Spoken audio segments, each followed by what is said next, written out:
The Magnifying Glass. Case number 1. Let's begin. Well, well. I see evidence of the criminal. The criminal's fingerprints, to be exact. He won't get away with it.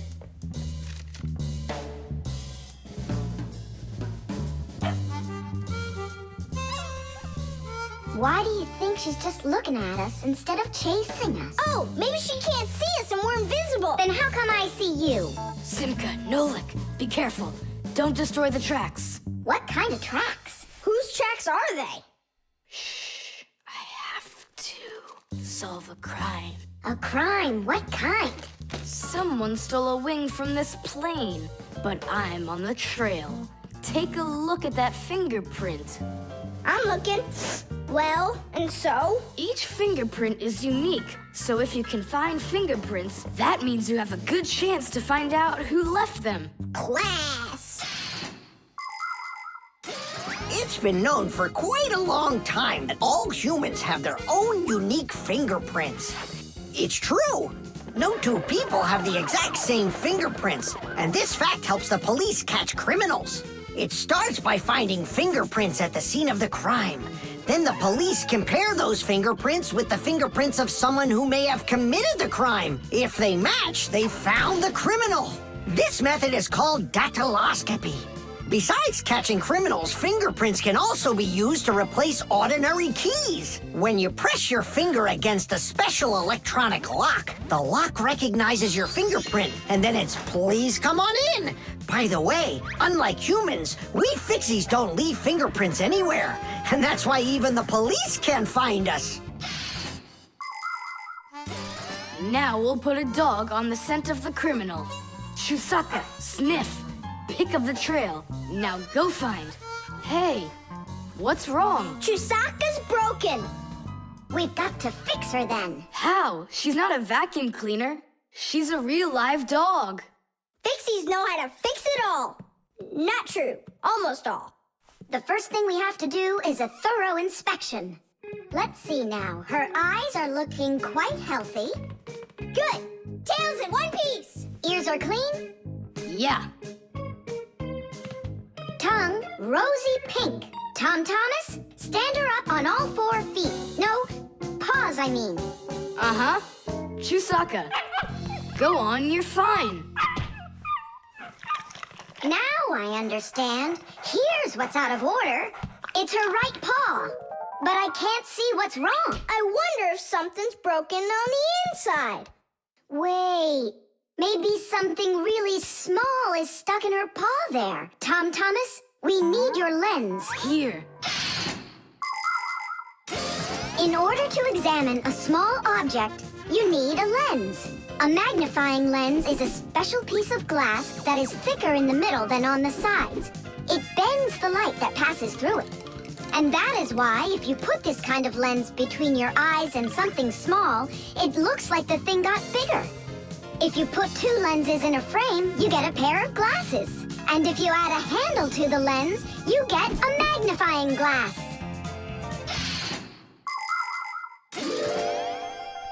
There it is, a splinter. It's glass, I think. Looks like it. You're right. It's possible it's from the lamp in the hallway. It broke yesterday, and I guess not every little piece got swept up. Chewsocka, hey there! You're all better now. Looks like we fixed her. Tadoosh! She's all repaired and working. Maybe we shouldn't have cured her. Ungrateful dog. Simka, Nolik, here it is. The wing that was lost. Yeah, that's great, only you still have to figure out who hid it underneath the bed there. Yeah, you still need to match the fingerprints. The fingerprints on the wing are the same as on the plane. But whose are they? And did you check your fingerprints out? Huh, all the fingerprints are mine. So I guess it was really my own fault. I just lost it somehow. So it turns out that you were the criminal? Hooray! The crime's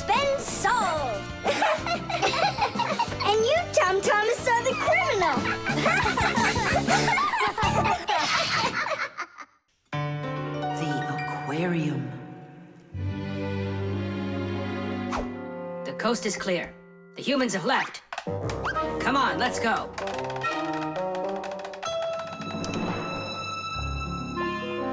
Marcia, why are the fish looking so tired?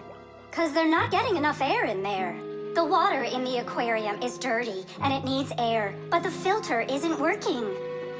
The filter? Yes, that device over there. These fish need our help, and if we don't do something right now, they could die. Right. First, I'll fix that light, while you and Marcia go over there and see what is wrong with the filter. But I want to go and look at the filter too. You're too small for this. Oh, whoa. And you're a giant. I mean, you're like 6 feet tall, huh? That's enough arguing. Nolik, let's go.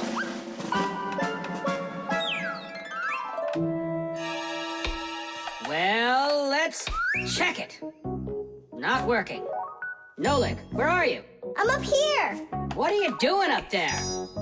Nothing. Holding on. We don't have time for that. Get down. We have to get this switch working.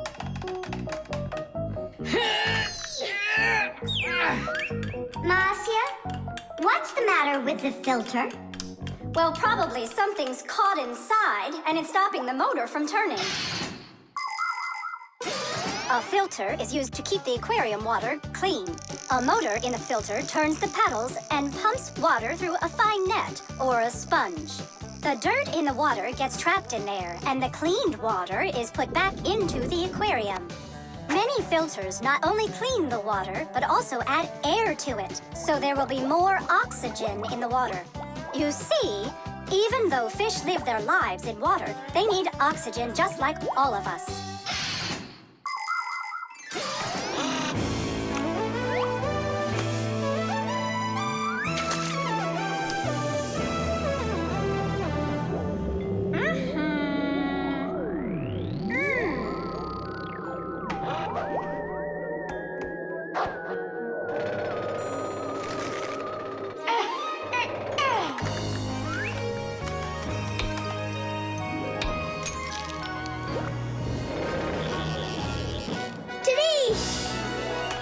Way to go there!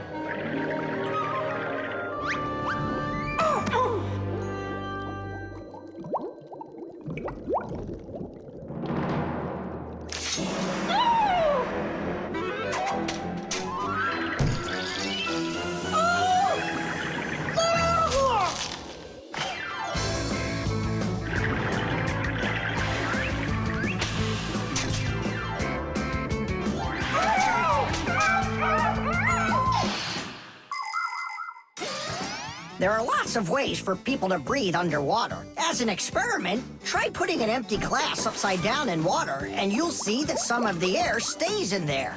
That's the idea behind the ancient diving bell. An empty bell was lowered under the water, and some of the air remained in there for the diver to breathe. And about 200 years ago, the first diving suits were invented. The diver got air from a hose that started above the water. This let the diver spend a long time under the water and even walk around on the bottom, but just not too far. Later on, people learned to squeeze a lot of air inside of metal tanks, and that's when scuba diving started. Scuba divers breathe the air stored in these tanks so they can swim freely and even dive deep down below the water. Our work is done. The light is on, and the filter is working. And the fish look so excited. As if they're not fish, but monsters. Thank goodness they're behind glass. Papoose! Just hang on. We'll be right there to save you. But I don't even have my pack-a-mat. Ooh, look how they're chopping their teeth. They must be so hungry. You're right. They're hungry. Nolik, come on.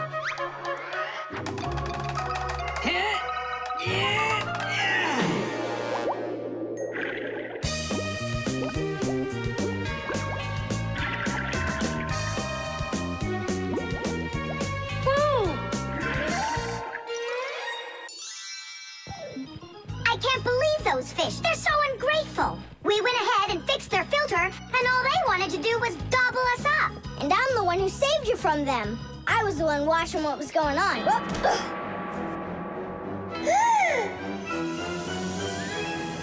Oh, gee. Hold it. Do you think giving her some food will help? As long as you're not thinking that food is me.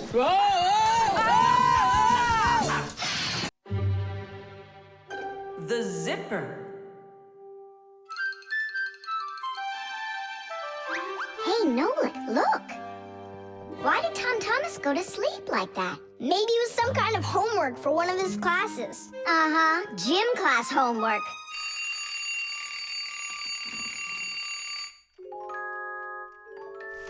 Good morning. Good morning. Hi there. You're looking good. My parents just bought it for me. Isn't it a cool jacket? And what, you slept in it all night? Yeah, once I tried it on, I didn't want to take it off, and I fell asleep in it. Yeah, life's never boring with you around. Oh, I think the zipper got stuck. And so what? You can leave your coat on, no problem. You're about to go to school, right? And you think I could sit in my class like this? How could I have broken the zipper? Don't worry, you haven't broken it. Not yet. Here is a simple zipper. It is made with 2 rows of small teeth that pass through a slider. The slider has 2 holes on the top and only 1 hole on the bottom.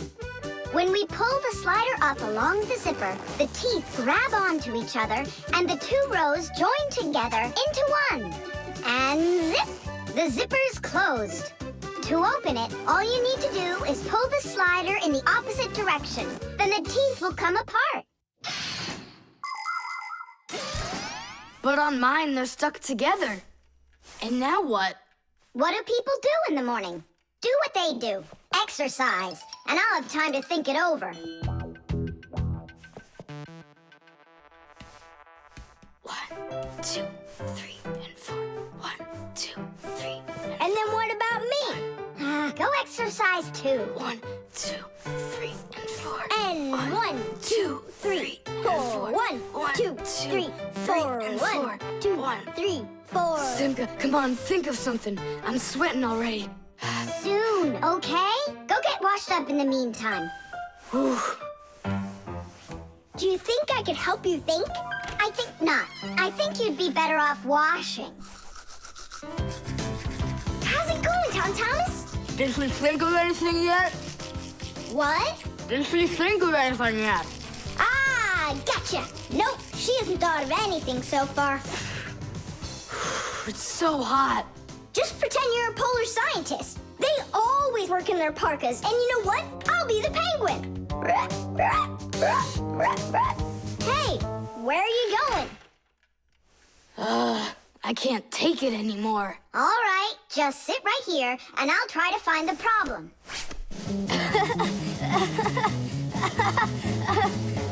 You see, that polar scientist game's funny, huh? That's not it. It's Simka. Oh, she's tickling so hard. Stop squirming. And you stop tickling me. Aha! So that's why it won't open all the way. It's only a piece of thread stuck in there. Pull the slider up.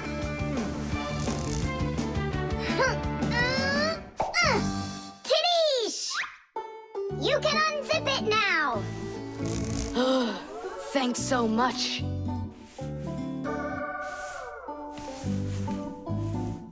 Here it is, a thread. That's what the whole problem was. You're kidding. So I've been sweating because of some piece of nothing? In technology, every little thing matters. I remember when scientists built one of the first computers around 60 years ago. It was a giant machine. It filled up several rooms and had more than 1 million parts.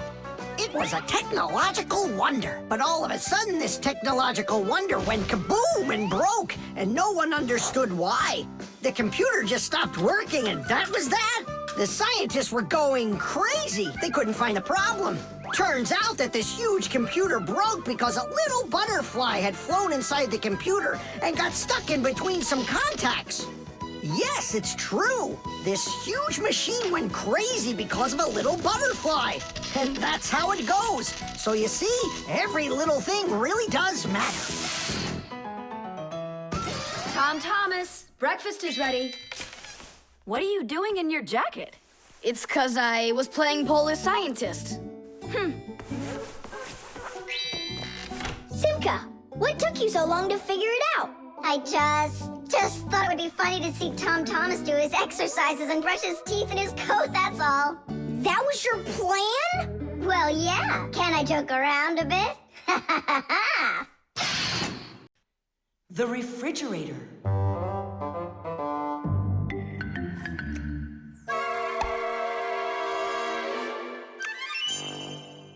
Good job. My homework is all done.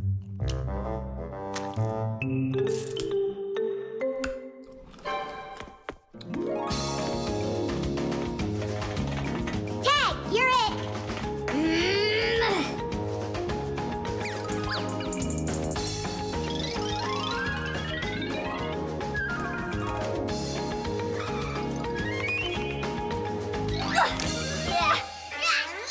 Haha, Tag, now you're it! Simka, I'm stuck. Help me. Just stay still. Oh, you're really stuck! Simka, we're not gonna leave me, right? We aren't. But I'm afraid, Nolik, you'll be stuck for a while. Tom Thomas! Help me! What's going on? Look, this blob of white stuff grabbed onto Nolik and it won't let go of him. Oh, it's a piece of gum. It's my bubble gum. Oh, thanks a lot, Tom Thomas. Now what's the plan to get me unstuck from here? Here's what we do. It's gotta be frozen. Once I sat on gum too, and my mom put my pants in the freezer. The gum froze up and it came right off. I don't want to go into the freezer. Don't worry, Nolik. I'll stay right here with you. Just hold on. It won't take long at all. Huh. Why do I need to hold on? The gum's already holding on to me. Simka, do you know why it's so cold in the freezer when outside it's warm? I'll explain it to you. A refrigerator has a pump that pushes a special liquid through a long tube. Inside the refrigerator, the liquid in the tube wants to turn into a gas. To do that, it takes the heat from everything inside, and that makes the refrigerator cool. Then the pump sucks in the gas and pushes it out as a hot liquid into the tubes on the back of the refrigerator. That lets all of the heat collected from the inside escape into the air outside. I wish I was somewhere warm. Hold on. I'll go get us some warm clothes to wear. I don't want to hold on. I want to go with you. Just hang in there. I'm hanging. Tom Thomas, open up!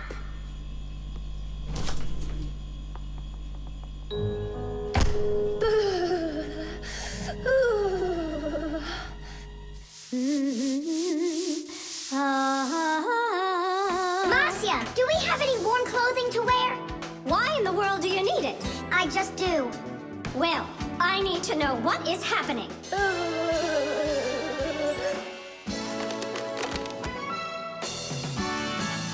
Hooray! Tom Thomas, Simka, open up the door! It looks like I'm gonna freeze up in here for good. A Fixie is constantly surrounded by all sorts of danger. Inside a dark freezer, a Fixie can lose his way and freeze to death. If he's not paying attention, he can drown inside of a washing machine or inside of a dishwasher. And a careless Fixie is always at risk of getting an electric shock. Or suppose there's a short circuit inside of an appliance that starts a fire. If this happens, you need to run away if you want to survive. And what about humans? Well, they don't even believe that we Fixies exist at all, so they can accidentally drop something on top of a Fixie, or step on one, or kick us across the room. So if we don't get out of the way in time, So what I'm saying, Fixies, you need to be careful out there and pay attention. So be smart and stay safe, fellow Fixies. I don't understand this at all. He was right here. Poor Nolik. I wonder where he went. Look at this, footprints.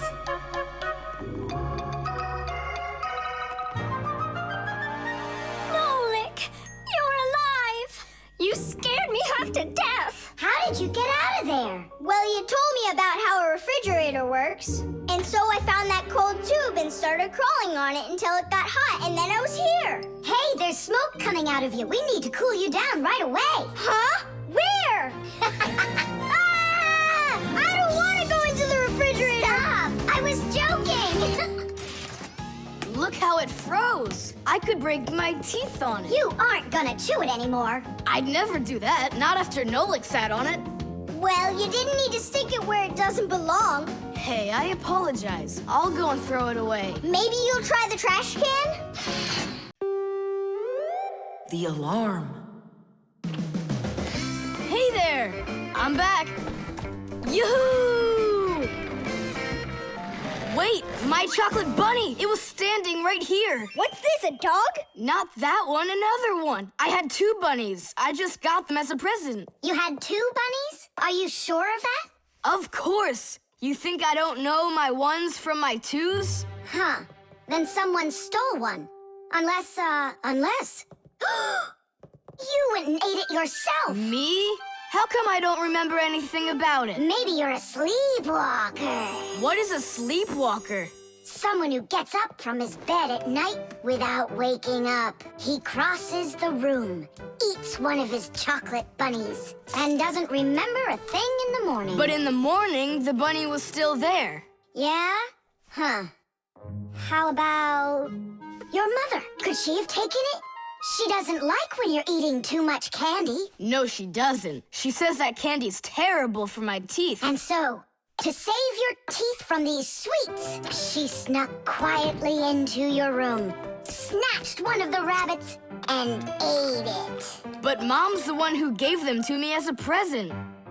And so why would she take it? Yeah? Then I just don't know. Well, I do.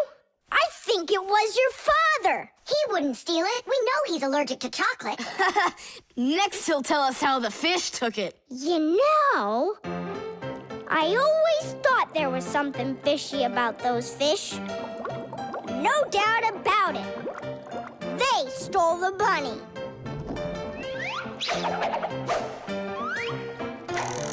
Uh-huh. And then they hid it in their aquarium. Oh, Nolik, that's funny. You know what, Tom Thomas? You need to protect that other chocolate hair. Exactly. It has to be eaten right away. Now, before it disappears. Just wait a little. You don't have to eat it. Let's think of something else. Of course, we need a security alarm. Need what? The alarm was invented to keep houses, cars, and other valuable things safe and secure. The simplest alarm is a siren or light bulb that is connected by wires to a door or window. When someone tries to open the door that has an alarm on it, the alarm goes off, making the siren howl and the light flash. Alarms can also be set up to call the police if they go off. Super! But where can we get ourselves a security alarm? You have an electronic construction kit, remember? You're right. Then bring it over here.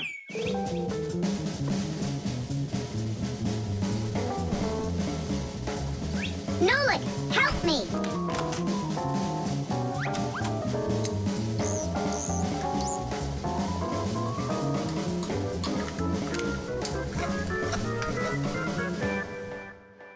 Tidish!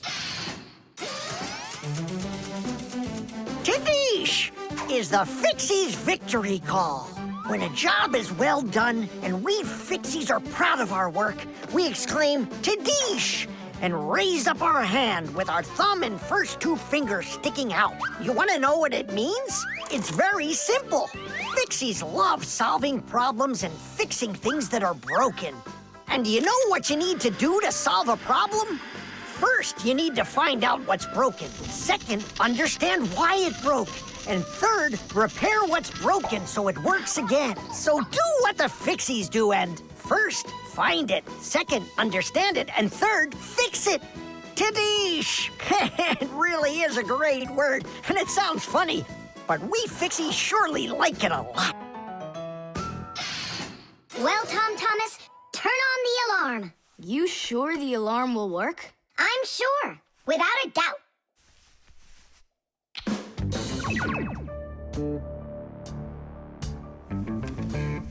You're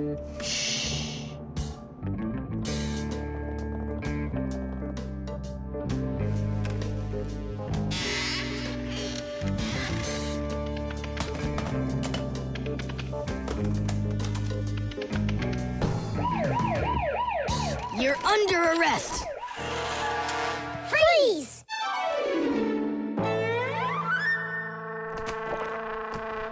Chewsocka?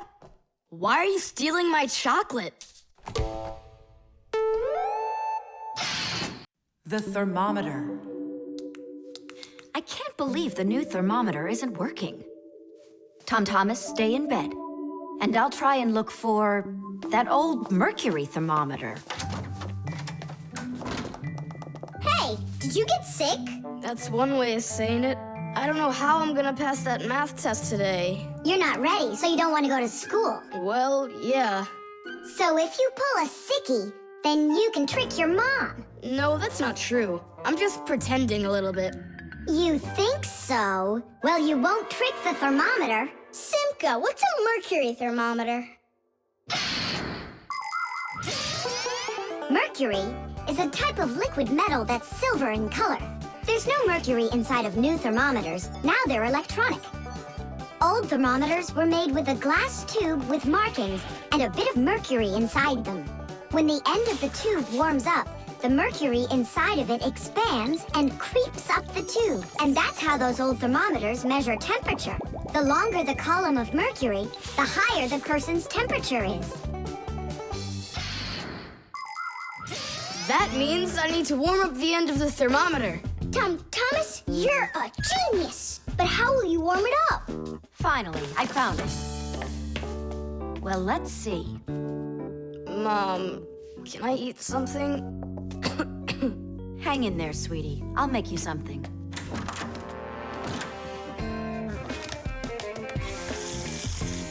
Ooh, that is hot. Now there's just no way it won't have a temperature. Hey, what are you doing in here? Well, how high did you get it? 108 is what it's showing. Oh no! With a temperature that high, they'll send you straight to the hospital, and you don't need that. You'd better shake that thermometer. Yeah, that's what I'll do. That'll get the temperature down a little.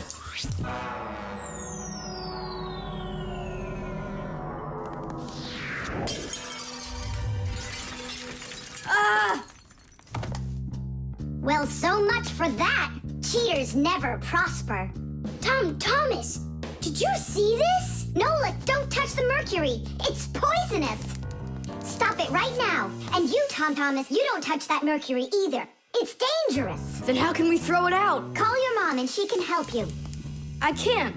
How could I call her? Then she'd find out that I wanted to trick her.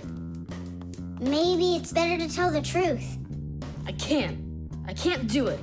All right, then. It looks like there's no other choice. Nolik, call Papoose and Masya. I'll get him. And you go back to your room and wait.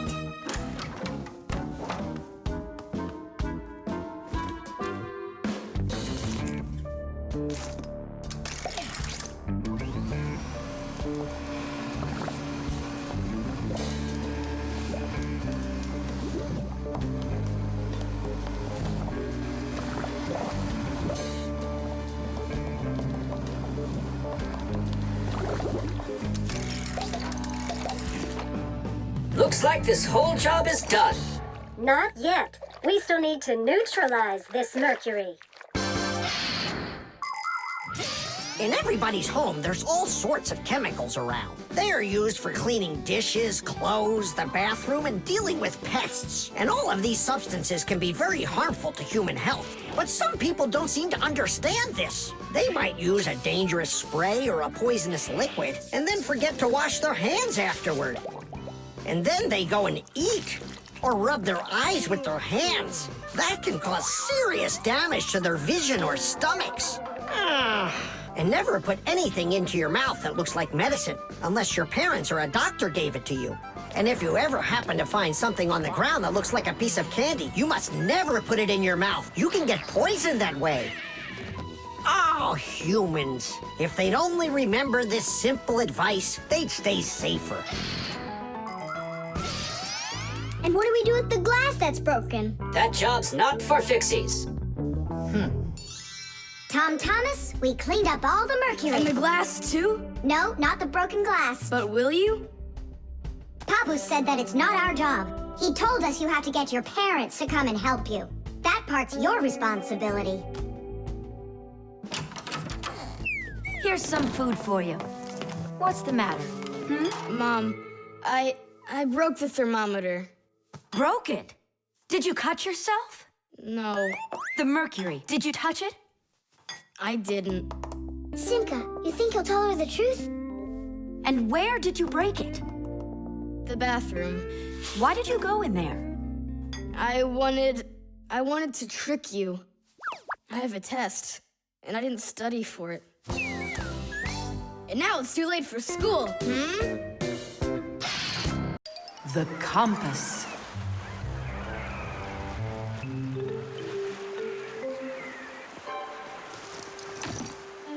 Pipe ball, hands on the deck.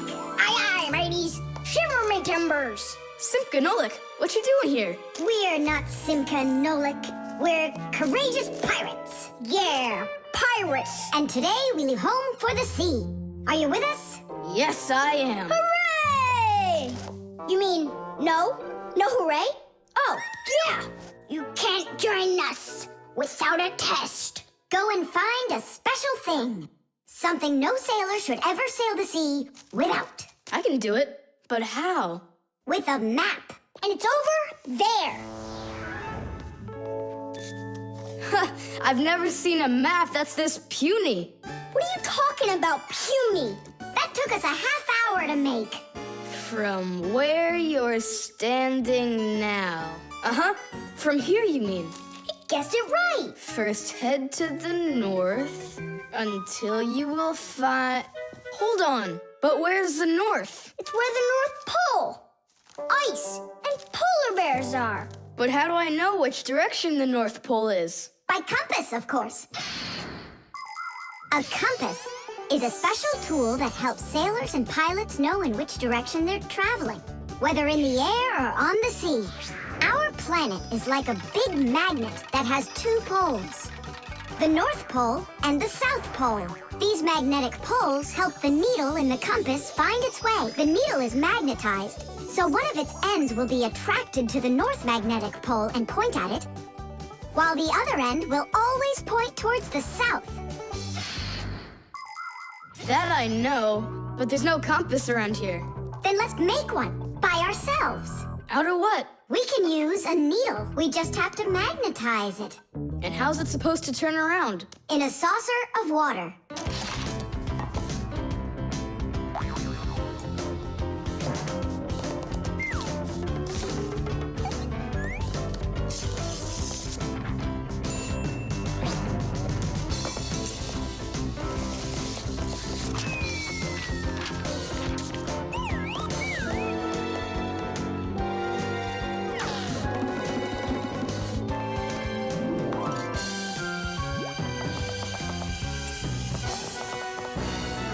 Well, there you go. Now one end is pointing in the direction of north and the other to the south. But which point's where? Well, there's the window, so that can't be the right way. The north is there. I'm really liking this sharp little fella we've got here. You calling me a little fella? No, it's just the way us pirates talk. All right then, north we go. First, head to the north until you see a sleeping monster. Mateys ahoy! Monster on the horizon! Let him do it himself. Now turn to the left and go 300 paces more. 300? Exactly. I counted on myself. Uh-huh. Okay, then that means I'll go 1, 2, 3. Now straight ahead until you get right up to the giant tree. You call that a tree? Wow, amazing! I can't believe my eyes. It's a real ship compass. It's also called a marine compass. The first compass was invented more than 1,000 years ago in ancient China. With its help, the Chinese were able to travel across the desert. And about 200 years later, the compass appeared in Europe. Whether the Europeans came up with the idea for the compass themselves or took it from the Chinese isn't clear. But one thing's for sure, we Fixies remember how those early compasses were built.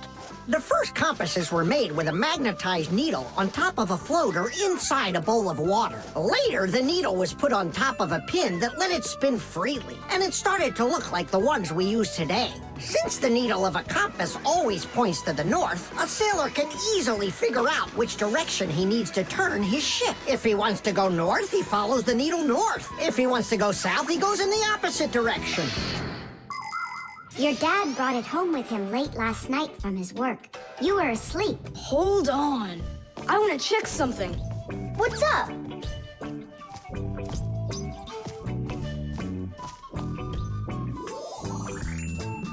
Yeah, they line up together. Of course they line up. If not, how else would you have gotten here? We're done with the needle. It has to go back. First, head south 600 paces. 6 for you, matey. SMS.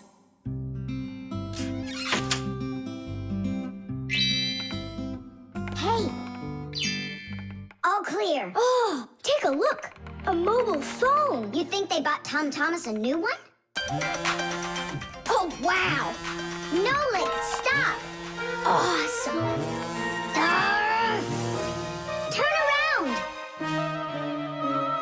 Oh! Tom Thomas, help us, please. We're trying to save your telephone. That's not mine. Oh, Katya left it behind.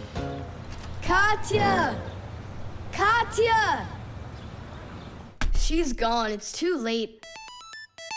Oh, an SMS just came in. You won't read it, will you? Of course not. But what if it's something important? Tom Thomas, don't you even dare go and read her letters. Uh-huh, pretty interesting. Looky, there's just a ton of these messages. Now, Nolik, you go and distract him from the telephone. Uh-huh.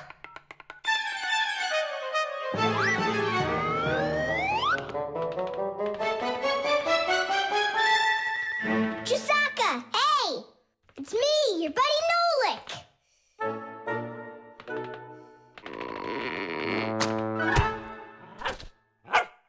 Hey there.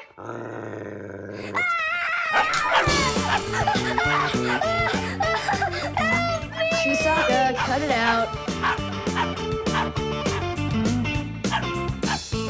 Stop it. That's enough with the barking. Out of this room. Right now.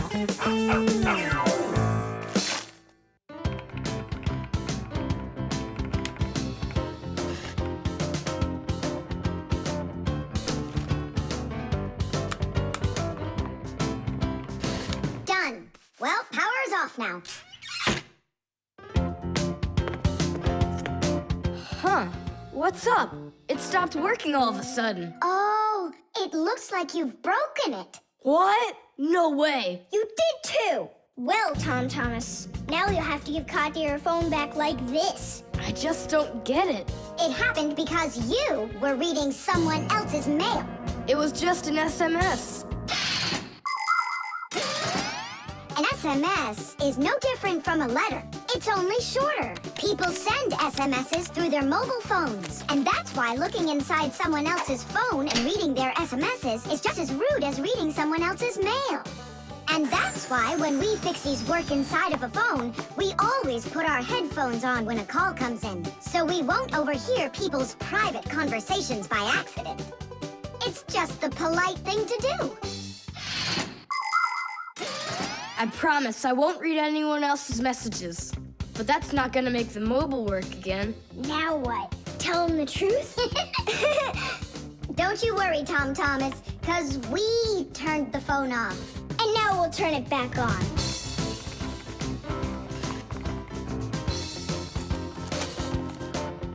See that? The contact's barely attached. We just need to write a note to the Fixies who work over at Katya's. I'm sure they'll fix it. There are Fixies living in every home, and the work they have to do can seem endless. The TV starts acting up, then the doorbell breaks, the washing machine stops running, and then the phone won't ring. And besides all of that, there is cleaning and there's oiling. Like the appliances in the kitchen or kids' toys and all those other things. Modern houses are literally stuffed with all sorts of devices. And that is why the Fixies keep working day in and day out. Unfortunately, this can make Fixies get carried away by their jobs. And they can forget about their Fixie relatives and close friends that live in the neighboring houses and apartments. And that's not right. Just like humans, Fixies have to remember to go and visit each other more often and write each other letters, or at least send their regards. That's all. It's working again. You're the best. Now I can give a call to Katya and tell her she left her phone over here. Thomas! Is that you calling? Yeah, And to who? Katya. And her phone is where?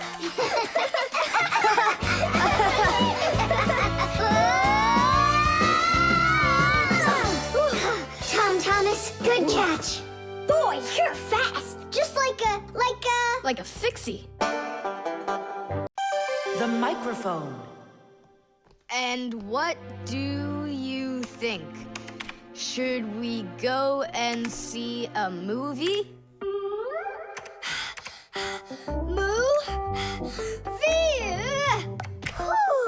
Hey, you didn't type everything that I said. You should listen more carefully. And you should try using less words. Nolik, hey. Alley-oop? What are you arguing about? Well, I was writing a letter to Johnny. I was, not you. I messed up my finger, and Nolik offered to help me. I had no idea that you're such a yapper. Oh, Now I see. Thomas. Didn't you know that you can call Johnny straight from your computer? you sure? You see that picture of the phone? Just click on it.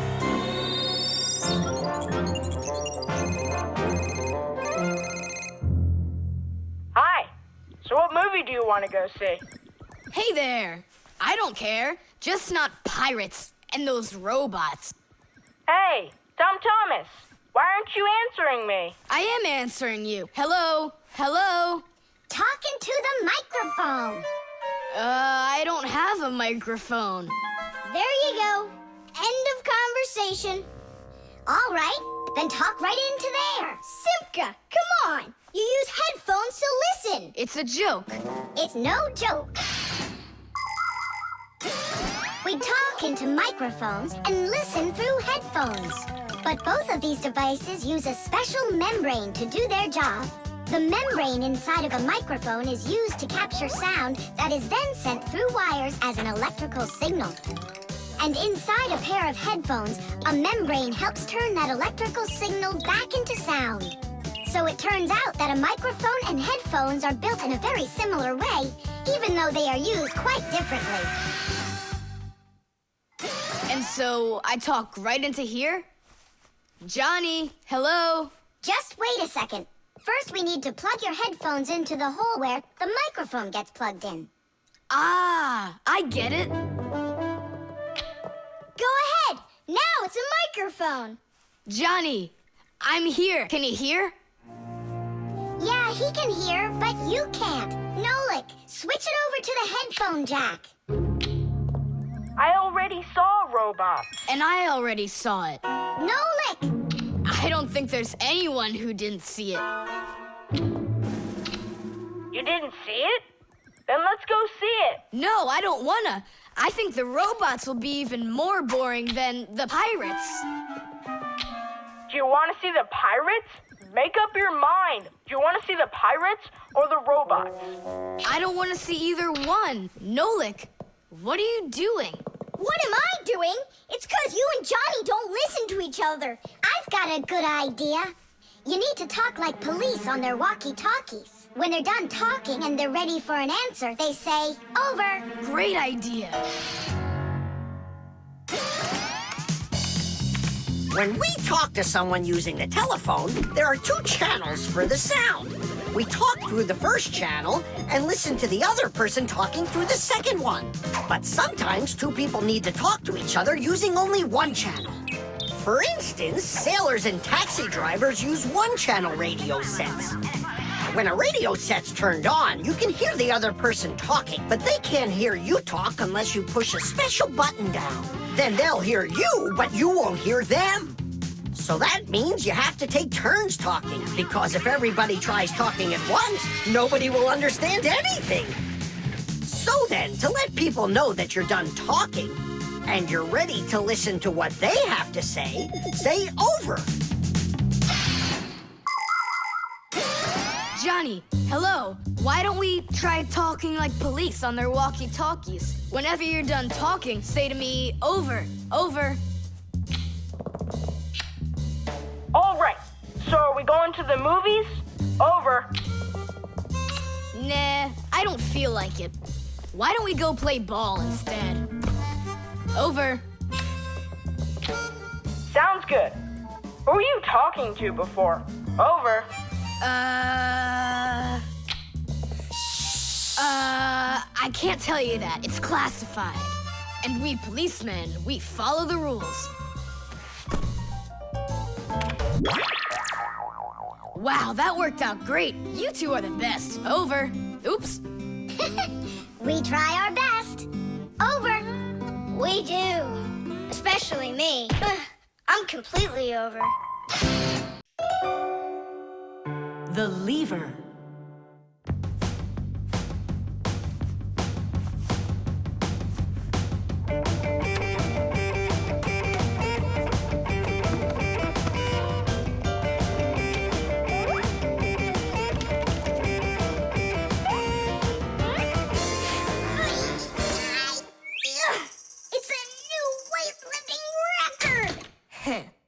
You're so strong. That's so light I could lift it up with my finger. Oh my, but do you think you could lift up your nightstand? Don't know, never tried it. So then go on. No way! And you are so much bigger than that nightstand. But watch, I can lift this big pencil. And just look how much smaller I am. So, who's stronger, you or me? Well, I guess it's not me. The Fixies may be very small, but they are actually much stronger than humans. Yes, it's true. What, you don't believe me? Well, who's stronger, an elephant or an ant? You think it's the elephant. Well, of course, it's so much bigger. But did you know that one ant can lift up 50 ants its own size? And an elephant? It can't even hold up one. So it turns out that for its size, an ant is much stronger than an elephant. And the same goes for Fixies.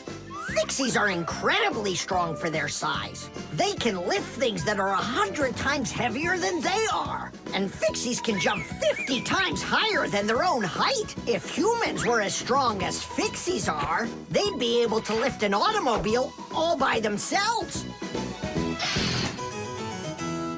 Yeah, Tom Thomas, it's time you built up your strength. Well, how? Start lifting dumbbells. Or if you want to, you can use my barbell. No thanks. I'll use the dumbbells my dad has. They're in his office, I think. Oh, there's one. And where's the other one? Aha, there you are. I'll get you out of there. Come on. I'm helping you here. It's stuck. All right. Move aside. I'll get it right out. What is this, glued to the floor or something? Hey, what's all the racket? Hi there, Simka. We can't get the dumbbell out from under there. Well, of course you can't. The sofa's pressing down on it. So that's what it is. And I was worried that I lost all my strength. Well, that means we have to lift up this sofa. We can't do that. It's too heavy for us. We can do it. Tom Thomas, get me your hockey stick from your room. We can't move a sofa with a hockey stick. Don't worry, you'll see. Here, I brought it. What is it for? We're gonna use it as a lever. A lever? Well, yeah. A lever works the same way that a seesaw does, with a board resting on top of a piece called the fulcrum. But with a lever, one side is longer than the other, and that's the secret to its power. With a lever's help, it's possible to lift any weight. All you need to do is get the short arm of the lever under the load and push down on the long arm. And the longer the arm, the more weight you can lift. And that's how a lever makes people stronger. Well, can we find a fulcrum in here? Maybe this dumbbell. Can that be our fulcrum? Great idea! Now you're thinking the right way. You ready to go? Let's go! Lean on it, Tom Thomas.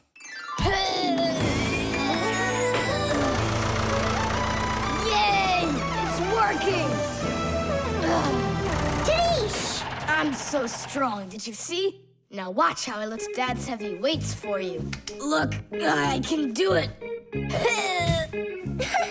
It's just like I told you. You'd be better off training with my weights. Didn't you just see me lift up the sofa? You didn't lift the sofa, the lever did. Did you ever hear the saying, knowledge is power? I've heard it. Although, some physical power won't hurt you either. So pick up your lever and go out and play some hockey. You know how built those hockey players are.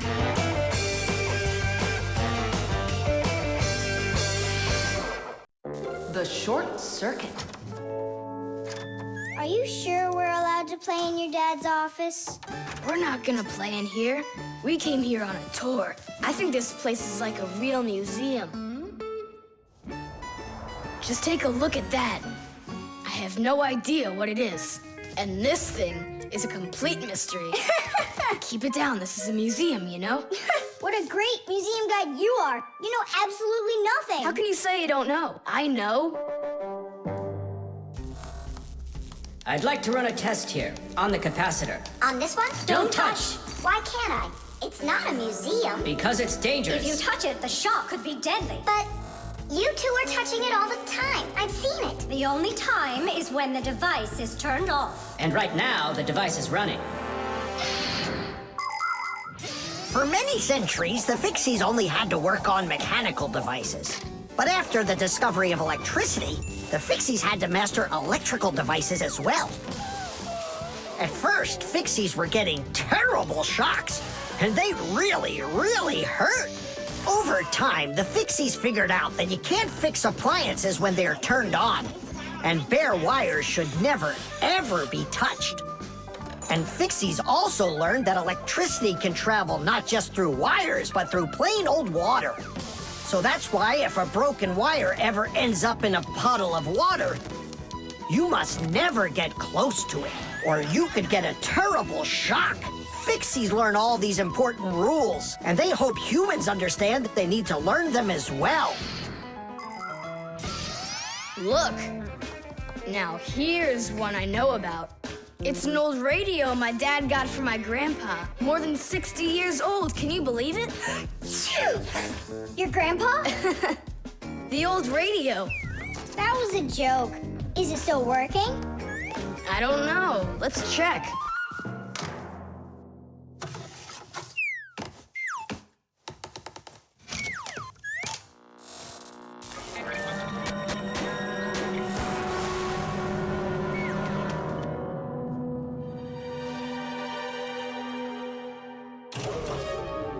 What was that? It looks like the electricity got turned off. Maybe it was a short circuit. I'll go find out. Oh, so it was you who caused the short circuit. I was in here showing all these things to Nolik, and we wanted to turn on the radio. We flipped the switch on, and then suddenly, kaboom, the lights go off. They're off everywhere in the apartment. So then how can I even warm up my pizza now? Soon it will warm up all by itself now that the refrigerator isn't working. Simka, what is that thing you said? A short circuit. Electricity goes back and forth from an appliance with two separate wires. For example, an iron uses the electricity it needs to get hot. But if those two wires start touching each other without the iron in the middle, then the wires will get hot instead. And this can cause the wires to burn out. When this happens, it's called a short circuit. Short circuits can happen when the coating around a wire is worn out, or when an appliance is broken on the inside of it.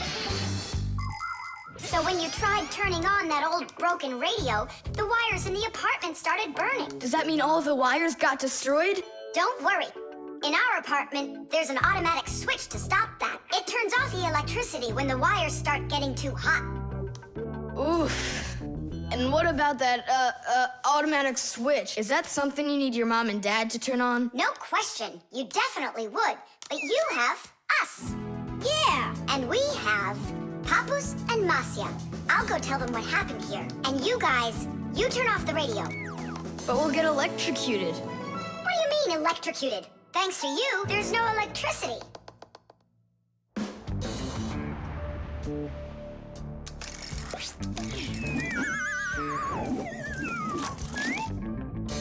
Are you ready?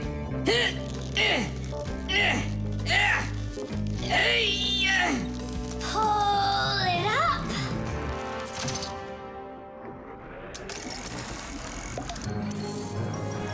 Hooray! Tidish! So, Tom Thomas, what are we doing next? Why don't we continue with our tour? Hey, wait for me. I'm coming. Hey, wait. I thought you were fixing the television with Papus and Masya. They asked me to come here and stay with you on your awesome museum tour. That way there'll be less for them to fix in here later. Whipped cream.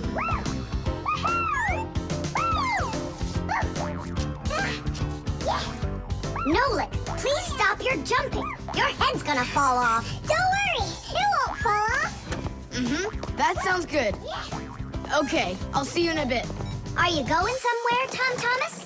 Me? Nowhere. Katya's coming over, so we can do our homework.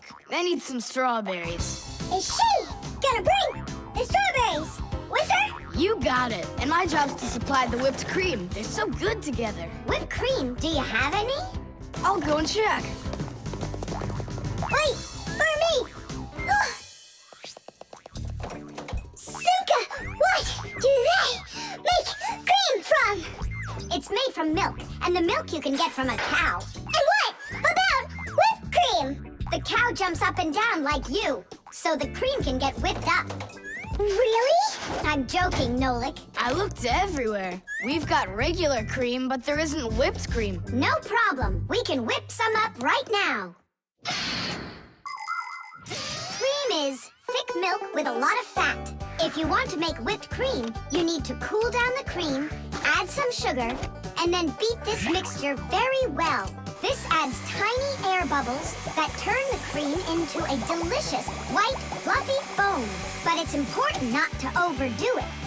Or instead of getting fluffy, the cream will start getting thicker and thicker until it turns into rich, creamy butter.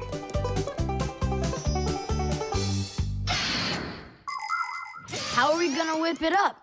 Look, there's a whisk.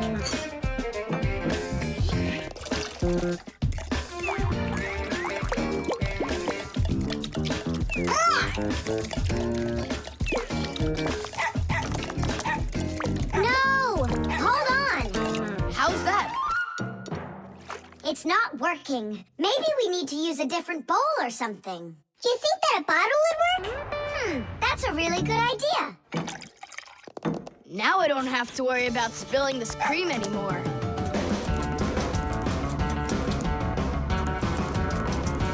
Shake it with both hands. Come on, come on, come on, come on, come on, come on, come on! Shake it harder, Tom Thomas! That's all. I'm just too tired. The cream looks exactly the same as when you started. You didn't try hard enough. Oh, really? Then try whipping it yourself. I got it. That's who's gonna help us. Chewsocka? Yeah, awesome. Bring it down. A little more. Perfect.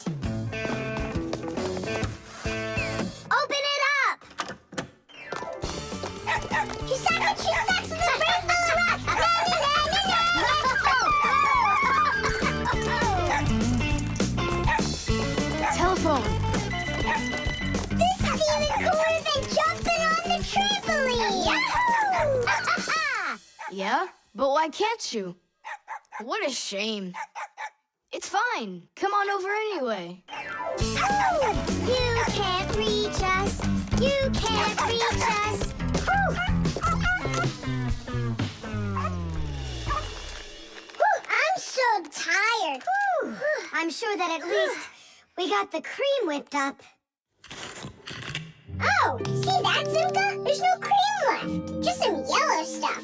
It's butter, I'm sure.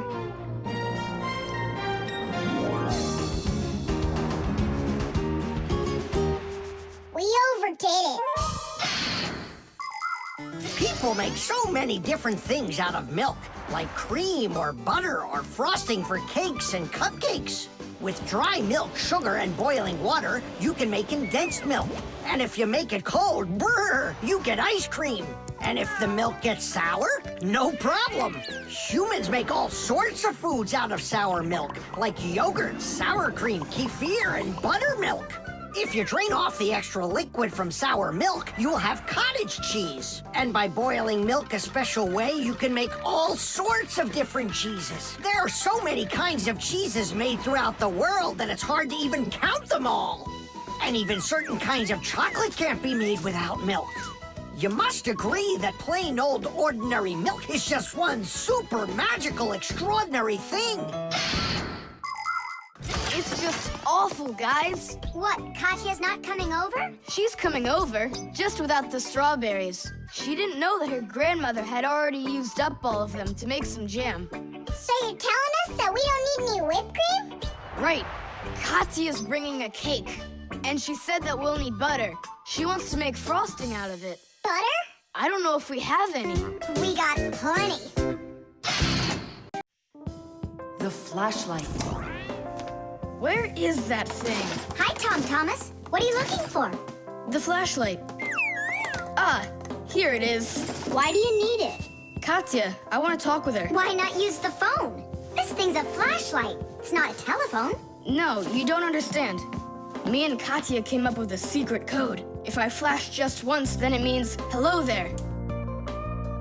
Oh, and Katya's also said hello there to you. And 2 flashes? What's that? Katya's asking if everything's all right. Now I'll tell her that everything's good. Oh, what's wrong with this? I think it's not working right. I see, Nolik, but what's wrong? Any flashlight is nothing more than a battery and a light bulb connected by some wires that are used to make a switch in between them. To turn on a flashlight, you flip on a switch. That lets the electricity flow through the wires from the battery to the bulb so it lights up. And if it won't light up, that means that the battery is dead, the light bulb is burned out, or the switch is broken. And now let's put all this theory into practice. I'm sorry, but I don't have time right now. Don't you get it? If I don't signal back, she'll think that I don't want to talk to her, and that would just be terrible. Just don't get all worked up. We'll help you. But first, we need to get the the pack-a-mat and come right back. See ya. Did you hear that? Masya, what a weird sound. Uh-huh. That's new. Now we know what the noise was. Papoose, can we use a pack-a-mat to fix a flashlight? Really, did you say a flashlight? Do you know the story about when Granddad had to travel for miles on top of a dog? It's true! He was sent on a very important mission. A huge flashlight repair. What kind was it? A special kind called a lighthouse. A lighthouse is a tall structure with a huge flashlight on top of it that is used to help ships and planes find their way. People have been using lighthouses since ancient times. The most famous of them all is the Lighthouse of Alexandria. It was built in Egypt more than 2,000 years ago, and it was more than 100 meters tall. The ancient Greeks considered this lighthouse one of the 7 wonders of the world. In ancient times, people would burn big fires on top of lighthouses. Today, the light comes from powerful electric bulbs. Many of today's lighthouses not only give off light, but they send radio signals too. Yes, thanks to lighthouses, ships, and planes for miles around. Learn where they need to sail or where they've got to fly in order to stay safe. And thanks to that heroic deed of your grandfather, that big old lighthouse started working. Since then, not a single ship has ever gone astray. Simka, and what if we don't just fix the flashlight, but we do something heroic? Like Grandpa's did. Uh-huh. All right, what do you say? Let's jump on the back of this dog and get moving.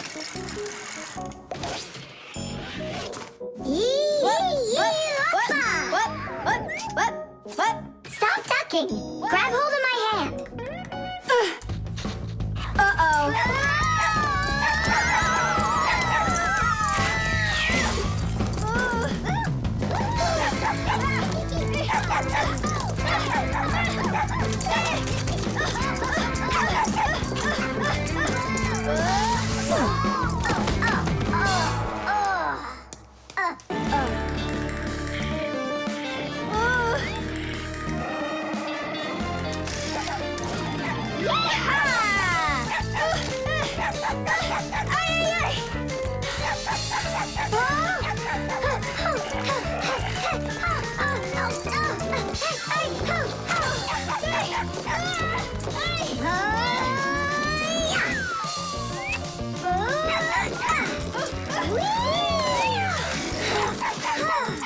Chewsocka, no!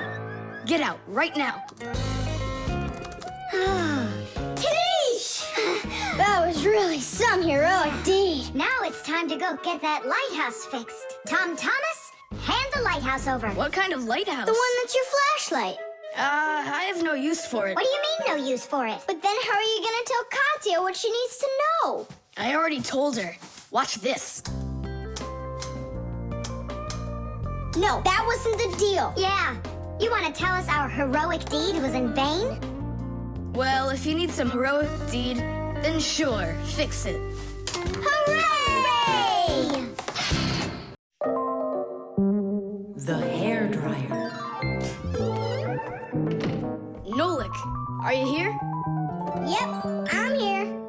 I got a cool trick to show you. What? Oh! That was real magic, dude. Took long to learn it? No, that's not the trick. It's a trick with helium. Oh, what is helium? Well, helium's a very light gas they fill balloons with so they float in the air. That's not magic at all, you silly. Who's never watched a flying balloon? The trick's not about the balloon flying. I need to get its gas. Ugh. How can I get it down from there? Get a hairdryer. That's the way to do it. Yeah, what for? So I can show you a trick. All right. Mom, can I use the hairdryer for a minute? A hairdryer is a great, simple invention. Inside a hairdryer is a fan that sucks in the air from behind it and pushes it out the front to blow your hair around and make it dry. To heat up the air, there's an electric coil inside of there. When the coil heats up, it warms up the passing air. And the hot air helps your hair dry faster. Of course, you don't have to turn on the heat setting, but then you better like that cold wind.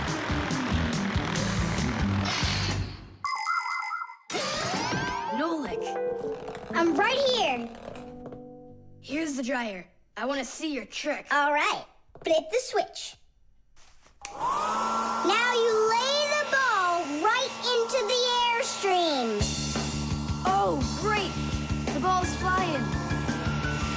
And now it's my turn to fly. Really?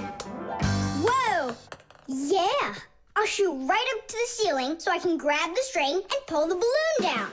So turn off the heat and away I go.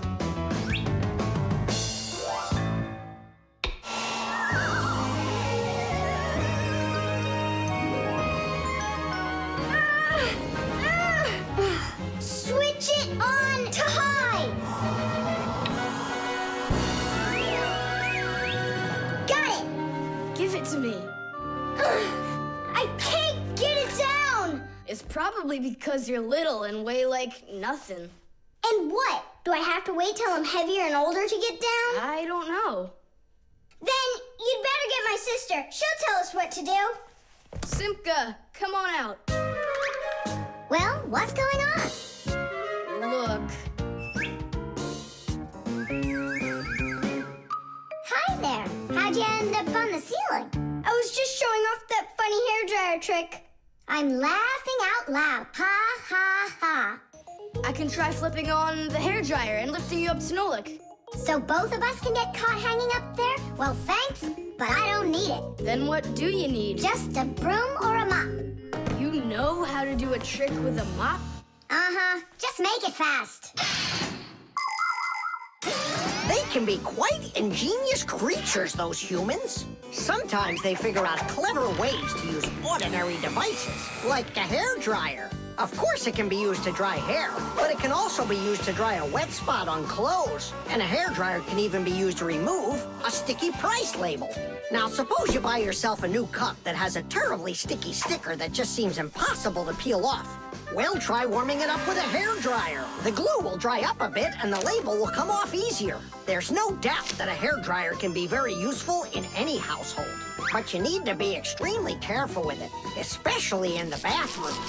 If water gets inside a hairdryer, there's a real risk of getting a horrible electrical shock that can seriously hurt you and destroy the hairdryer as well.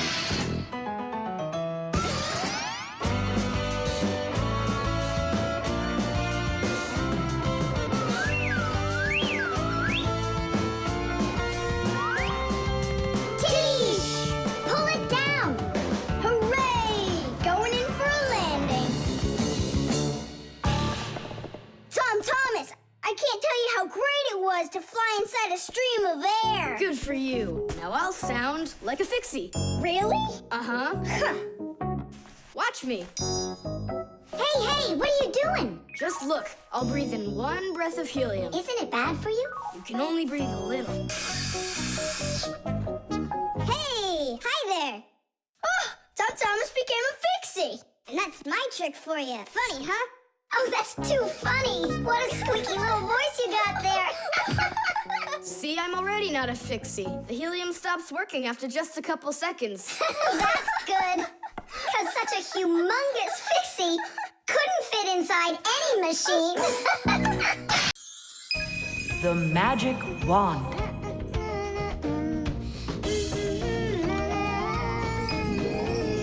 Oh, Tom Thomas, how did you get here? It was a piece of cake. I just got this cool magic wand as a gift, see? Wow. There's no such thing as a magic wand. I don't believe you. You just wait. Any wish is the wand's command. Check it out. Today I want my school to be closed. Golden wish, Tadish! Tom Thomas, your teacher from school just gave me a call. She said your school has totally disappeared. How odd. So I'm not going to school? Well, how? Instead of school, we'll go to the park. Hooray! Real magic. Oh, it's so great. No, there's no magic. They're only illusions. I don't know what illusions are. It's when what we think we're seeing is not what is actually happening. Have you ever seen a magician pull a rabbit out of an empty hat? Do you think it's magic? No, it is only an illusion. In reality, the rabbit's hidden inside the table that the magician puts his hat on. The lid of the hat is made with a secret hatch. And when the magician puts his arm inside the hat, he grabs the rabbit from the table below and ta-da! How every magic trick works may be a secret, but every illusion does have an explanation. I'm telling you, this wand's totally magical. Right now, I can make a rabbit appear out of this trash can for you. Golden wish, Tadish! Oh, that wasn't the idea. Looks like a dog to me. Wait, one more time. Golden wish, Tadish! Golden wish, Tadish! Tom Thomas, will you cut it out?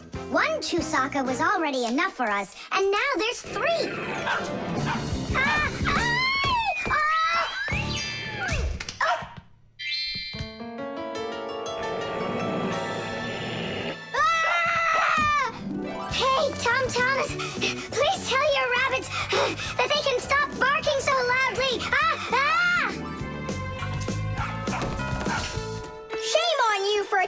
help us little kids. Wait, I'll make you bigger now. Golden wish, Tadish.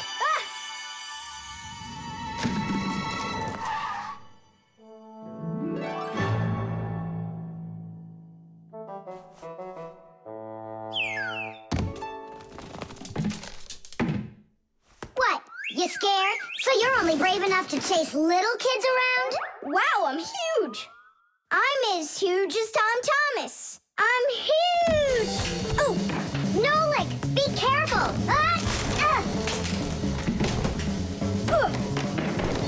How can you live being this tall? It's so inconvenient. And I thought it was tough when you were so tiny. Tom Thomas, are you ready? Hey, why do we have 3 dogs all of a sudden?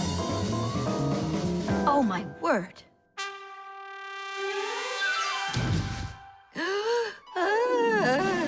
No! Why are you screaming? I was dreaming that someone had given me a magic wand. And then I had to make it big, see? And my mom saw you. That's awful. That would have made me scream. I wish I had a magic wand of my very own. We Fixies aren't ones to believe in magic, but we do believe in what humans can do, because humans often work wonders. For ages, flying in the sky seemed to be an impossible dream. But today, anyone can take off to the sky in an airplane. It used to be that humans thought that only magic could take them to the moon. But now astronauts have already walked on its surface. In fairy tales, people were able to see and talk to each other through a magic mirror. But today we have the internet and telephones we can use. Refrigerators, televisions, automobiles, computers. There are so many things that humans have created. Wondrous things that they used to only be able to dream about. Like a miracle from a fairy tale. A magic wand? Why do you need it? First, I'd skip school today. Tom Thomas, are you ready? I told you, we're going to the park. And what about school? I'll skip it? Good joke. Could this be a dream too? No, it's just that today is Sunday. And that's the magic of it. The Lie Detector. Simka! Shh, quiet. I'm on a stakeout here. Who are you staking out? Tom Thomas. We've got a bet that he won't be able to survive 3 days without any TV. Really? Can I be on the stakeout with you? Shh. Simka! Ha!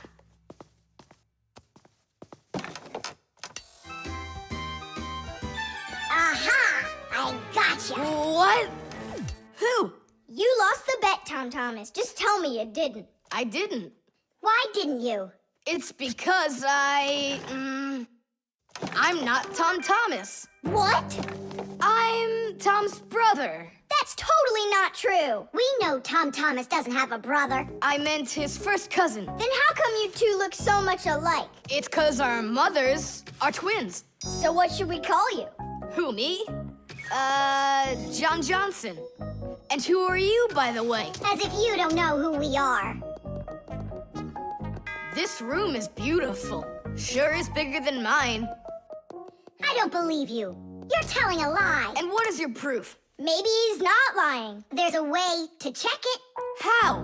Yeah, how? With a lie detector. You'll see. A lie detector is a device that is used to help figure out if someone is telling the truth or if they are lying. You see, when someone is lying, they always get a little bit nervous. Even though we might not see it, we know that a liar's heart beats a little faster, his breathing changes, and he sweats. A lie detector can pick up on all of these little things. And that's how a lie detector can be used to help find the truth. But you don't have a lie detector. But we know how a lie detector works, don't we? Or are you scared, Tom Thomas?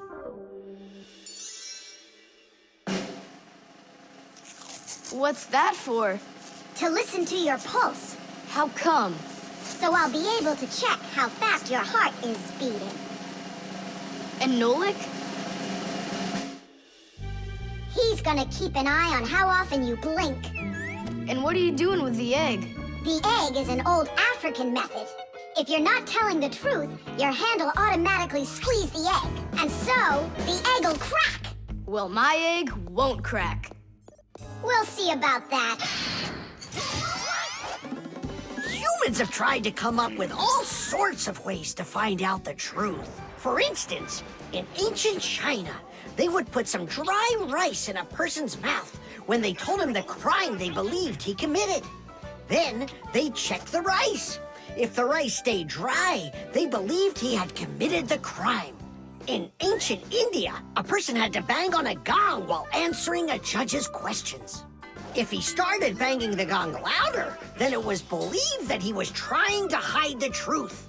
And in Europe, if one knight accused another of lying, then they would just take part in a duel. Whoever won that one was said to be on the side of truth. No, it's not easy to hide the truth, but sometimes it can be even harder to find it. Answer yes or no. You got that? Do you have 2 ears? Don't you have eyes? Just yes or no. Yes. Answer. Are you a girl? Hey, come on. Yes or no? No. Where do you find such dumb questions? We just have to check what happens to your heart when you tell the truth to us. All right, now answer this. Do you know the Fixies? Yes or no? Yes. No. I forgot. His pulse is speeding up. Are you Tom Thomas? No. His pulse is racing. And his eyes have started blinking. And the Fixies, tell us where you learned about them. From Tom Thomas. He couldn't have told you about us. It's a secret. He could. Not true. It's true. It's not true. Yes, it is. Hey, look! The egg cracked! Just give up, John Johnson. All right, I'm Tom Thomas, guys. Tish! Is it really possible to know if you lied just by measuring your pulse? With pulse, you really can. But you probably couldn't with the egg. You tricked me then. That wasn't nice. You weren't tricked. John Johnson was. Huh. You know what? I think you've got to get checked out on this lie detector. Ha! I don't think so. You need to get ready to give me my wish. 'Cause you're the one that lost the bet. The thermos.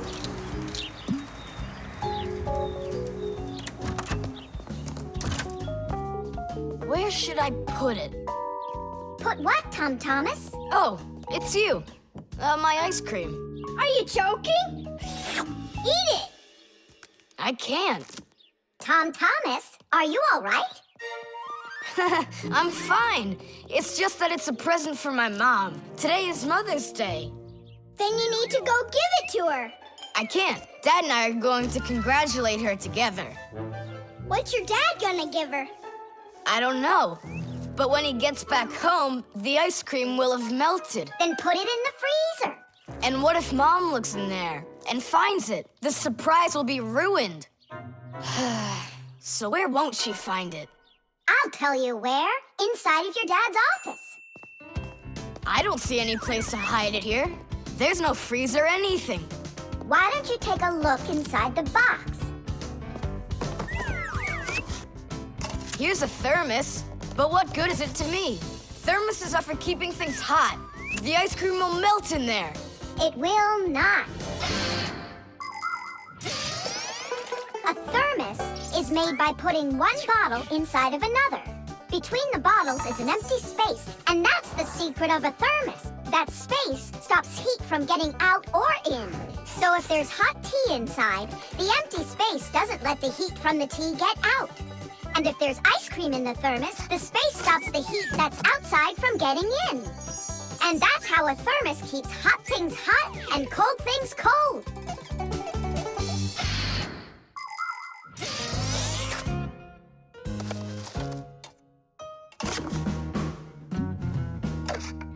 That's it. I'll go and play for a little while. He didn't even say thank you, did he, Nolik? Where are you? Nolik! I'm here! Where? In the thermos!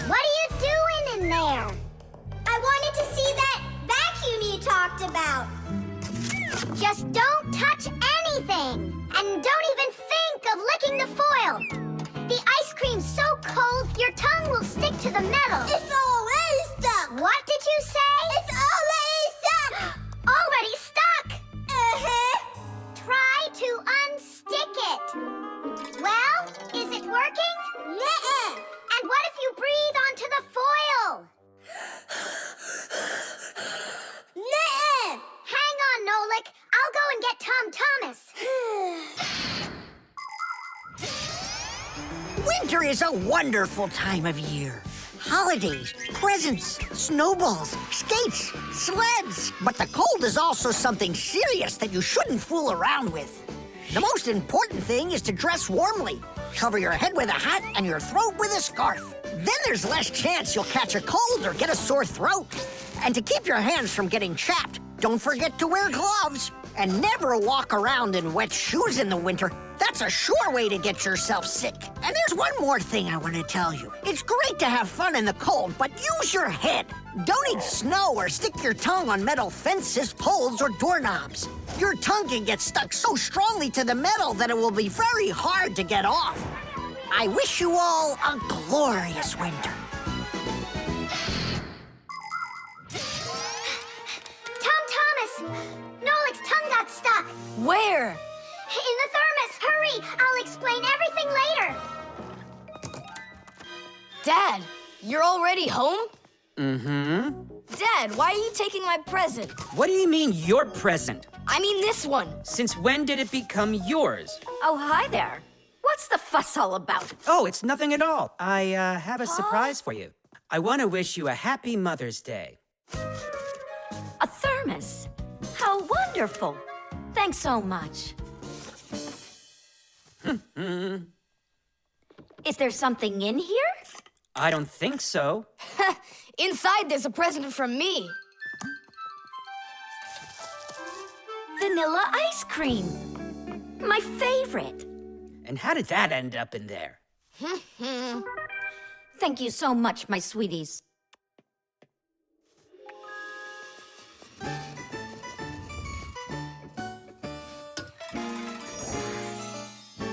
Nolik, you got me so scared.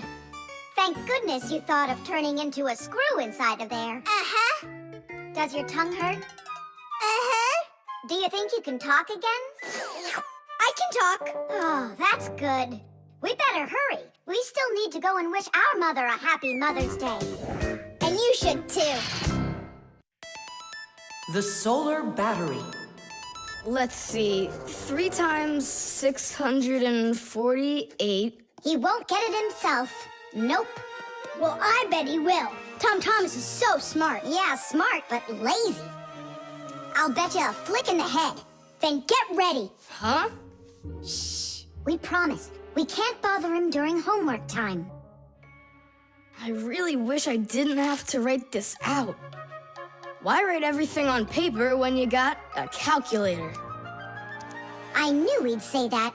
Without a calculator, he can't get it.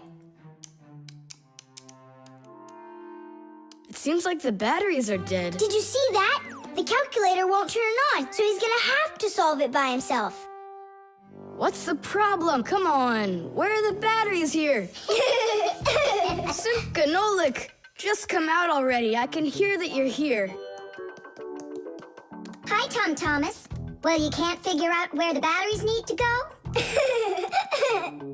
I don't get what's so funny. Because there are no batteries inside of this thing. What do you mean, no? Then where does a calculator, get a... Where does it get electricity? Uh-huh. There's a solar battery in there. The sun turns it on? A long time ago, it was discovered by scientists that some materials produce electricity when light hits them. Sheets that are made out of these materials are called photoelectric cells. By connecting a few of these photoelectric cells together, you can build a solar battery. A solar battery in a calculator sits behind a small clear window. And when light hits the solar battery, it produces the electricity that powers the calculator. I don't see a little window anywhere on here. That's That's because you covered up the window with a sticker for some reason. The reason is that it looks great. Good job. It looks really great, but it can't work now. Well, farewell, sticker. I can't get it off. Then just leave it alone. Go ahead and solve the problems without the calculator. Then I'll be the one flicking you. Flicking who? Did you forget? We're the Fixies, and we have to fix everything. Ah, Simka, that's a sneaky plan. It's not sneaky at all. You better find something to tear off the sticker with. Okay, how about them?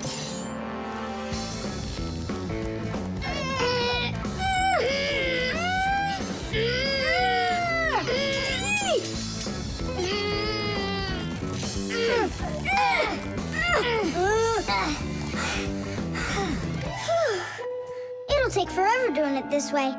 Yeah, I got an idea. Let's use this paper clip.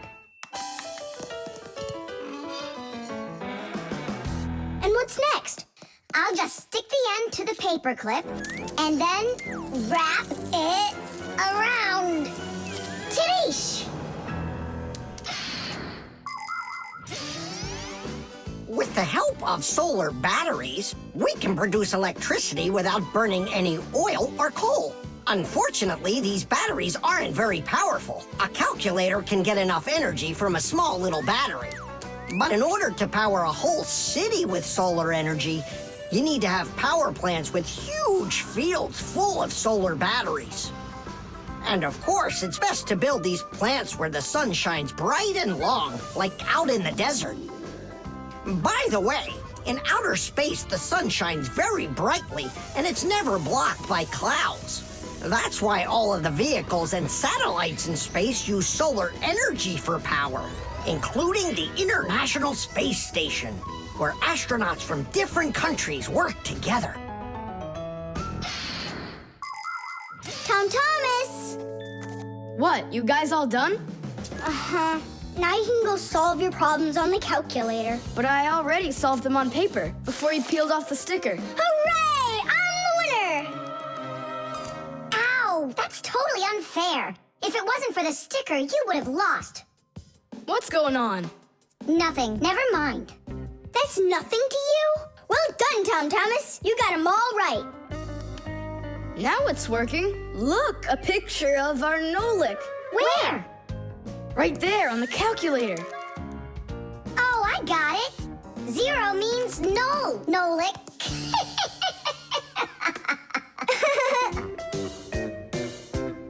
Good one. The robot. Did I already tell you what I'm hoping you'll get me for my birthday present? Yes, honey. Only 1,000 times or so. A Robotozoid R300 would just be the greatest. With Megavision, I want it. I really do. I do. Well, tomorrow you'll find out. But now it's time to sleep, Tom Thomas.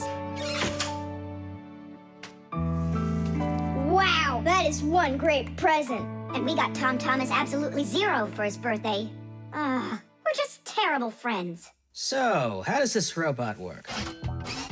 Okay, so let's give this a try, shall we? First, we'll take a walk. And how does he have any idea where the robot's going? I can tell you. One of the robot's eyes is a video camera. The robot sends the picture to the screen on the controller so the player can see where the robot is going. Yeah! And that's just one thing they know how to do. A robot is a smart machine that can do very difficult or dangerous work for humans. With its strong metal arms, a robot can move heavy objects or put together parts to build cars and other machines. Robots are often sent into outer space or to the bottom of the ocean to help scientists. There are also robots that can understand what people are saying, and robots that can talk and even make jokes, just like people. I've got it. Now let's turn you around. What was that? Look. You know, He destroyed him! Nolik, stop! You were playing with that, right? you think Tom will notice? I know what you're doing all night. I'm off to bed. I'll get him to work. I'll stay up until I do. Simka, let's try and... No, we're gonna need some help.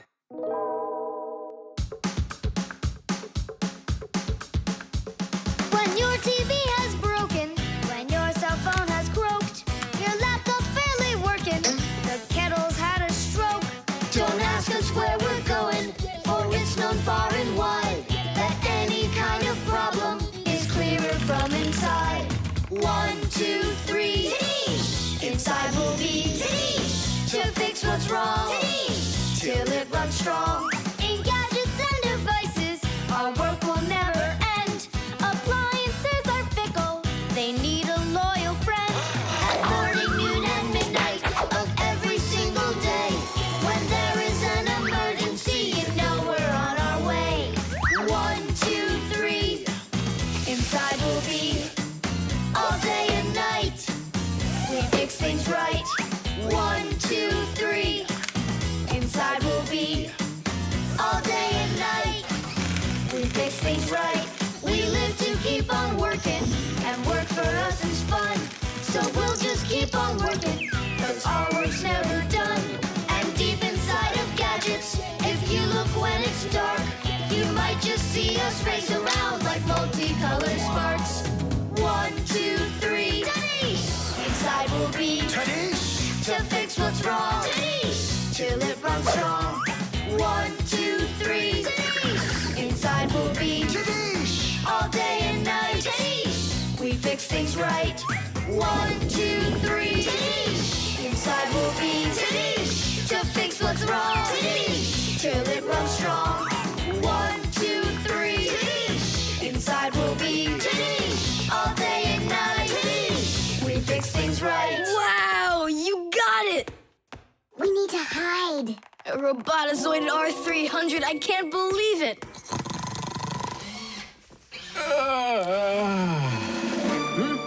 Well, happy birthday to you, Tom Thomas. I'm sorry, Tom Thomas. Last night, your robot, I broke it. Dad, it works perfectly! Don't you see? I'm so proud of you. You fixed it. I couldn't fix it at all. I tried everything. Oh, you want to tell me that the robot fixed itself? What a joker.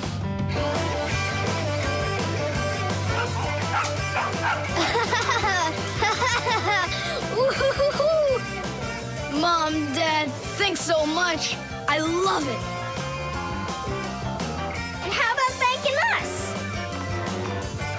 I should have known it was you who fixed the robot. Happy birthday! Happy birthday! Yay! The spare part.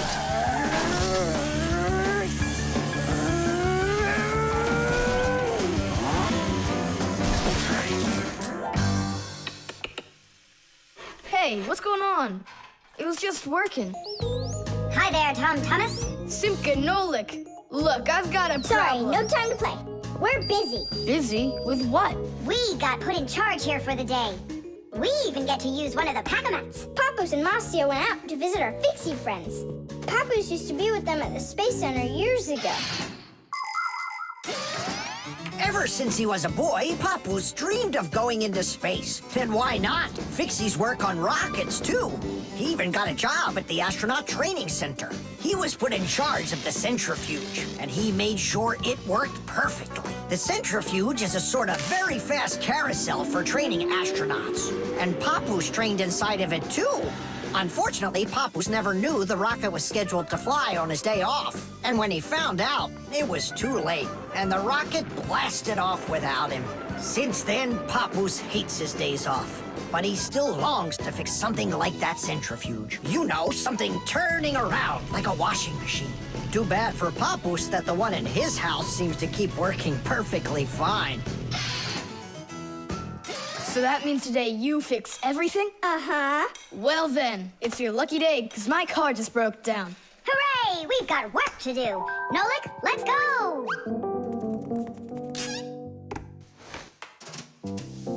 Well, what broke down here? Wait a sec.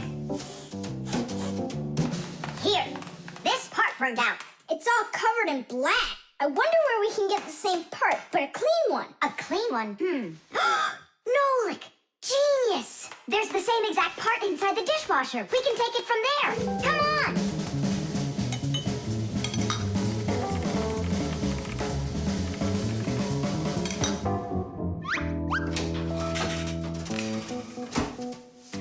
Do you have any idea how all these parts are connected to one another? With this thing right under you. It's a special part called a circuit board. A circuit board's made like this. First, the board gets covered with a thin layer of metal. Then, paths are laid onto the board where the electricity is going to flow. After that, all of the extra metal is washed off of it with a special cleaning liquid, leaving the metal paths that were drawn on the board. These paths work just like wires to connect the parts on the board to each other. And then all that's left to do is attach those parts to their places on the paths. Pull it! Tadish!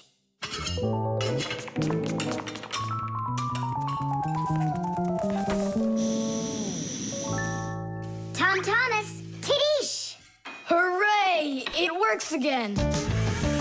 Tom Thomas, I'm about to start the dishwasher. Are there any dirty dishes in your room? Nah. Slow down! Slow what down? Slow down your mom. We took the new part out of the dishwasher, see? Mom, wait! Don't start it! You need to put in this one, dirty cup. Nolik, follow me. Inside the TV's the same part.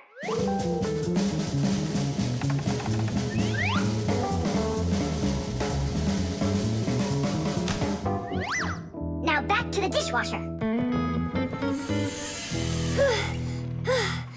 We barely made it. We grabbed the part from the TV in the living room. Not the TV, my mom's favorite program is about to start.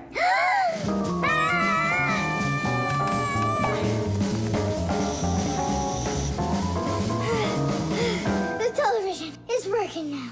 And where'd you get the part for it? From your dad's computer in his office. Hi, everybody. I'm home. Hi, hon. Are you ready for dinner? In a bit. I've got to finish a little work on the computer. Simka, hurry! Where else can we find that part? Stop. That's enough running. Here, take it back from the car. And then we put the part back into the computer and it started working again. Oh, that was really silly. Remember, you little experts, never repair any device at the cost of another one. I understand now. And I understand. If you were smart, you could have taken the part out of the old radio in the closet. Papoose, but you know the radio wouldn't work then. That old thing hasn't been working for years. Marcia and I have pulled out half those parts already. The electric train. Woo, woo, woo, woo.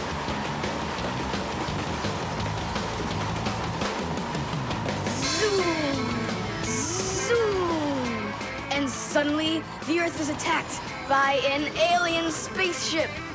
Pew, pew, pew. If help arrives here on time, we'll be saved. Move faster, faster. Come on, get off the train. Move it, move it. Tom Thomas, we came here to play. Oh, finally you're here. I need some aliens for this game. What kind of aliens are you talking about? Just plain old aliens. You know the ones. They come destroy the Earth and just about everything.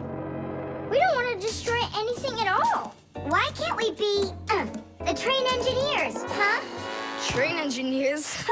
You don't know anything about driving a train. Oh, we know plenty about trains. Humans invented the railroad long ago, but back then, the rails were made out of wood. People didn't start making metal rails until the end of the 18th century. But the first railroad cars had no engines to give them their power. Instead, they used horses to pull them along. Later, horses were replaced by the steam engine. Wood and coal would burn in their furnaces to boil the water in the boilers, making the steam that turned their wheels. And the Fixies were there to help those trains go. making sure all of the parts could work together smoothly. But now steam engines have long gone away. The railroad uses electricity now for its power. These electric trains race along the railway at almost the speed of an airplane. So you might know trains, but you'll still be the aliens. This railroad is mine. So you're gonna play the way I want. The train is unloaded and leaving the station. Woo! You can play choo-choo by yourself. And I will. Pew, pew, pew, pew, pew.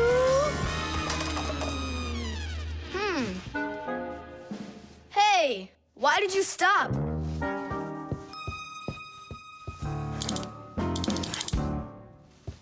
This doesn't help either. It's not going at all. Simka! Nolik! Where are you? Did I hurt your feelings or something? Mom, is Dad gonna be home soon?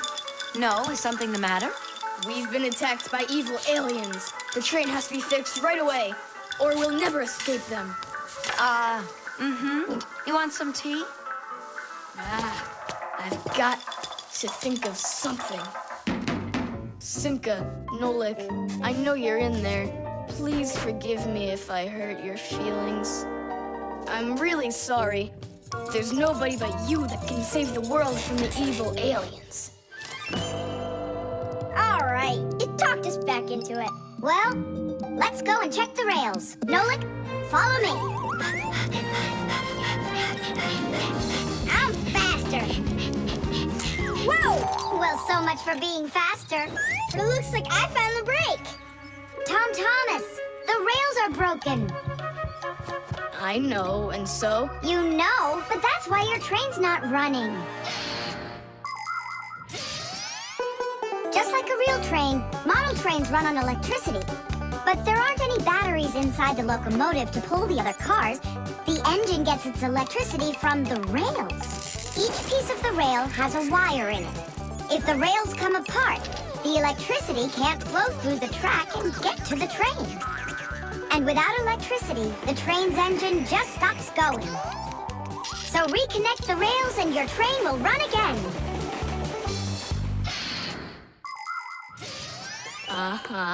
Put them together. Yes! Hooray! The train's running! Way to go! So will you play with me now? And which way are we playing this time? Whatever you want, I'm with you. The train rushes down the track with Nolik as its engineer, when suddenly from out of the sky comes an alien spaceship.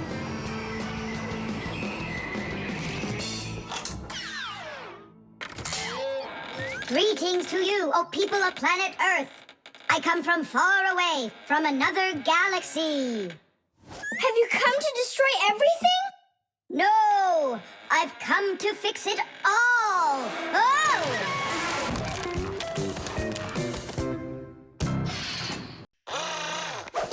The ship in a bottle. Simka, Nolik, here, take a look at this. Oh, wow! Awesome! Where did you get this from? From one of the shelves in Dad's office. He's got lots of cool stuff in there. That's cool. I'll be the captain. This is like a totally real sailing ship with masts, cordage, and everything. And how can it all get in there through such a little hole? A ship in a bottle is a real miracle. Do you want me to tell you the secret of how it gets inside? It's like so. All of the ship's masts are collapsible. Before the boat is put into the bottle, the masts are folded down and pressed against the ship's body, so it's small enough to fit through the bottle's neck. And once the ship is inside the bottle, the masts and sails are opened back up by pulling on a thread. Hands on deck! There's a giant octopus starboard! I'm an octopus, huh? Oh, look out. Brave sailors like us, we're not afraid of storms. Thomas, be careful. Hey! Oh, Did it break? no, it's all Tish. It's not close to Tadish. Take a look how this mask broke. Whoa! What have I done? Don't worry, we can fix it. Get some glue, okay?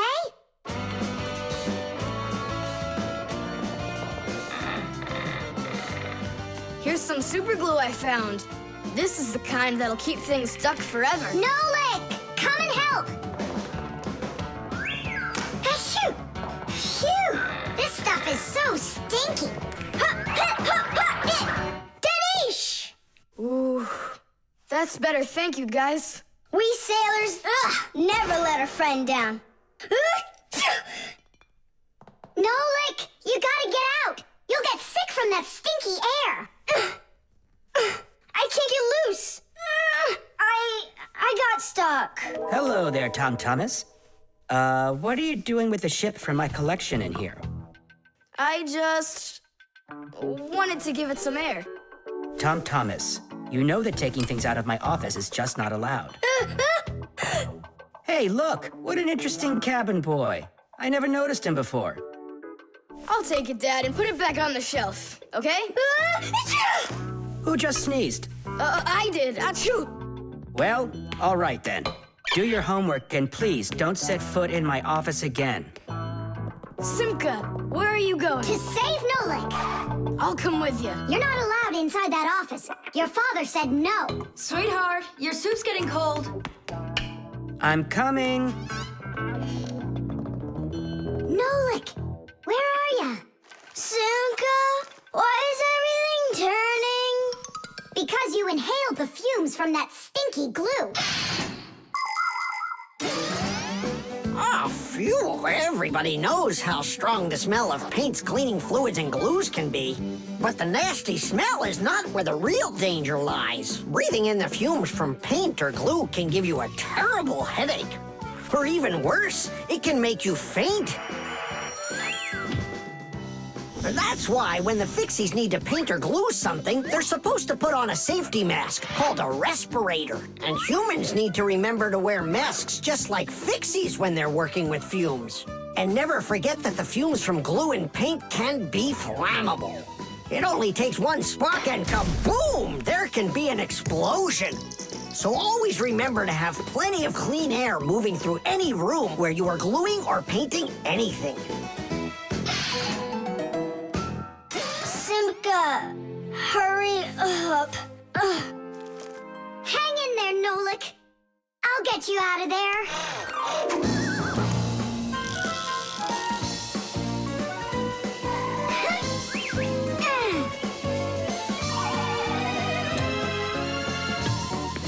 Nolik.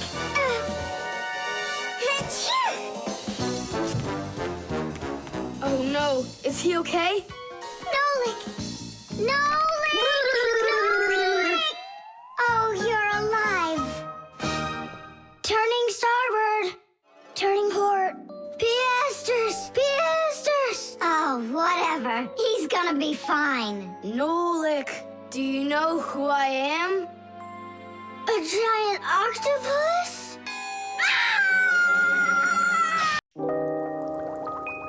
The toothbrush. Once I finish you, my top secret growth potion, I will create my own giant canine crew! And then I'll rule the... Whoa! Wow, this is super. You're better than a TV show. Oh, yeah, it's fun, but it's gonna end badly. Tom Thomas, get ready for bed. I'm going, Dad. But first, my secret recipe. We start with a bit of carbonatorous. And now a little bit of bread and butterous. And finally, beard of foamerous. Chewsocka. Don't be afraid. Drink, my baby. And you'll grow 10 times your size. What? It doesn't taste good?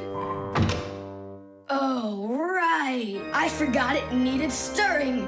This hypersonic mixer will do the trick.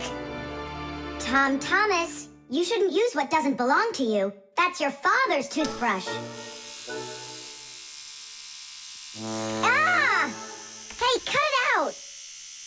acting crazy.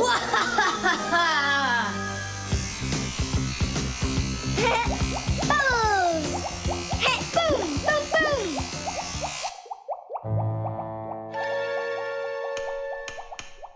Uh-oh. You said it. Uh-oh. You, Tom Thomas, are a big boy, but your brain is smaller than Nolik's. Why, thank you.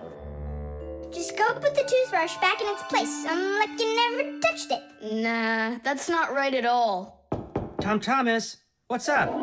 I'm almost done, Dad. Simka, Nolik, please, I really need your help. No panicking. First, we need to understand what could have broken inside of there. An electric toothbrush is really simple, as long as you know these 3 parts. The battery, the motor, and a very clever mechanism that connects the motor with the bristles. The whole secret to the toothbrush is right in there. That mechanism uses the spinning of the motor to make the bristles move very fast back and forth, from left to right, from right to left. And that's how it brushes your teeth. So what can we do about it? Here's what we do. First, we take out the motor, then we take the gears out, and then the mechanism. How much time do we need to do that? 1 or 2 hours. What? No! Just listen here, Tom Thomas. You need to open up the battery compartment. Wait for me right here.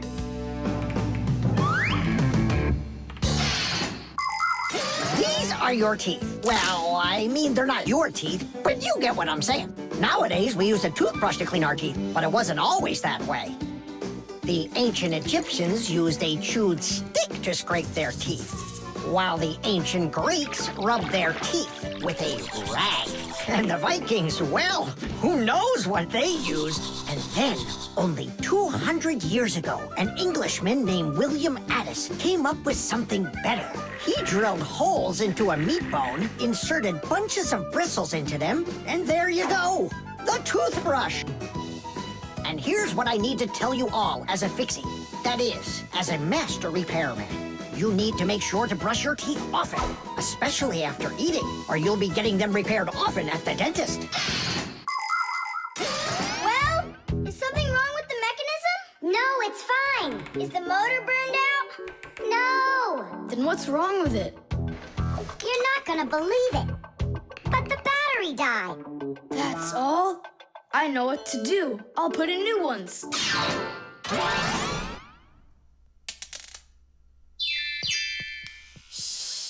Your dad turned the toothbrush on. Looks like everything's fine. It's working. Ooh, way to go. Excellent. Your dad will never find out what kind of slop you mixed up with his brush. What slop? How dare you, Nolik? How dare you refer to my mighty potion like this? Tom Thomas, somehow soap got all over my toothbrush. Can you explain that? Ay, ay, ay. Well, you got caught. What do you say now?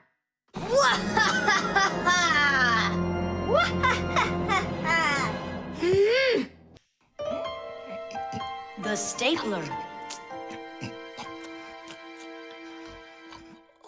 Tom Thomas gets the ball. He makes an incredible move. He's wide open.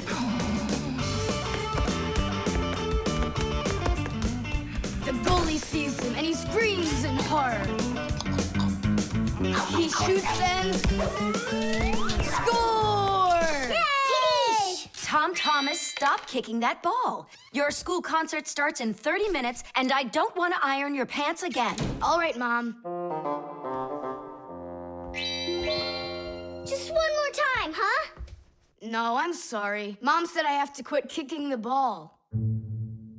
But Mom said nothing about dribbling the ball. Go, you can do it.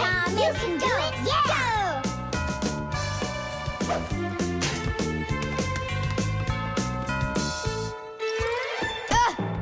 Whoa!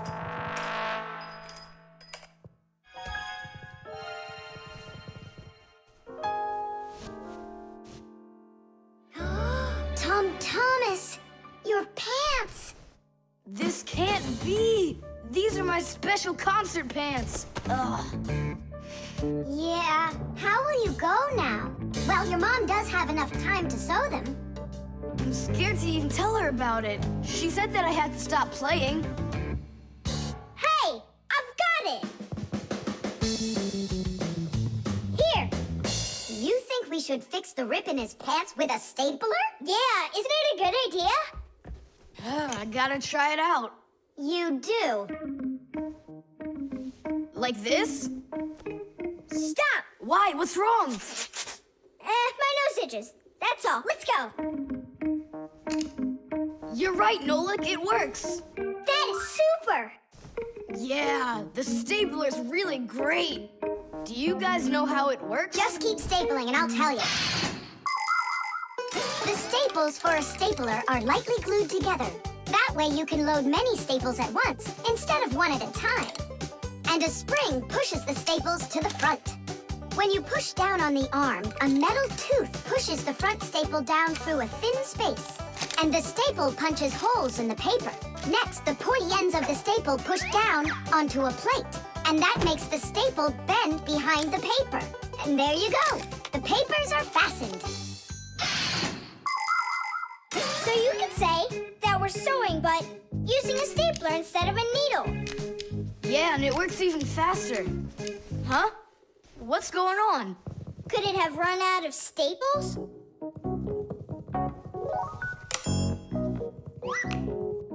There's still a lot more staples, but one of them got jammed here in the slot. Tom Thomas, we're leaving in 5 minutes. Okay, Mom. So, did you get it? No. Why don't we get Papa's to help us? Because he's really strong and he's got a pack-a-mat. We can do this ourselves. Tom Thomas, find something we can use to push that staple out.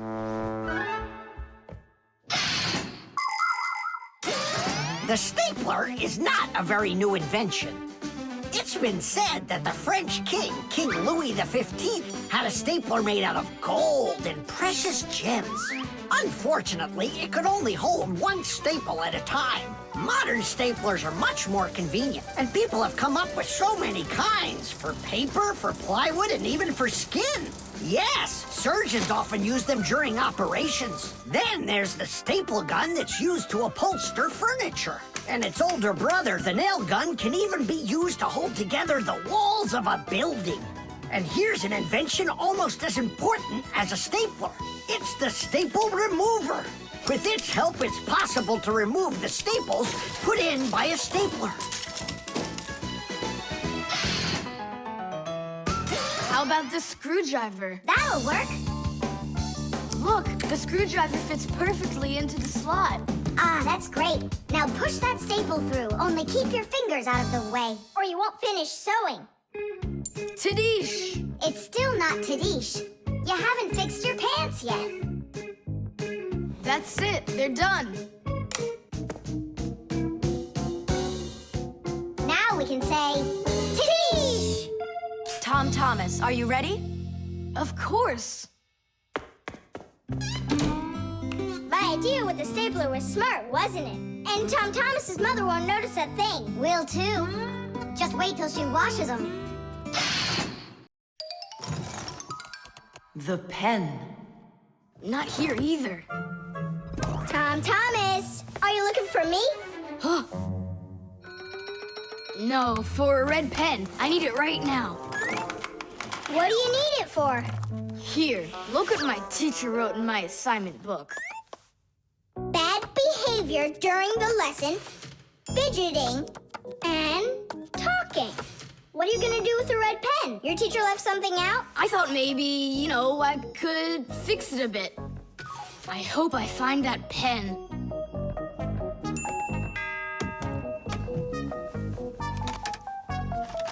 Oh, whoop. Oh, whoop. Oh. Oh, wow. Good catch. So, what do you want to fix on it? I'll just add a couple of no's, and then it will say that I had no bad behavior during the lesson, no fidgeting, and no talking. See, no problem. Cool. and then add this at the end. Tom Thomas is a perfect student. Nah, then they would guess I did it. What, is it clogged up? A little scribble will do it. That's not a pen, it's more like a penknife. Oh, look, the ball's missing. What ball? It's a pen. It's a pen, but it's a ballpoint pen. Old-fashioned pens work by dipping the pen into a jar of ink. But with a ballpoint pen, the ink is stored inside of a tube that has a metal tip on the end with a small steel ball. Well, small for humans, that is, but of course, for Fixies, it's quite large. When you drag the pen across the paper, the ball spins around and gets ink on it from inside the tube. Then it turns over and the ink rolls out onto the paper. So without the ball, a ballpoint pen won't write at all. So what am I going to do? That's my only red pen.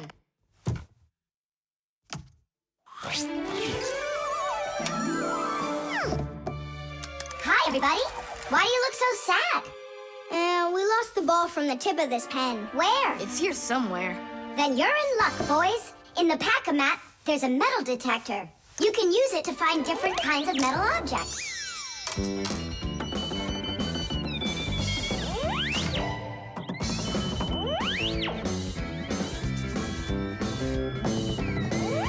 Nah, that's not it. I can see that myself. It's not on the table, Nolik. Until not that long ago, humans used pens that had to be dipped over and over again into an inkwell. This was quite inconvenient, and so to make writing easier, the fountain pen was invented. A fountain pen could be filled up with ink, so it could write for a much longer time. But fountain pens would often leak, leaving blots of ink on the paper. This problem was solved with the invention of the ballpoint pen. Ballpoint pens are simple, handy, and reliable, except that you can't write with them on a wall or upside down for a long time. That's because the ball uses up the ink on it, and the ink can't flow up to the tip. But even this problem has been solved. There are now special ballpoint pens that can be used by astronauts floating in space.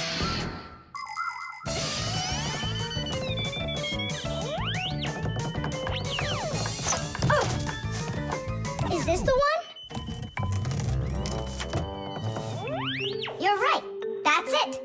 Don't you just see how awesome my metal detector is? Is that what you're calling me now?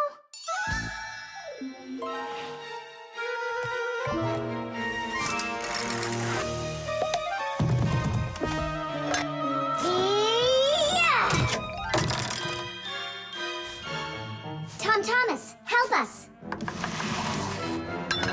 And now! Tidish! Cool. By the way, what do you need the red pen for? Well, Tom Thomas and I need to fix something in his assignment book. What? If I knew that, I wouldn't have helped you out.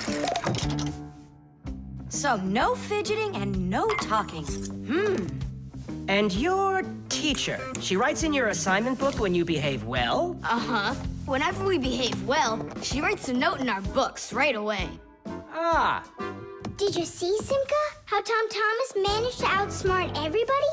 Since I see nothing else here from your teacher, does that mean you behaved badly the other days? Uh-huh. What? Well, Did you see, Nolik? How Tom Thomas just managed to outsmart himself? The internet. Well, maybe it's, Don't think so. It's probably, You call for me, children? What's the matter? take a look. I've never seen anything like it.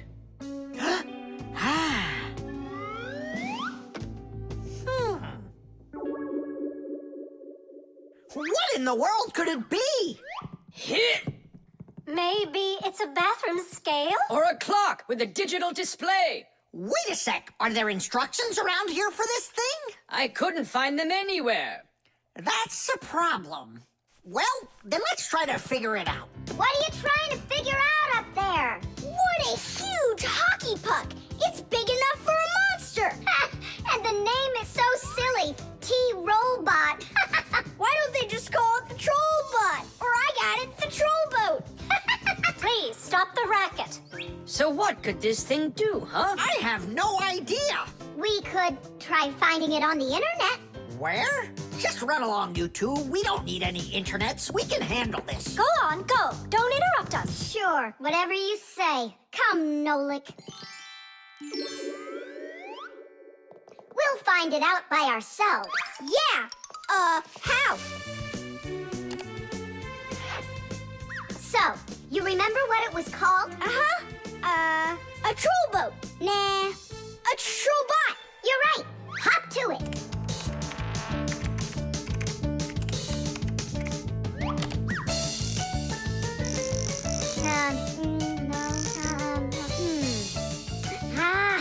That's not it. Oh, T-Robot. You're right. There it is. A robotic vacuum cleaner. You mean it vacuums by itself?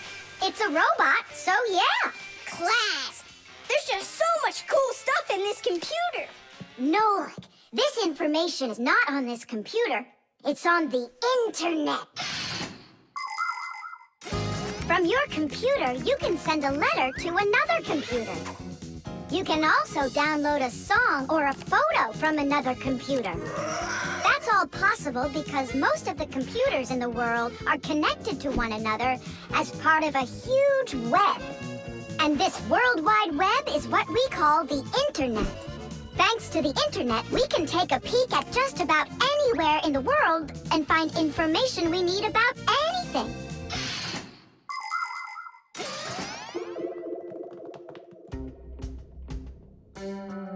It's an electronic vegetable slicer. No, it's a printer for round sheets of paper. There's no way. Grandpoos, we found out what they do with it. You're back again? You mustn't interrupt the adult.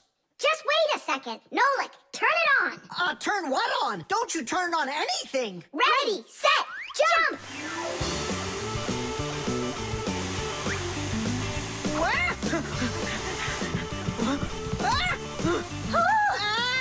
Help me! No, no, no! Hold on! What was that?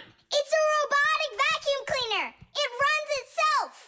And where did you find the instructions for it? On the internet. Just ask and it tells you. You can really just ask and it tells you? Aha! If you want, we can show you. We'd love to see it. Sure, why not? Hip. Whoa! On the internet. Hey, hey, hey! Wait for me! What's an elephant weigh? What's an elephant weigh? What's an elephant weigh? The answer's easy to get. It says it weighs 5 tons. It says it weighs 5 tons. It says it weighs 5 tons here on the internet. It says it weighs 5 tons. It says it weighs 5 tons. It says it weighs 5 tons here on the internet. You send a letter to me. I send a letter to you. You send a letter to me. It's just so easy to do. We're writing letters now. They're fun to send and to get. We're writing letters now to the internet. We're writing letters now. They're fun to send and to get. We're writing letters now through the internet.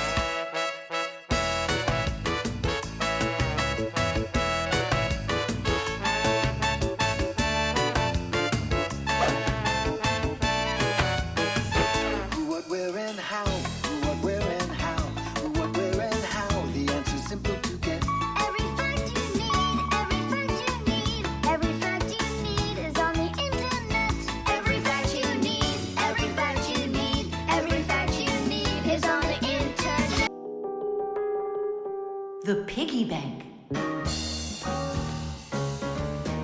Mwah.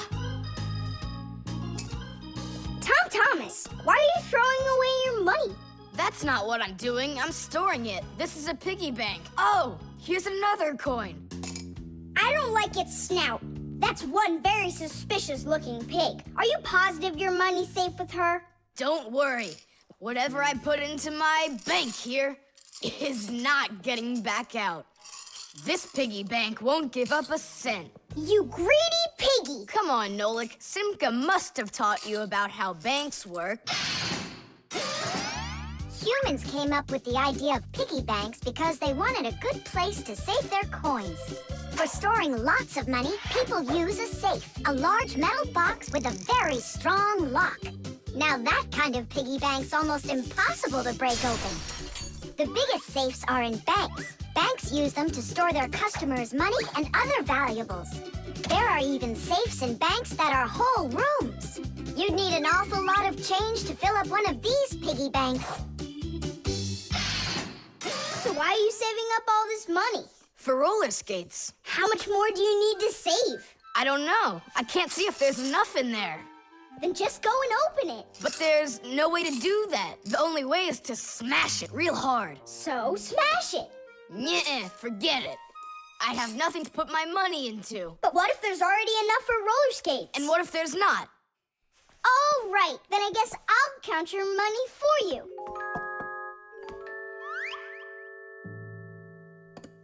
Tadish!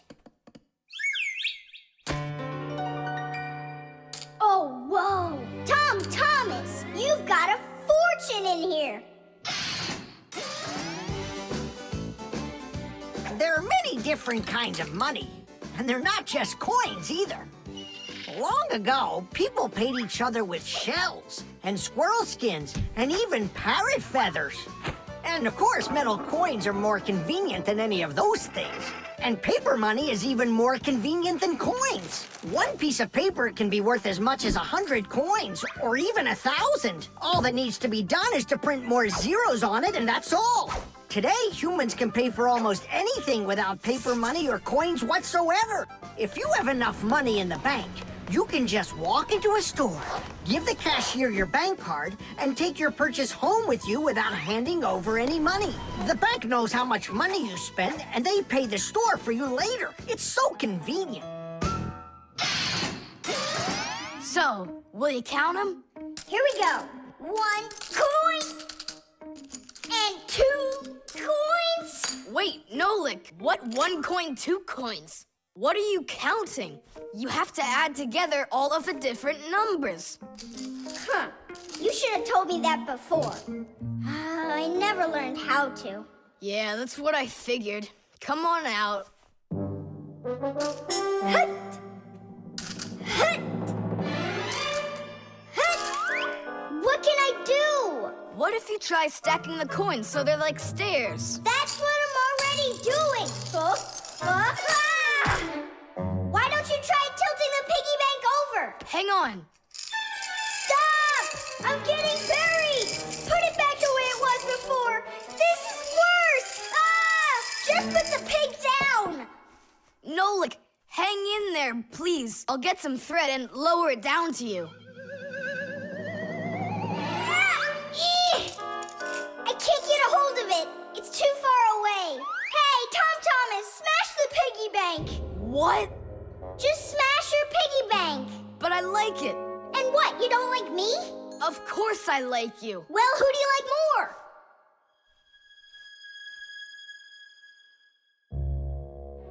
You're my friend, aren't you?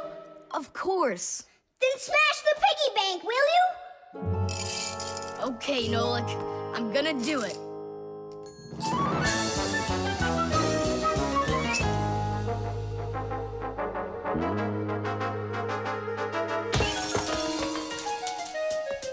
Nolik, are you okay? I'm okay.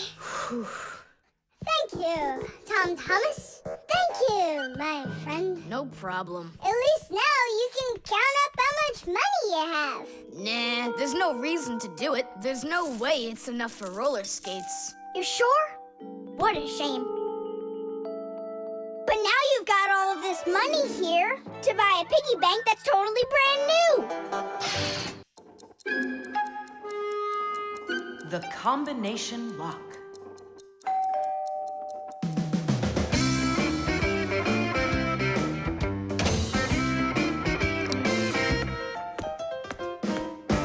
He's home.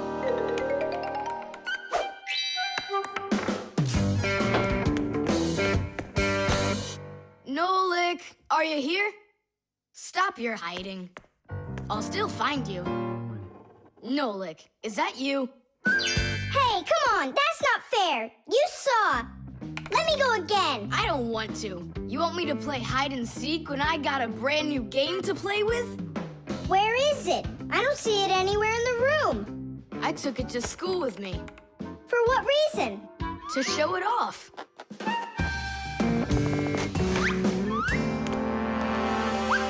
Wow, awesome game. Tom Thomas, can I play your game? Because I'm not done playing with it yet. Now just try asking me to do some favor for you. Wait, was it a 3 or a 4? It could have been 5. I forgot. What about? I forgot the combination. And now I can't even do my homework. Everything I need to finish is inside of there. I'm not climbing in to find out your homework. Don't even ask me. Tom Thomas, why do you look so upset? The code for the lock. I don't remember it. Don't you worry. Ha! We'll open it. I know all about a code lock. A simple code lock is built with a few discs that have numbers on them. In the center of each disc is a hole with a notch. When all of the discs are turned so their notches line up in a straight row, the lock's pin can slide out freely.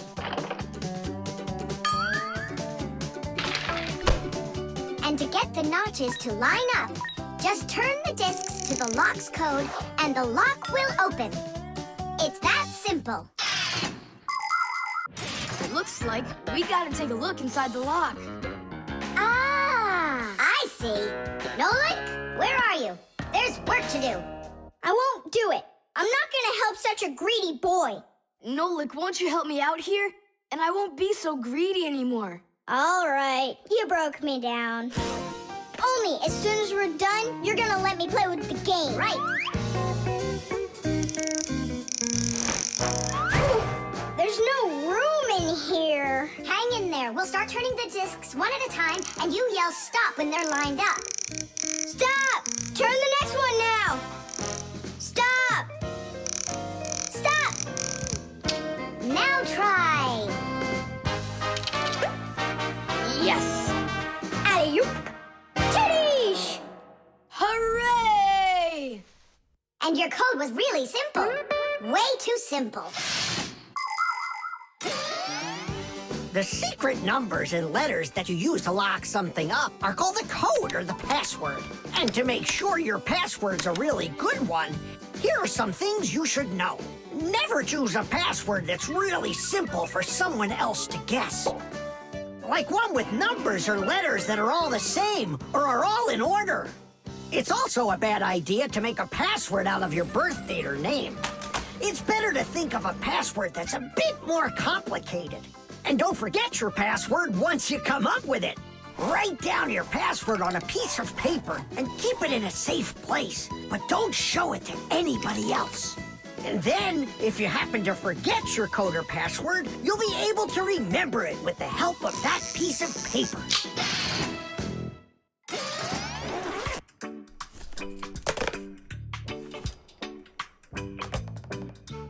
And why did you ever put a lock on your backpack? I was hiding the game from the other kids. Then why did you take it to school today? I wanted to show it off to my class. And did you show it? No way. If they would have seen it, they'd be like, I want to use it. I want to play. And so you hid it and didn't show it to anybody. Not to anyone. Then why take it to school, silly? To show it off there. You're just some show-off. You're just some greedy... Oops, sorry. Once greedy boy. Will you let us play now? Play away.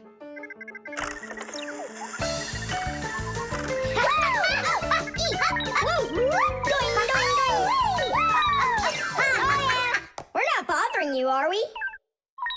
Can you jump a little easier? You're shaking the whole desk.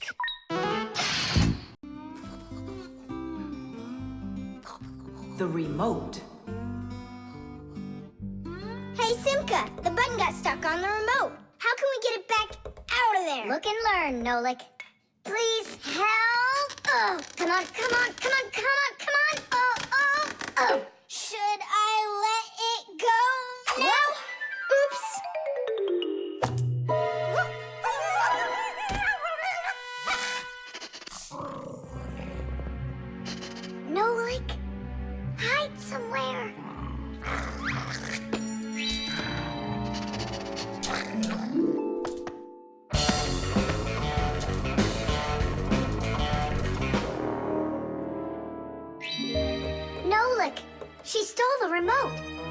Nolik?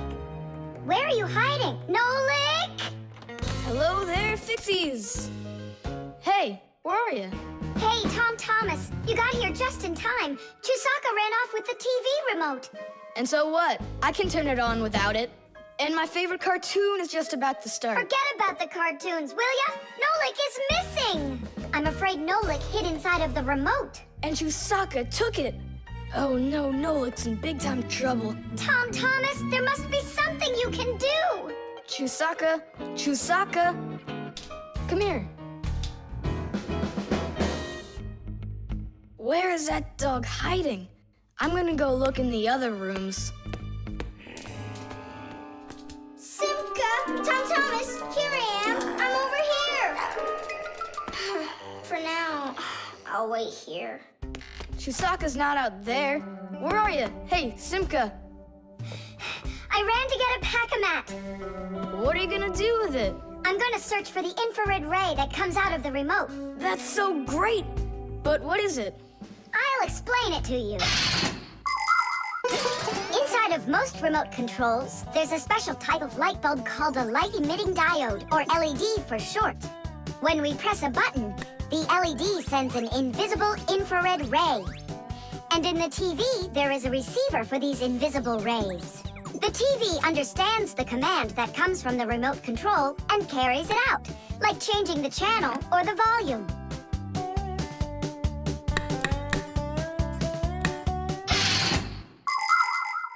If the rays are invisible, then how is it possible to see them? In the pack-a-mat, I've got these special goggles that can help me. And now what? Yell to Nolik. Get him to close the contact on any one of the buttons.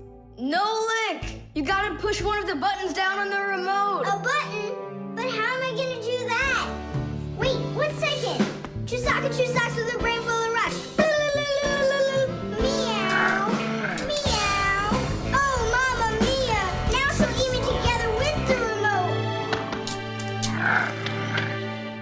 Nothing for you here. But here's something. There he is. He's over there. Chewsocka, come here. Do you want a hot dog? So you want to play tough? All right then.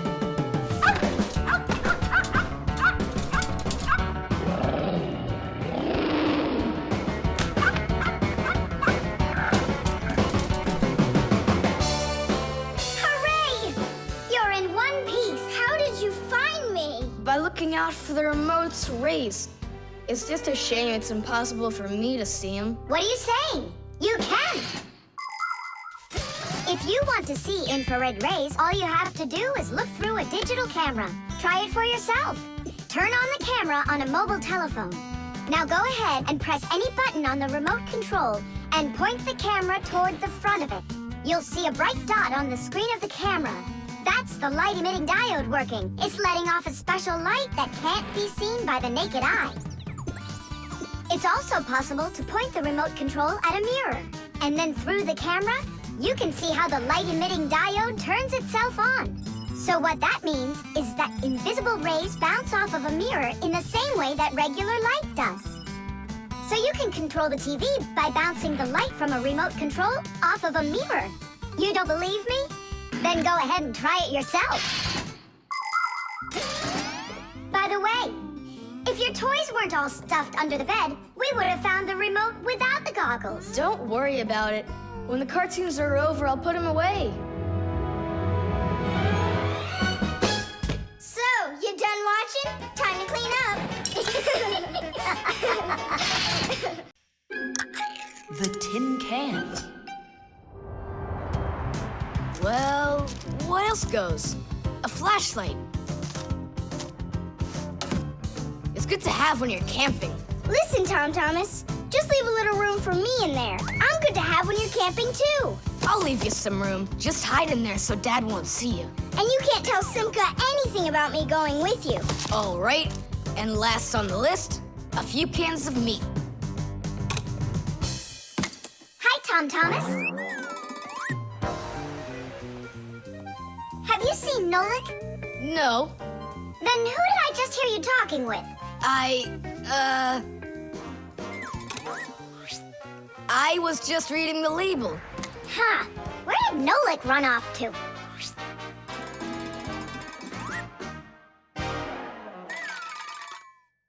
Simka, do you know, how come these cans have no way to open them so you can taste what's inside? What do you mean? Don't you know what makes canned food special? It comes in a can. The thing that's special about canned food is that it can get stored a long time without spoiling. You see, meat and vegetables spoil when harmful bacteria start multiplying inside of them. So, if you can get rid of the bad bacteria or stop them from getting into the food will last a long time. That's why jars and cans are sealed very tightly. This stops harmful bacteria and air from getting inside and spoiling the food. So you're telling me that Nolik's not here, right?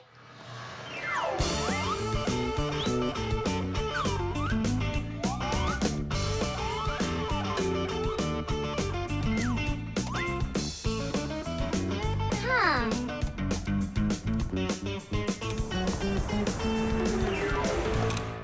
So it looks like he's really not here. Who is that? Where? Oh, right, now I remember. There's another can I should take with me. There's something fishy happening here. Hey, guys. My mom threw this can out a long time ago, but I hid it for later. I knew I'd use it someday. And who were you talking to when you said guys? Moi? You're here and I'm here, and that's two of us. Look at this great can I got. There's nothing great about it.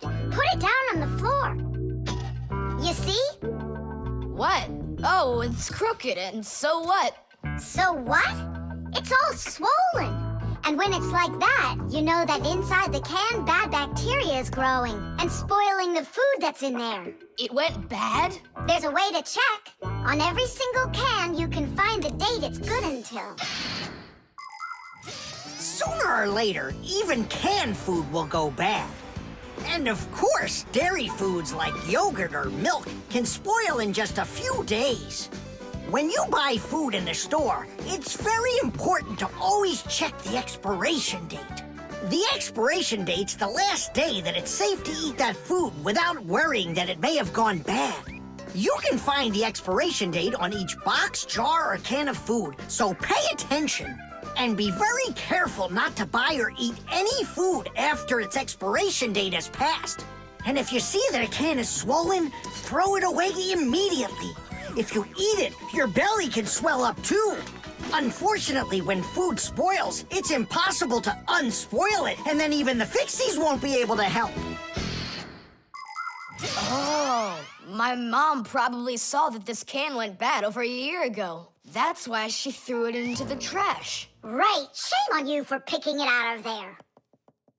You could have poisoned yourself and poisoned your dad as well. Yeah. And the other cans, are they swollen too? They're fine. Goodbye then. It's a shame I couldn't find Nolik around here. Papoose wants to give him a brand new pack-a-mat as a present. To me? Aha! I gotcha! Ha-ha! I had a feeling you would try to sneak away in Tom Thomas's bag. You lied. That's not fair. And hiding, that's fair, right? Tom Thomas, are you ready? I'm ready. Great, then let's get going. Hooray! We're going camping. I wanted to go camping too. Don't worry, I'll go camping with you. Really? Really, really, really. To that house outside our window. See how huge it is? The nightlight. They're very close. I can feel them. Help me! Help me! Help me! That's all. You've had enough monsters. It's not good to watch these kinds of movies before bed. Mom, really, I'm not scared. Let me watch the end, would you? I told you, that's all. Well, good night, honey.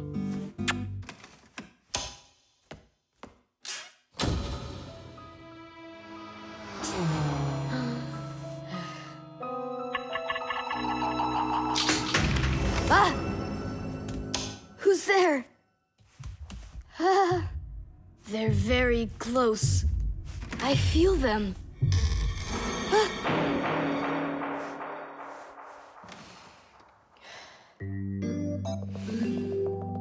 Can you believe it?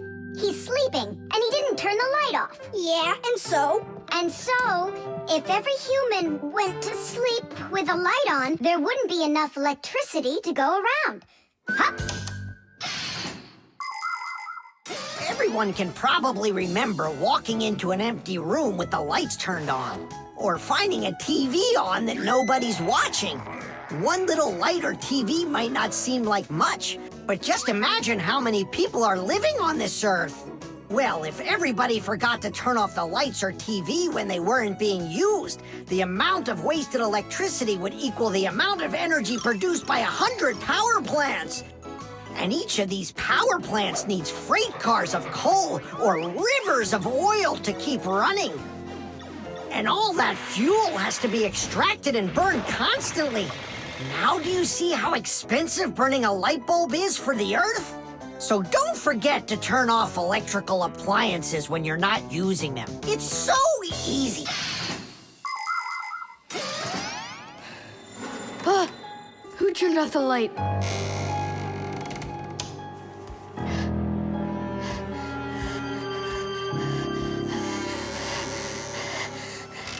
Ah!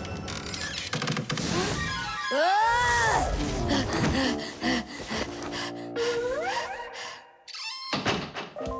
They're very close. I feel them. I feel them.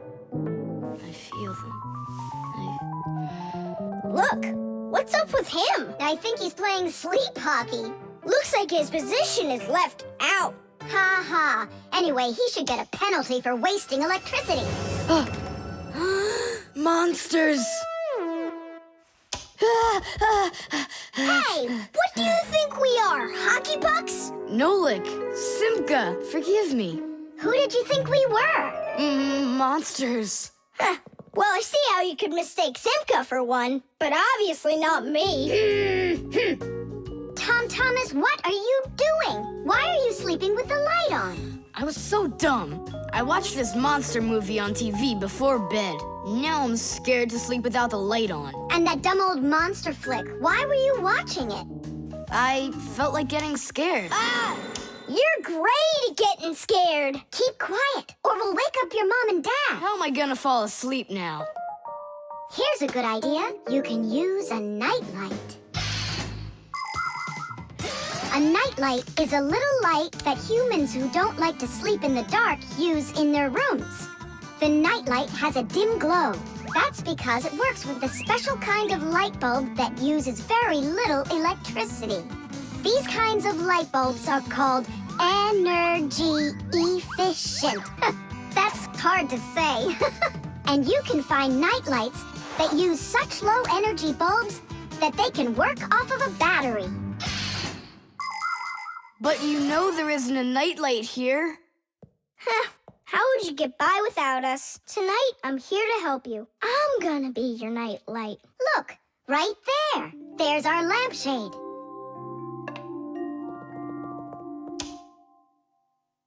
Thanks so much. You really are a friend indeed, Nolik. It was easy. Just go to sleep. Nolik. Do you know any good stories? I know one about a big meat grinder. Nah, no way. You'd better tell me a story about a nice, kind Fixie. Ah, I know a good one. And here's how it goes. Grandpoos was working inside of a very big clock. Actually, the clock wasn't that big. And I'm not sure if it was Grandpoos, but it was a clock, I think. The mirror.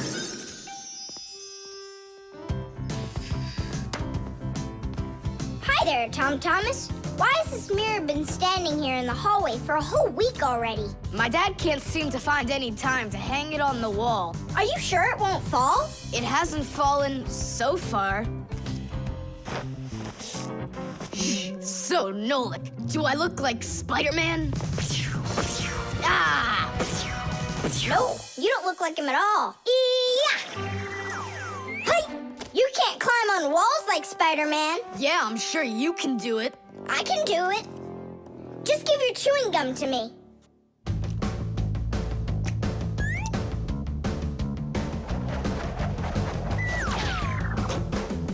See that? Like in the movie. Oh, like that's really hard. Just keep watching.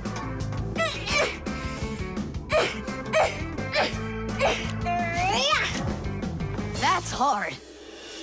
Feast your eyes and see what the only spider fixie in the whole wide world can do.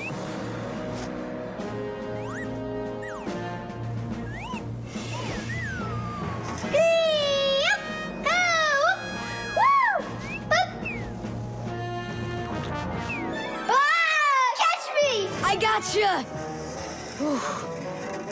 The mirror! Whoa!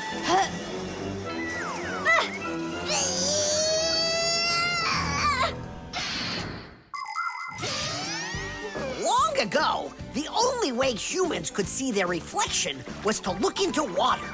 The very first mirrors appeared about 5,000 years ago. They were made out of silver or bronze. Legend has it that the Greek scientist Archimedes once burned down an entire enemy fleet with the help of mirrors like these. But humans only became able to see their reflections well after they started making mirrors out of glass. And we still use glass mirrors today. But of course, mirrors are not only used for looking at our reflections, they are also used in telescopes to collect the light of distant stars. And humans also use mirrors inside of automobile headlights so they will shine even brighter. Just look at all the things mirrors can do for you. Whew. Looks like it didn't break. Help me lift it so we can lean it back up on the wall. Tom Thomas! I've gotten a reflection in the mirror. That's impossible, because only vampires can't see their reflections. Or ghosts. But I'm not in there. So then, I guess you've become a ghost. No, not a ghost. I don't like them. Hey, what's all the racket? Did you guys get yourself into trouble again? Simka! Me and Tom Thomas were playing Spider-Man, and I turned into a ghost for some reason. Yeah, a ghost. That's silly. They don't even exist. Oh, you don't have any reflection either. Simka! You're a ghost just like I am.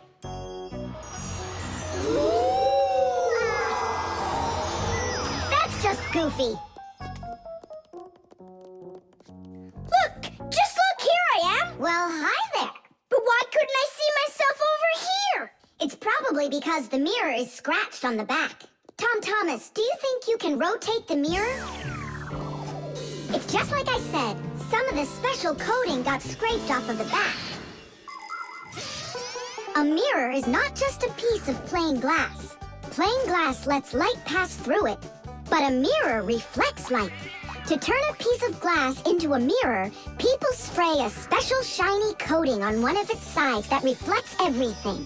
And then to protect the shiny coating, an extra layer of paint is put on top of it. But even with that protection, you still have to handle mirrors carefully. Because mirrors can easily scratch or even break. And do you think that this one is possible to fix? Yeah, we can do it. It's a good thing you have a pack-a-mat with you. I thought we might need it after you started screaming over here. Don't tell me you've got paint in there for a mirror. A pack-a-mat's got everything you'll ever need.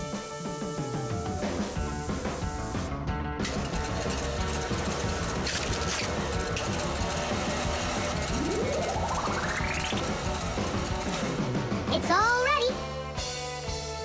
My dad's coming. Tom Thomas, what are you doing here? Checking if you hung it. Yeah, right. I'll definitely hang that mirror on the wall soon. Like tomorrow. Or next week. The mixer. Marcia, why are we going to the dishwasher again? We have a busy day ahead of us, and we all need to be charged up with energy. I don't like charging myself up in the dishwasher. Then how about the microwave, Nolik? Or the kettle? No thanks. I don't like it when we go inside anything at all in that kitchen. There's not one interesting thing in there. And where's it interesting, huh? In the computer. Marcia, will you let me get charged up in the computer? The energy there is sweeter. Our diet has to be nutritious, Nolik, not just delicious. People don't eat just candy, do they? Humans get energy from food, while the Fixies get their energy from appliances. Humans eat all sorts of foods, and so do Fixies. They need the energy that comes from different devices. Getting charged up in a car makes a Fixie faster. In a computer, smarter. And in a clock, more accurate. To get a balanced energy diet, Fixies mustn't stay inside of one place all the time like a television. It's healthier for us to move from one device to another.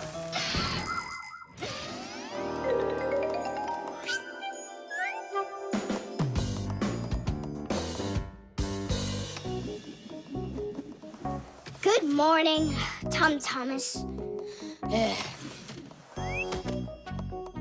What's the matter? For breakfast, I got cereal with milk. Mom says that milk is so healthy, but I think it's just awful. Aha, Nolik, there you are. Go get charged right now. I'm not going. Look at Thomas. He doesn't want to have breakfast either. Why don't you? Milk tastes awful to him. Taste awful? He just doesn't know how to drink it right. Look what we've got here. What? What? A mixer. A mixer is a kitchen appliance that's used to mix together different foods. With a mixer, you can make things like frosting, sauces, or an omelet. But the most delicious thing you can make with a mixer is a milkshake. It's easy. Just put some fruit, syrup, juice, ice cream, or anything else you'd like into a container and then add milk. Now use the mixer to stir it all up until it's smooth and creamy. And that's it. You've got yourself a milkshake.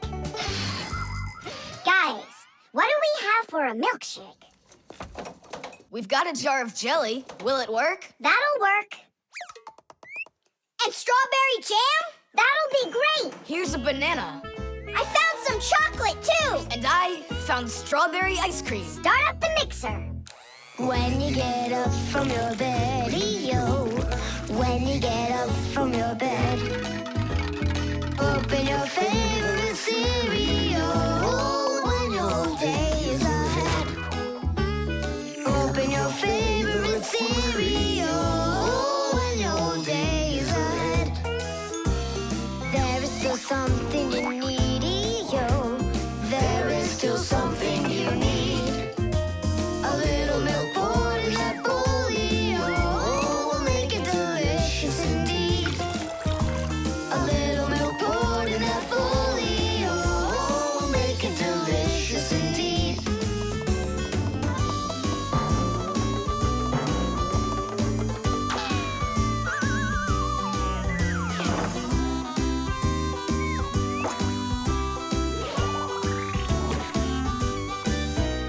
A little milk's all that you need indeed.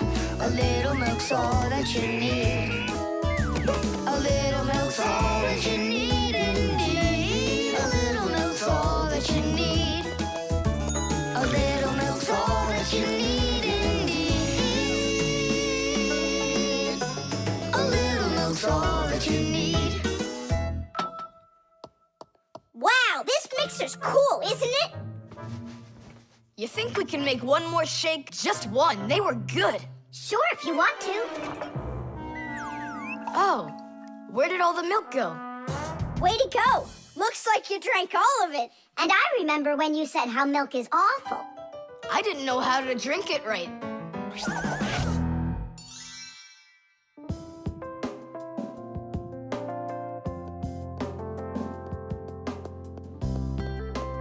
Simka, what in the world were you up to?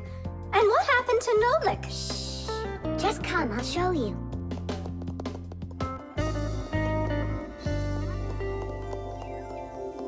Nolik, here you are.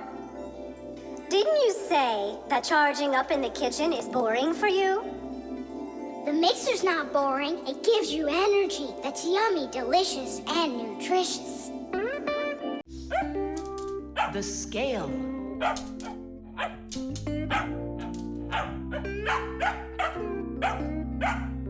Chewsocka, that's enough already. But what if it's something important? Come on, she's just a dog. They say that cats and dogs have a sixth sense that we don't have. What's that? Well, they feel all sorts of things that we humans don't. I better let her in.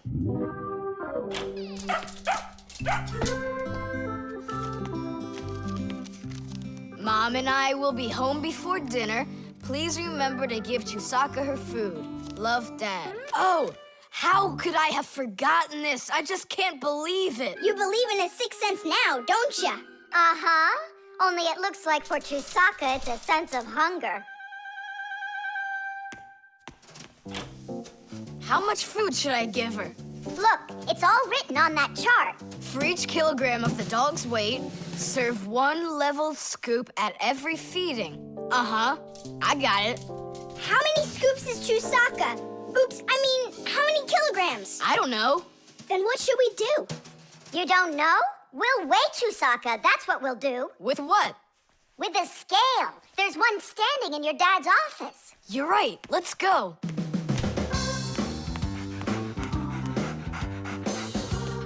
I was wondering, does it bother your mom that only your dad has his own office and not her? Nah, Mom says she's got her own office. It's called the kitchen. Hey, look, there's the scale. Did you know that humans have had scales like this for more than 7,000 years? If we want to find out how much something weighs, we need to compare it with something that we already know the weight of. Let's say you need to weigh a watermelon. You put it on the scale's pan and it drops down. Now you keep adding weights to the other side until the two sides balance. Well, this one is too heavy, but this one is just right. Since the weight is 10 kilograms, it means that the watermelon weighs 10 kilos. And that's just how simply a scale works. Well, should we start? Chewsocka! Right, like she's gonna come running. How are you gonna get her away from that bag? Huh, I know how to get her.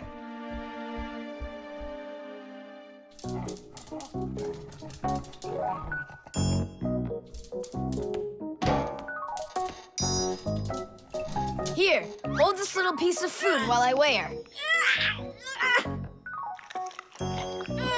This may be literal, but it's way too heavy. Just hang on.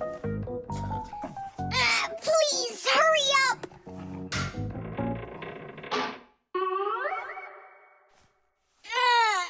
Come on, hurry up.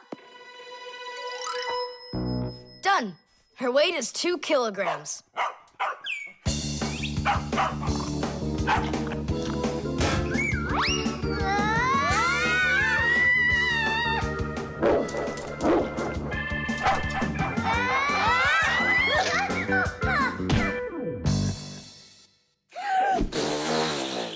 Okay, now we can feed Chewsocka. Chewsocka weighs 2 kilograms, so 2 cups will be just right then. Do you think that you can feed your pets any kind of food at all? Oh, no! For them to be healthy, pets just like humans need to have a nutritious diet. Today, there are special pet foods for birds, fish, dogs, cats, and all sorts of other pets. These foods are made with everything your pets need to stay healthy, like meat, fish, fruits, grains, vegetables, and vitamins. These kinds of foods give pets a well-balanced diet, and there's no need to cook them. They're ready to eat. Just pour them in a bowl and your dog will be happy. And so will your cat, and your bird, and your fish, too. Just be careful not to mix them up, because what's good for a fish isn't good for a dog. Each animal needs its own special food.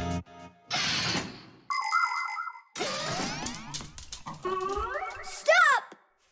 What's wrong? What's wrong? You have to take out a piece. She ate one already. All right.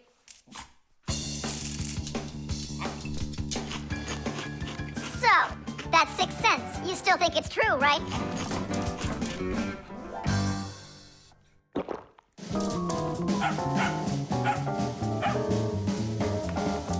What did you bring that for? Oh, Mom is calling. No way. How could she know it would rain? I knew that Chewsocka had it. Hello? It was a 6 cents, wasn't it?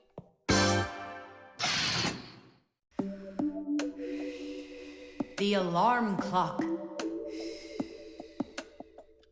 Ha! It didn't ring again. Nolik, let's go fix the alarm clock. Simka, wake Tom Thomas up.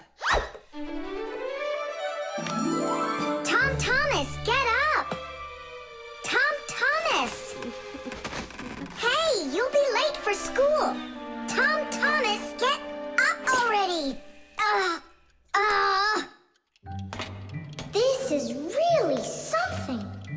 And where's the battery in here? No, this is an old mechanical alarm clock. It doesn't work with a battery. It uses a spring. How's that work? People wind up the spring tightly, and then as it slowly unwinds, it turns the gears, which turn the hands of the clock. Chew! Oh! What? The alarm clock broke. Let's hurry and get you washed up. Tom Thomas, are you just getting up? Dad, the alarm clock didn't go off. It's broken. Here's the problem. It won't turn, because the feather's stuck in the gears. Nolik, help me.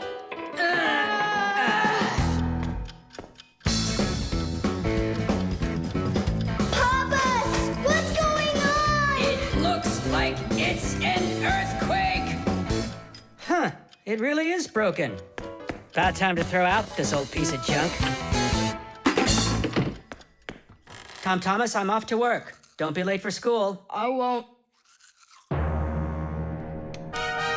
Where are we? In the trash can. And what's gonna happen to us? Well, you see, Nolik. People throw out broken things without a second thought. Even appliances that can still be fixed end up in the trash all the time. And the trash is taken to a horrible, deadly place called the dump. If a Fixie happens to be inside a broken appliance, he will come face to face with great danger.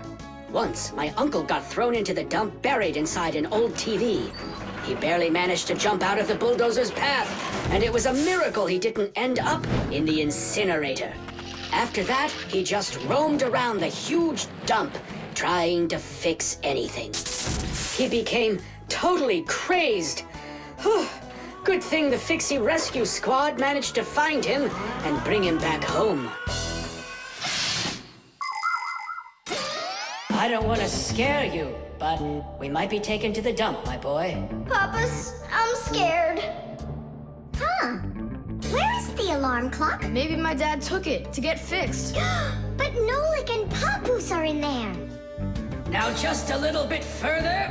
I don't want to go to the dump. No tears. There's only one way out of here.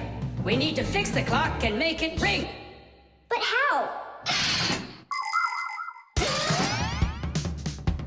Inside the clock, there is the main spring, and there's also a second spring. The second spring is held still by a brake, and so it waits. When the little hand reaches the time the alarm was set to go off, the spring jumps off the brake, and the gears are free to start turning. That makes a little hammer beat the cup of a bell very, very quickly. And that's how an alarm clock rings. So this feather is stopping the gears and not letting the hammer strike the bell. Exactly. I'll start rocking the gear back and forth, and you tug it. And 1, and 2, and 3. Tadish!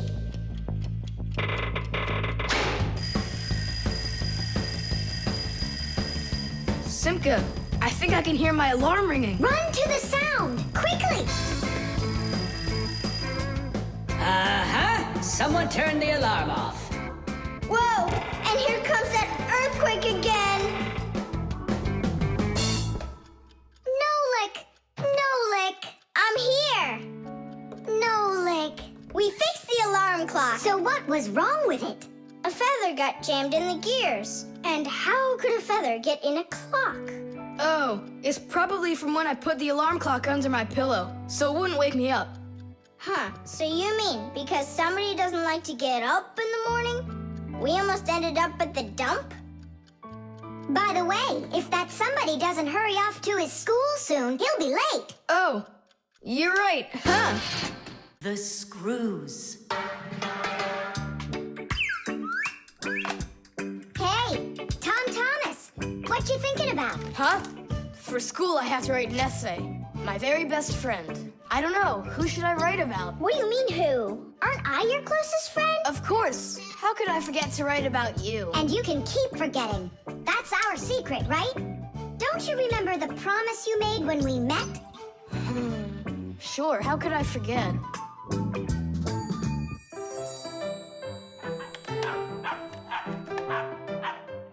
What's wrong with Chewsocka today?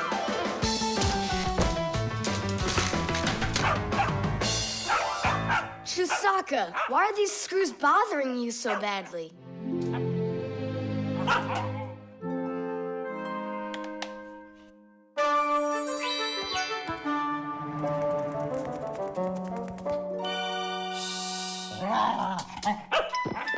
What's with you? Leave them alone already. Will you just calm down? You're gonna destroy my plane.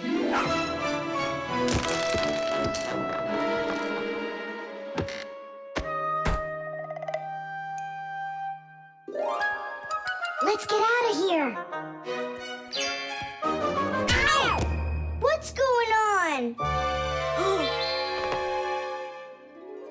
What's going on? Hey, if you don't turn back again, I'm not letting you go. Oh, please, don't be afraid. I'm not gonna hurt you too. I'll just ask you one question and let you go. Nolik, we can't. Don't worry about it. Quit your staring. Ask your question, boy. No way you can talk. Just tell me, who are you? Fixies. That's all. We answered. Now you let us out. Oh, wait, but what's it mean that you're Fixies? That's already question number 2. You promised to let us out, didn't you? I'm sorry. You can leave now.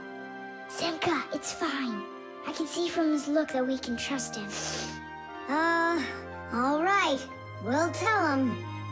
You gotta swear that you don't tell anyone else. I swear it. Fixies. We're the little people that live inside of machines and appliances and take care of them, fixing them, cleaning them, and oiling them. Humans never suspect us. They think that if something breaks and then suddenly starts working again, that it happened all by itself.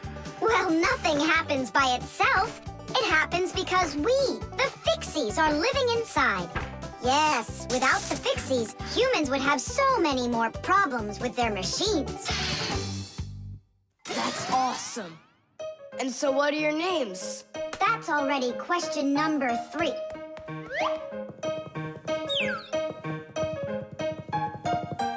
You can call me Nolik, and her name is Simka. And my name's Tom Thomas. Will you come back over? Oh, well. I was this close to becoming the first kid in the whole world who made friends with the Fixies. I thought you guys would never come back over. And we didn't plan on coming back. But then we thought it'd be really great to be the only Fixies in the whole world, who are friends with the only kid in the whole world, who is friends with the Fixies. Ah! And who has told no one about us. The Fixies do everything they can do to hide from humans. They are afraid that if humans discovered Fixies, they would hunt them down and capture them and start keeping them in cages just like pets. And worse than that, They would take them into their laboratories and start examining them under microscopes, even conducting scientific experiments on them. Or suppose that humans thought we'd do all their work for them, and so they decided that they didn't have to take care of their appliances any longer. Well then, let me tell you this. If humans decided that they didn't have to clean or fix their own appliances, then not even the Fixies will be able to stop them from breaking no matter what they do. That's why the Fixies are very smart to hide from humans. Okay, then, I'll write about someone else. I have the very best friend ever. Period. When something's broken, he repairs it. He's the one and only the one and only Nolan. Candy.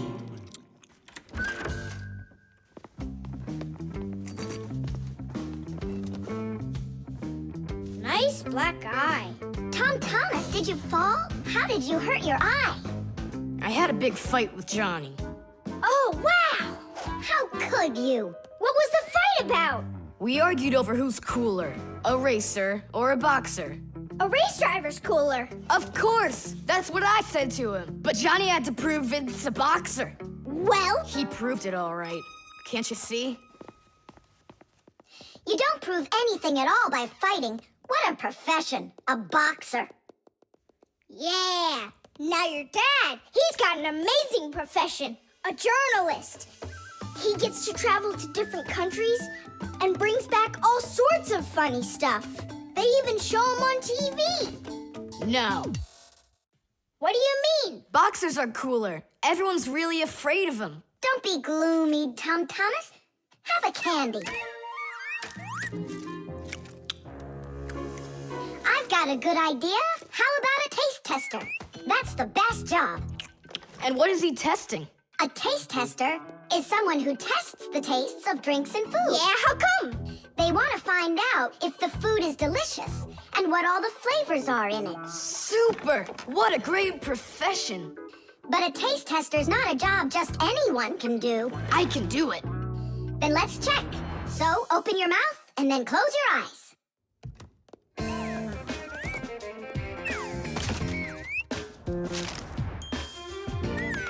Try to figure out what the flavor is inside of this piece of candy.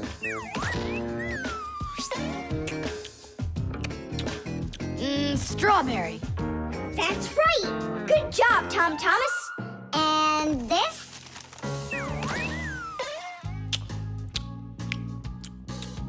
That tastes like orange. You missed that one. It was lime. Yeah, Tom Thomas. If you want to be a food taster, you're going to need to do some serious practicing. Let's do it. Raspberry. You got it. Simka. How do they get the candy to be hard on the outside and filled with liquid on the inside? Don't get distracted. You're training. Yeah! Hard candy is made like this. First, a sweet syrup is cooked until it is thick and stretchy. Then the mixture is pulled into long, hollow tubes that are like noodles. As the tubes cool down, they start getting harder. And it's right then that the tubes are filled with the soft, fruity center and then cut into pieces. It all has to be done quickly before the tubes have a chance to get totally hard. And that's how candy is made that is hard on the outside and soft on the inside.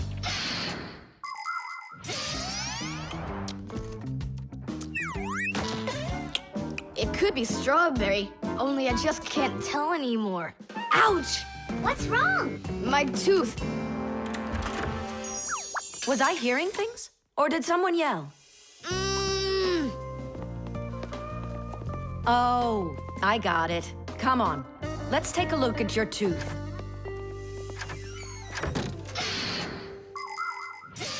A taste tester has to be the most delicious profession in the world. They taste all sorts of things like cheeses and chocolates and decide which ones taste better. Everything is tested for taste, even water, because different waters taste differently. There are also testers who don't test food and drinks, but rather they test the smells of things like deodorants or perfumes. Not everybody can become a really great tester. First, you have to be able to tell apart all the different tastes and smells. You also need to know when it's time to stop, or you can make yourself sick and lose your ability to tell things apart. That's the reason why taste testers only take very small bites of food and very, very little sips. If you're gonna have a bad tooth, it's good to have a mom who's a dentist. That's true. She's a good dentist. She'll fix it in no time. She'll pull that tooth right out.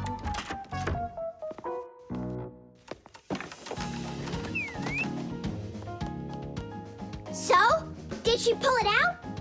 Nah, she just gave me some medicine to gargle. Your tooth, does it hurt? Yeah, it hurts a little. Hey, now I definitely know who's cooler than a boxer.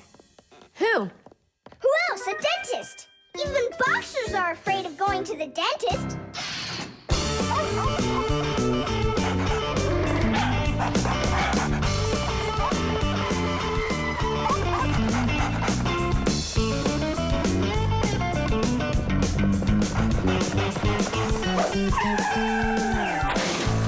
Chewsocka! Get away from here! So where did it go? Oh, here it is. Hey there, Tom Thomas. So what's on the disc? Hi there, Nolik. Hi there, Simka. It's a cartoon about Gulliver in the land of Lilliput. My friend Jeannie let me borrow it. I have it till tomorrow. And what's the story about? Well, it's about this guy who gets shipwrecked where people are just so teeny tiny. Fixies, you mean? No, not Fixies. Lilliputians. Lilliputians? Uh-huh. Know what, Simka? I think that you Fixies might have come from those Lilliputians. No way! Our grandpa told us a completely different story of the Fixies. When something is very well made, then the saying goes that it was made with just a little bit of soul. In old times, craftsmen made things to last, and in each appliance, they would leave just a little piece of their soul. Those little pieces of their soul would turn into tiny craftsmen called Fixies, who would then make the appliance their home and take care of it every day. And that's how the very first Fixies came about. But as the years have passed, fewer things are being made by hand, and more things are getting made by machines in factories. That means there are less and less new Fixies coming from human souls. Luckily, Fixies can fall in love with each other and have their own family, raising their children and teaching them well, so they'll grow up to become skillful and honest master Fixie repairmen. So you're mistaken. We're not Lilliputians at all. We're Fixies. Yeah, Fixies. Listen, Tom Thomas, why don't you show us the movie? Yeah, I want to learn about Lilliputians too. Really, I do. Sure, I'll show you.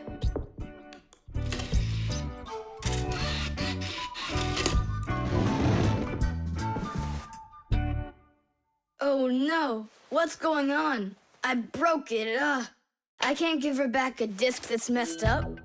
Don't panic. We'll take a look at it. Come lay it down over here.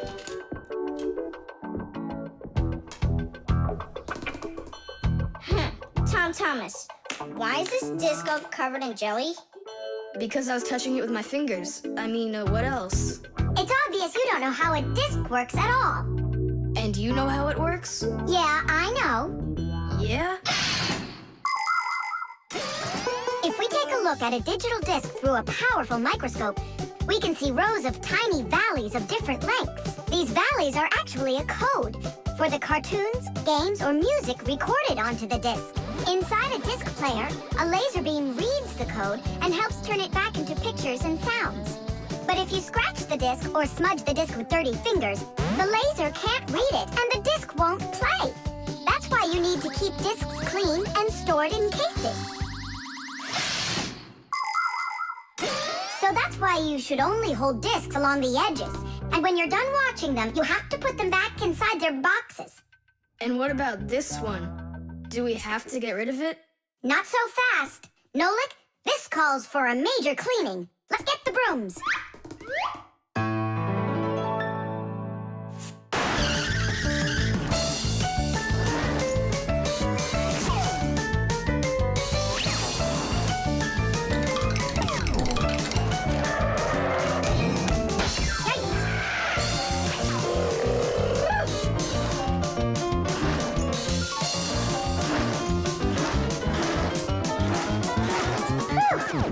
Okay, Tom Thomas, check the disc. There you go. Now you're holding it right.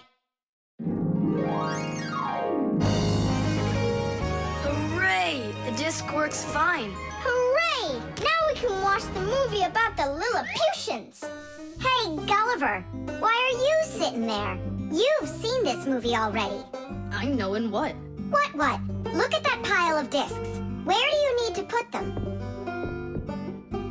Huh. In their boxes. The magnet.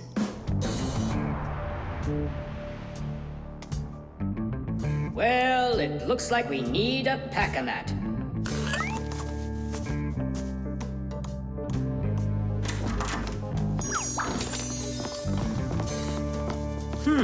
Where did this screw come from?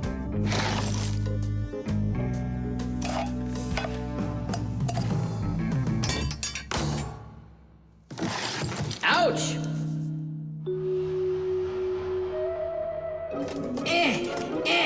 Huh.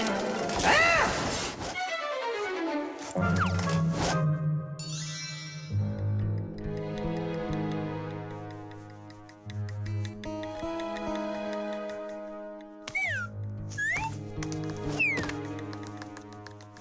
Papoose isn't in there either. It's awful. He's probably disappeared forever. It's already been 5 days. Don't worry about it. We're gonna find him for sure. Yeah, we'll find him for sure. Let's go take another look in the kitchen. But we already looked in there. We'll look better this time.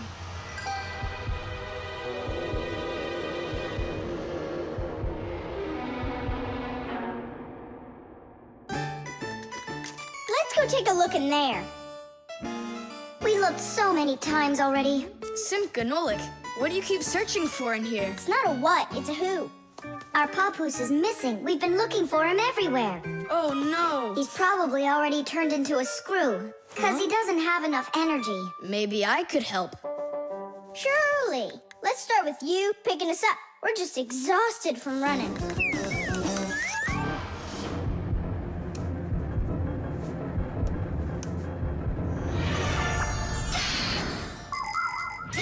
In a dangerous situation, a Fixie can choose to turn into a screw. But sometimes it happens all by itself. For example, when a Fixie doesn't have enough energy. When this happens, the Fixie grows weak, gets sluggish, and then goes into hibernation, turning into a screw. This bad luck happens when a Fixie doesn't get charged up from being inside of a device. That's why Fixies always work inside of machines, so they can stay charged up with energy. Sometimes a Fixie that has grown weak and turned into a screw can get lucky. If a human happens to find him and screws him into an appliance, then the Fixie will be able to get energized and come back to life. Then he'll unscrew himself and run away, leaving the human wondering, where did that screw go? I know I screwed it in. So, where should we look first? What are you looking for in here, Tom Thomas? Well, And what do you have there in your hand? Just some screws of mine.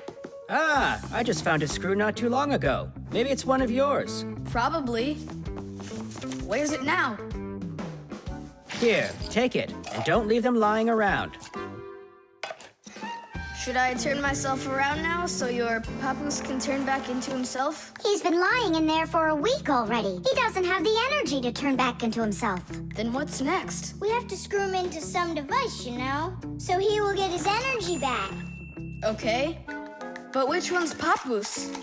All of these screws in here look like Papoose. We'll use a magnet. How come? All of the screws will just get lifted up together. First of all, not every kind of metal is attracted by a magnet. It's an easy thing to see for yourself. Just First, get a magnet. You probably have one in your house on the refrigerator.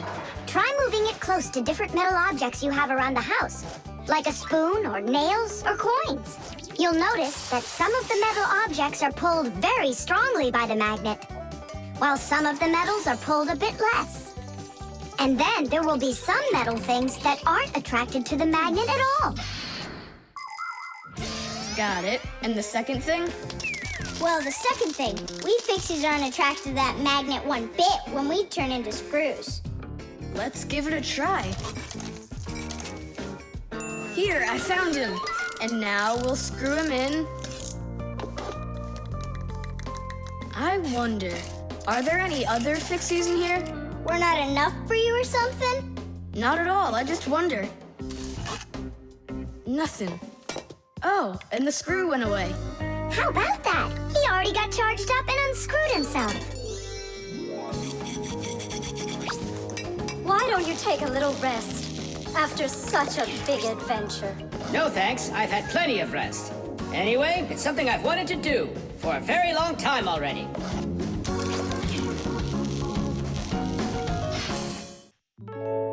The Electric Kettle. That's 4. Come on, Tom Thomas, just one more. Come on now, Tom Thomas. I know you can do it. 5. That doesn't count. That doesn't count. No, your chin was below the bar. Whew, that's all. I can't do anymore. You weakling. You're the weakling. I'm not. I just haven't eaten in a while, and that's why I lost my strength. You're a slave to food, Tom. And you see, that's the difference between us Fixies and you humans. Many people wrongly assume that the only way Fixies could live is by stealing food off of humans' tables. Or worse yet, by stealing it from their refrigerators. That's just a lie. It's not true at all. Fixies don't eat any kind of human food. So then where in the world do the Fixies get their energy, you're wondering? It's very simple.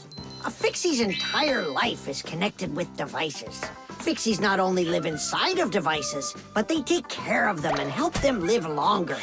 And in return for their help, these devices share part of their energy with the Fixies. So there you go. The Fixies help devices, and devices help the Fixies. Yes, we Fixies and machines have a symbiotic relationship. So we don't eat leftovers like cockroaches, because we're Fixies.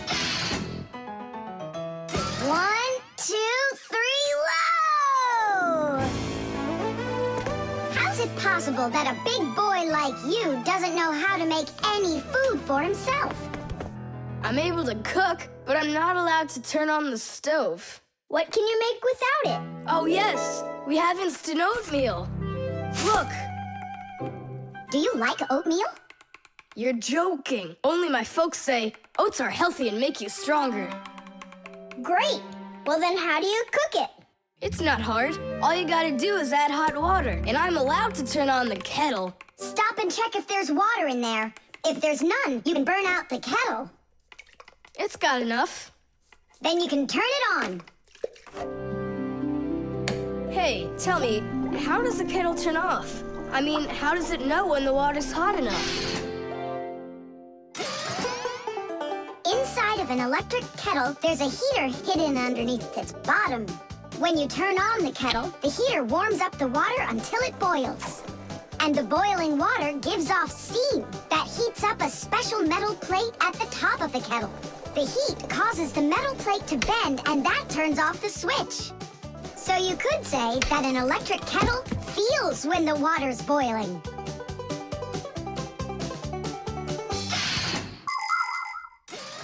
Okay, now I understand. Hey, why do you need 3 bowls? You don't need to make any oatmeal for us. It's not for you guys. It's for my mom and dad. Start out here. No! Keep pouring into this one. And I say pour it here. And I say first you should pour it into mine. Oh, Nolik! Where are you? I'll find him. Hang on, I'm going in. Ah! Simka! She was right over here. Nolik! Over here. Simka! Here. Nolik! There. Ow!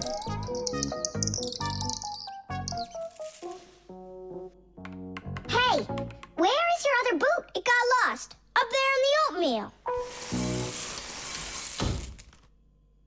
That must be your parents. Let's get out of here. Hey, and what about your shoe? Don't worry, I got another one. Hi, Tom Thomas, we're back. You must be hungry. We'll make you something to eat. But I already prepared us some food. And the water's already hot. Wash your hands. Tom Thomas, don't touch that kettle if it's hot. I don't want you to burn yourself.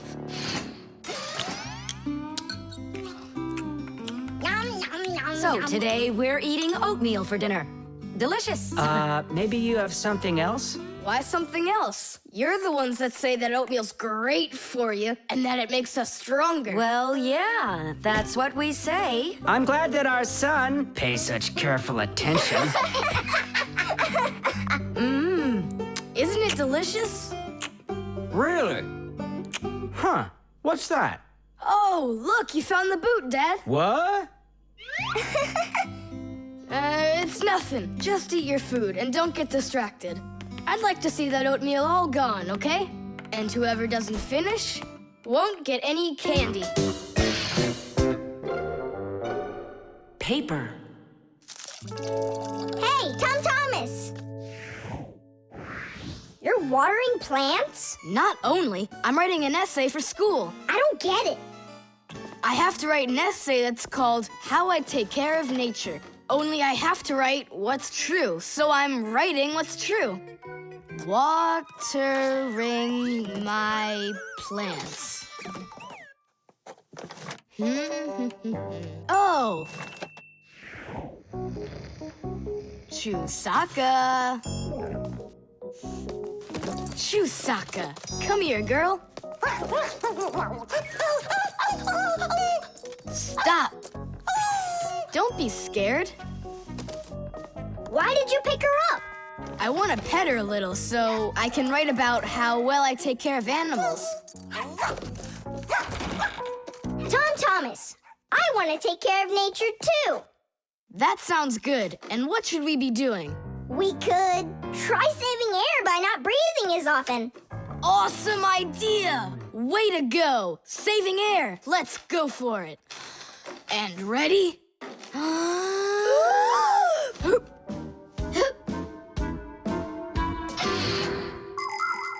Humans invade nature and destroy more and more of her riches with each passing year.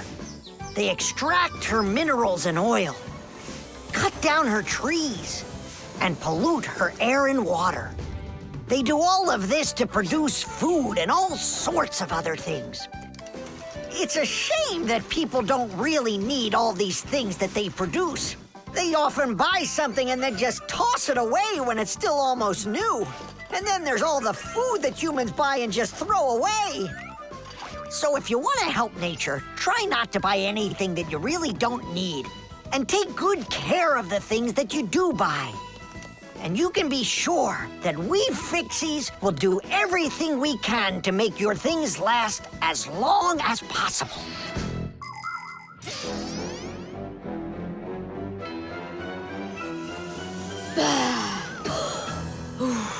That's it.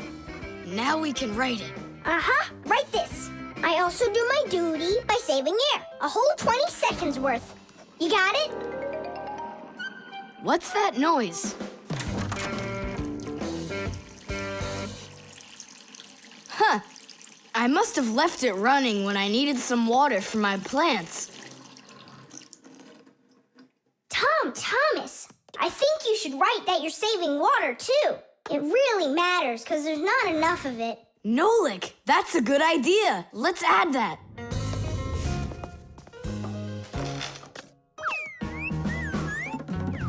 Hi there. What are you guys up to? We're writing about how Tom Thomas protects nature. It's a homework assignment for school. Uh-huh. I've already written how I'm watering the plants, I'm good to living creatures, how I'm saving air and water, and how I'm conserving carrots, too. I never want to eat them, especially in soup. Not eating your vegetables? No way. Doesn't count. You sure of that? Mm-hmm.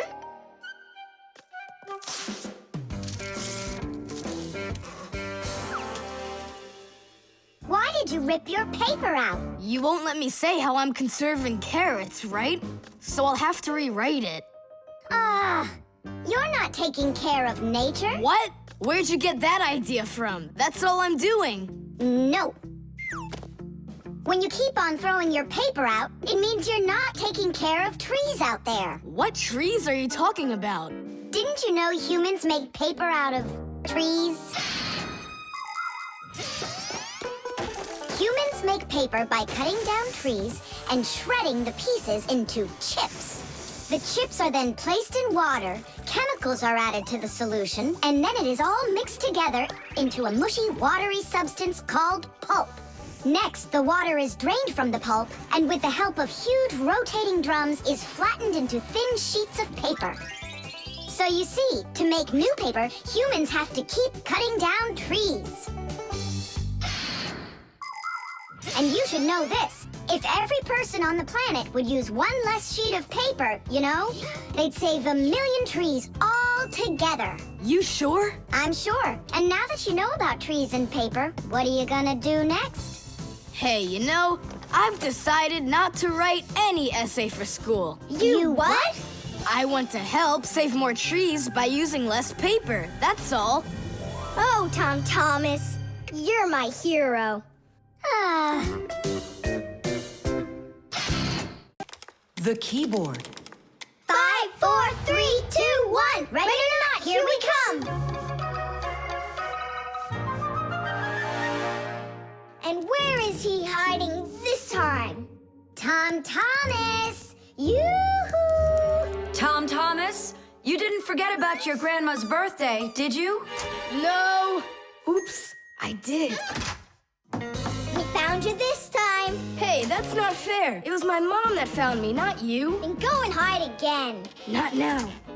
I have to draw a birthday card for... my grandmother. So, we need one clean sheet of paper. When's your grandma's birthday? Tomorrow. But your card won't get there on time. Oh, then what can I do? Come on and use your noggin. Pick up the phone and give her a ring. Your grandmother will be really happy to hear your voice. No, we've got a tradition. We send each other birthday cards. And what's the internet for? Why don't you send off an electronic card to her? Simka, that's genius. Oh, this one's cool. Now go ahead and type your message.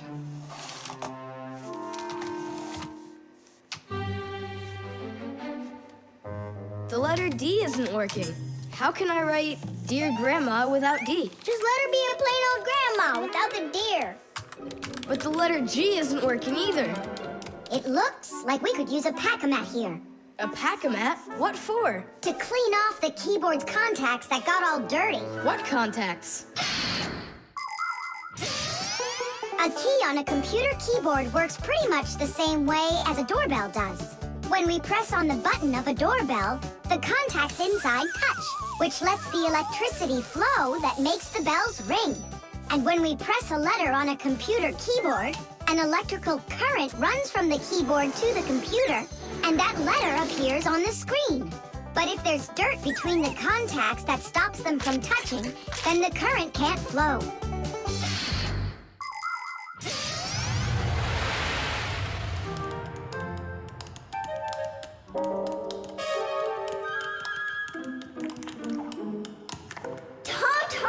What did you drop in here that is so sticky?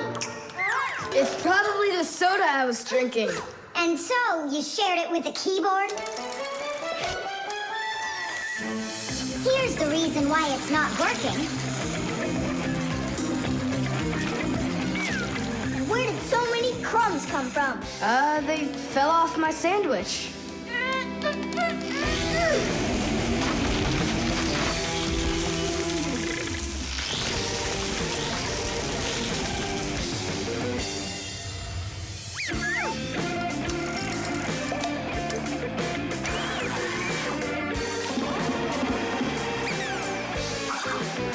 What in the world is this red stuff down here?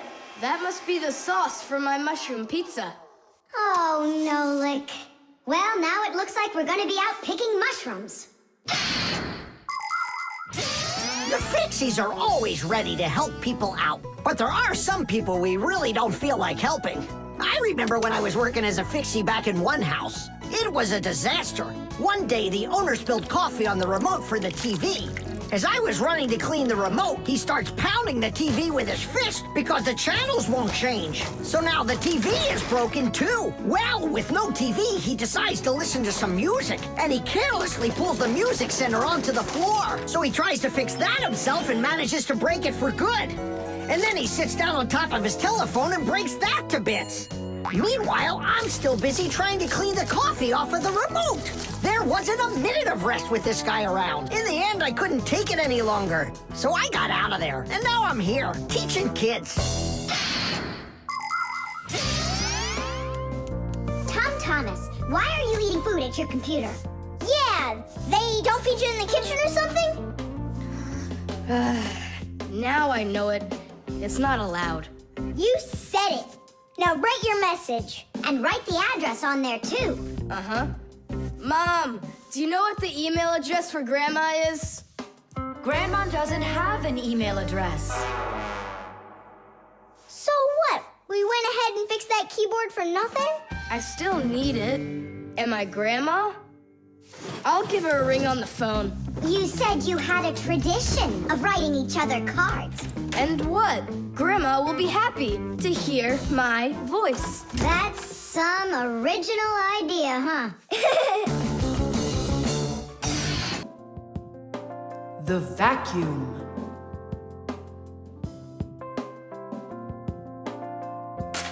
What's the point of cleaning up toys? You're just gonna go take them out again later. You said it.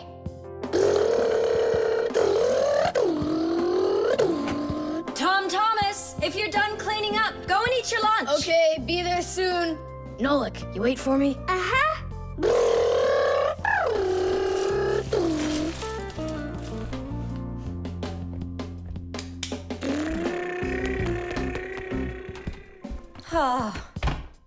He calls this cleaning up.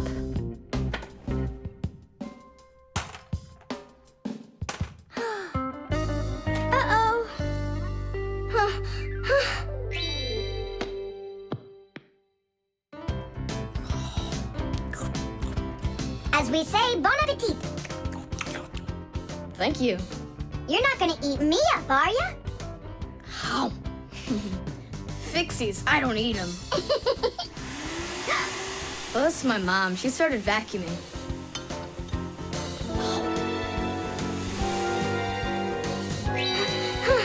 Please help! Help me! Help! Help! Please! It really is weird. How's it possible a vacuum cleaner can take all that dust in, and none of it gets back out? Oh, come on. It's simple. They taught us about it way back in 3rd grade of Fixie school. You can think of a vacuum cleaner as nothing more than a fan with a net. The fan spins backwards, so it sucks in air with dust and dirt. If you put a net in front of the fan, the net will catch everything that is in the air and let the air pass through. Then all you need to do is add a pipe, and you've got yourself a vacuum cleaner. But instead of a net, vacuum cleaners use special bags to collect the dust and dirt. It's as simple as that. Oh, whoa, Simka. Nolik, could he get sucked into the vacuum? Oh, no! Did he stay back there? Thomas, what's the matter? Mom, I can finish vacuuming you. I mean for you. All right, I'll go clean the dishes. Nolik! Nolik! Nolik! Nolik! Nolik! We better go and get help right away. Marcia! Nolik got sucked up inside the vacuum. It's impossible. He can't can't fit in here. No, not in this vacuum. Into the big one, the human. It's just terrible. Nolik, my Nolik, he could suffocate in there. Come on, quickly. Yeah. This stuff is just awful. And it's awfully bad for you, too. Dust is a tiny enemy. It's so small and unnoticeable. But if dust gets inside machines and appliances, it's a disaster just waiting to happen. It can keep gears from turning properly. Dust can make appliances overheat. And if dust gets onto electric contacts, it can create a short circuit that can even cause a fire. That's why we Fixies have to constantly clean the insides of appliances from dust, even though a lot of us are allergic to it. Choo! If only people would just dust a little more often than they do right now. Choo! At least people could dust more on the outside. That would make our work so much easier, and their equipment would break a whole lot less often.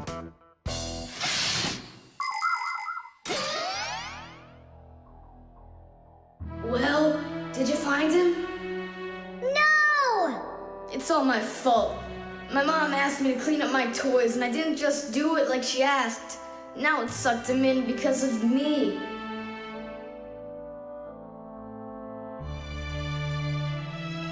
Nolik! Nolik!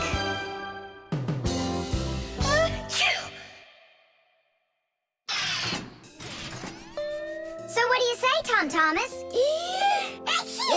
What? I already apologized, and I already promised to clean up my toys. And why are you sneezing? To keep you company. So you'd feel a little better. The music box.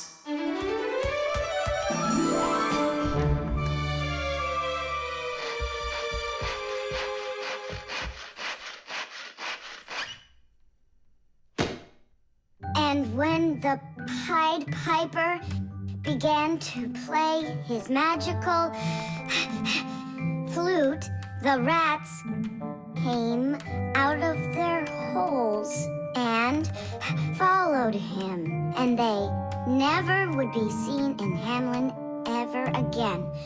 Whew. And then what, huh? I can't read anymore. My legs got tired. Whew. Simka, Nolik, something's rustling in there. In where? In Dad's office, it's on his desk. It's inside the wooden container. So maybe there's a mouse inside it. Tom Thomas, sit right here while Nolik and I go and check. And if there's a mouse in there for real, then how are we gonna get it out? Those rodents are really so big. And why was I reading that book to you, huh? Just grab a flute, give it a toot, and the mice will scoot. And where are the flutes gonna come from? We'll make 'em. Toot, toot, toot, toot, toot. You got it? Sure I did. Wait a second. Let's get a little closer.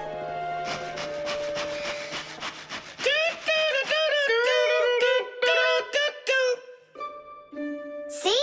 It's just like I told you. No more mice in there. So let's toot a little more so they won't go back in. All right. So you're the ones messing around out here. Oh, Grandpoos, it's you here. All day I can't work on what I need to do. Right from the start, someone's opening up the top, and then you two tooting. It was Simka who came up with the tooting. Just because you're afraid of mice. Wow, what kind of machine is this? Well, what do you think? A coffee grinder? No. A hole puncher. Is it a foot scratcher? What? Well, a machine for scratching your feet. You're joking all the time, you. It's a music box, and it's just wonderful. Music boxes were invented more than 200 years ago. Inside, there is usually a cylinder with short pins sticking up from it. In front of the cylinder, there is a comb with metal teeth of different lengths. If you pluck one of the teeth, it will make a pleasant sound. A short tooth makes a higher sound, and a long one, lower. When the cylinder spins around, the pins pluck the different teeth, and music plays. Awesome! So what's broken in here? The spring slipped off. It has to be pushed back into the right place. Will you help?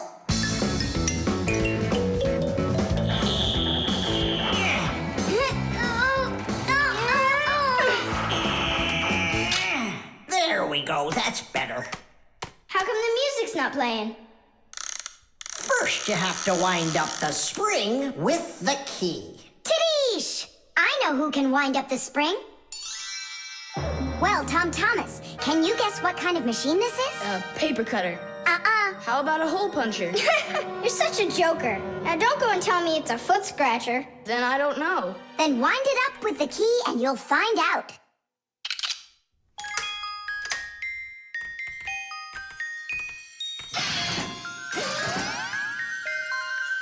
Do you want to know how the higher and lower sounds come out? Put a regular ruler over the edge of a table. Hold down one end of the ruler and pluck on the other. The shorter you make the end hanging off the table, the higher the sound will be. The teeth inside of a music box work the same way, and bells work the same way too. The smaller the bell, the higher it rings. The sound of a violin or a guitar depends on how thick the strings are. Fat strings make a lower sound, and thin strings a higher one. How tight the string is also makes a difference. Take a piece of string or a rubber band. Tie one end to a doorknob and pull on the other end. With your free hand, pluck the string. The tighter the string gets stretched out, the higher the sound. If you want, you can even play a tune. I think I got it now. It's an old player for music. That's close, but not it. A music box is what they call it. I just said that. So, what was it in there, Just a broken spring. It's not the thing I'm dying to know. Who was moving around there? All I'll say is we, Tom Thomas. Won't let that secret out. Shh. The balloon. No way. You'll miss for sure. No problem.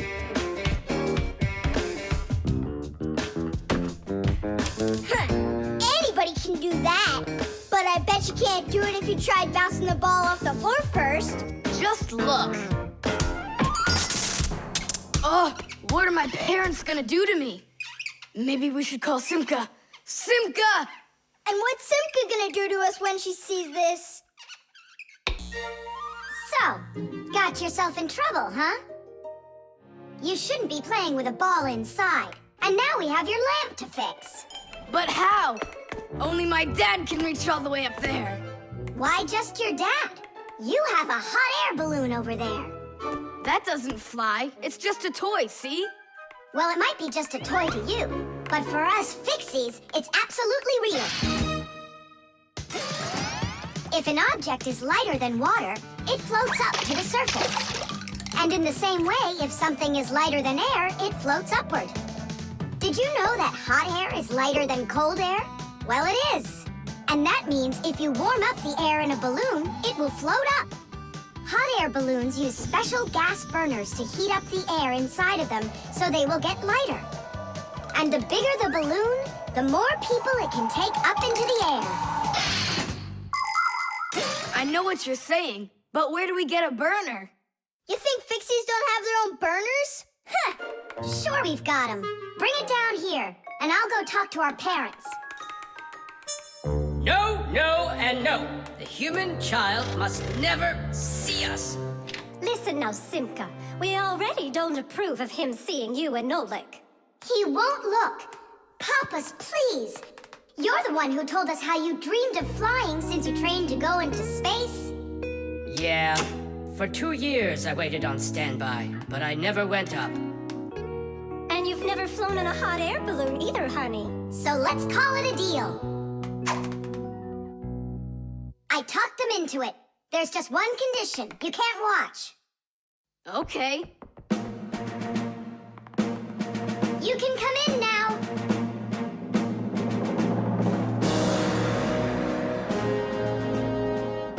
Now prepare the burner. Coming right up. Permission for takeoff? Permission is granted. And off we go! Hooray! It's flying! Don't you peek. Turn around. Oh, it was an accident.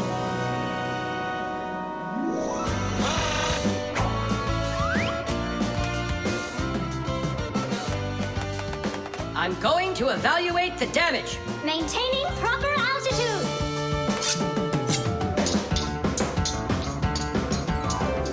So, they've reached the spot. Air balloons are really awesome. I wonder, who figured out how to do that? It was the Montgolfiers. The hot air balloon was invented in the 18th century by the Montgolfier brothers from France. In those days, there were no gas burners, so they heated the air inside the balloon by burning straw. At first, there were no passengers on their balloon. Not counting the Fixies, of course. I mean, how else could a balloon get up in the air without them? Unfortunately, the names of the first Fixies who took that flight were not recorded in the annals of history. Following the Fixies' flight, the next passengers were animals: a ram, a rooster, and a duck. And it was not until those three safely landed after flying a full 4 kilometers that humans dared to fly in hot air balloons themselves. Ever since their invention, hot air balloons have also gone by another name: Montgolfiers.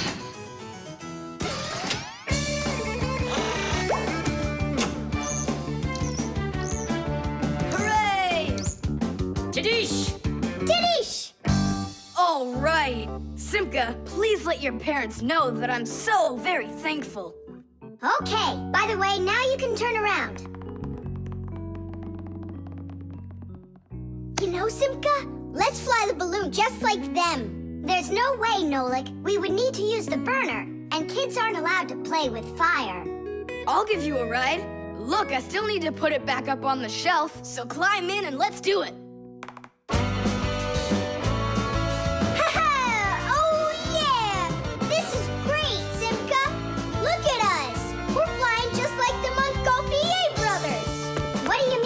Brothers. Okay then, like brother and sister, Montgolfier.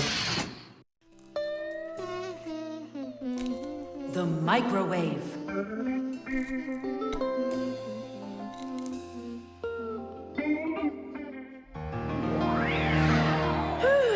Okay, children, for today's lesson, we're going to learn about the microwave oven. It's a very special appliance that people use to heat all sorts of different foods up. Oh, wow.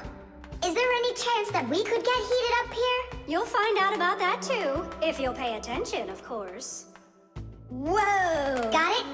Now listen carefully. I'm listening.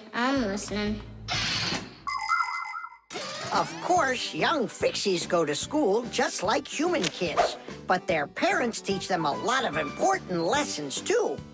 Fixie parents take their kids on tours of all sorts of different devices and teach them what Fixies can do to keep them working properly. They like to show them how the computers or televisions or gaming systems work, or any one of the many appliances they take care of inside of the kitchen, like the stove. Every once in a while, a new device appears in the house, something that the Fixies have never dealt with before. To learn how this new thing works, the Fixies gather together and read the instructions that the humans keep printing up, but almost never seem to take the time to read for themselves. And so now it's time to look at the magnetron. That's what emits the microwaves. Oh, and so the food absorbs the microwaves, and that's what heats it up. That's right. And now, look carefully to your left. Hooray! Freedom! Oh, Tom Thomas. What do you say? Want to watch cartoons? I can't. I need to do my homework. Then just do it quickly. For some reason, whenever I start doing homework, I always get hungry for some food. Then just eat faster. No. The faster I eat, the sooner I'll have to start doing my homework. It already got cold. I need to go warm it up. 1 minute should be enough. These aren't just ordinary wires. These are for... Oh!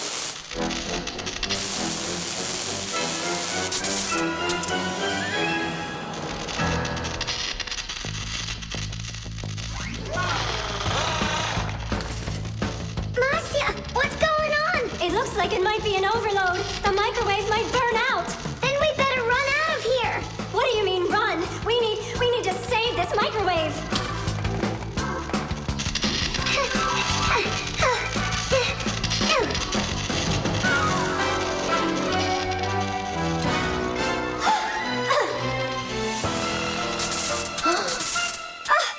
Simka and Moxie are inside. Simka, I need your help.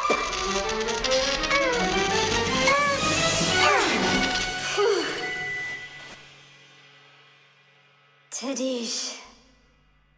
Oh, what's wrong with the microwave?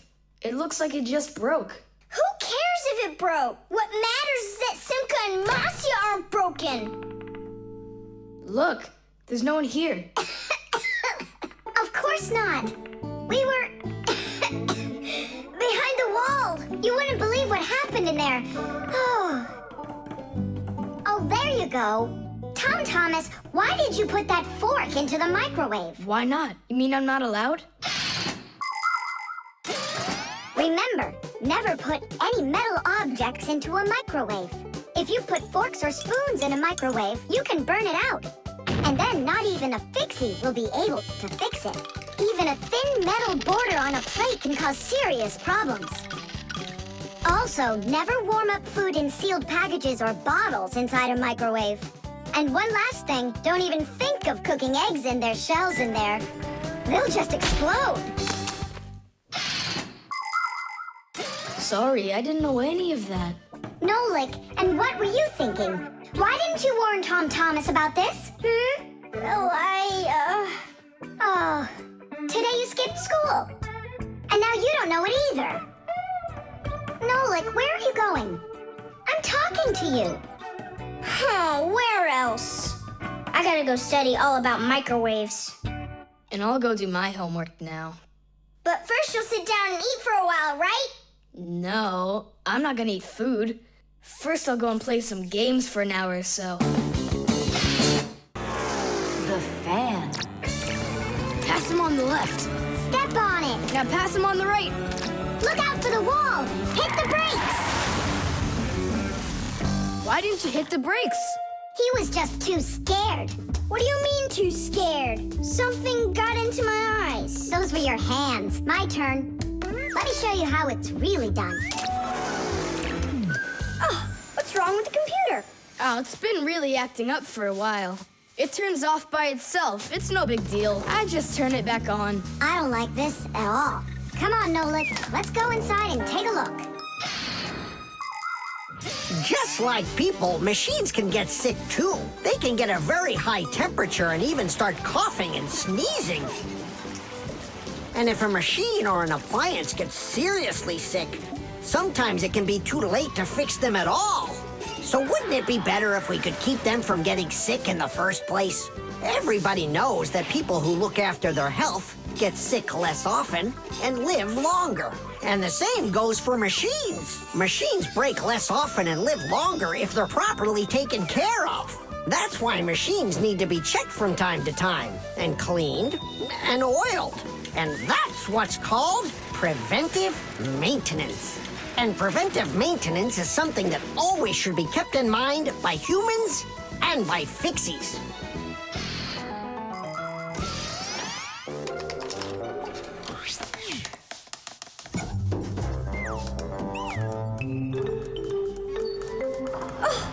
What is that? What is what? Can you hear that? What are all those sounds? It's probably just, a Fixie eater that woke up. What? What do you mean, Fixie eater? Didn't you know that inside of some appliances there live horrible monsters? They love to attack Fixies and eat them up. And the smaller the Fixies are, the more the Fixie eater likes to eat them. Ha ha! And how come you never told me anything about Fixie eaters before? I didn't want you to get scared! All right, scaredy cat, let's keep going.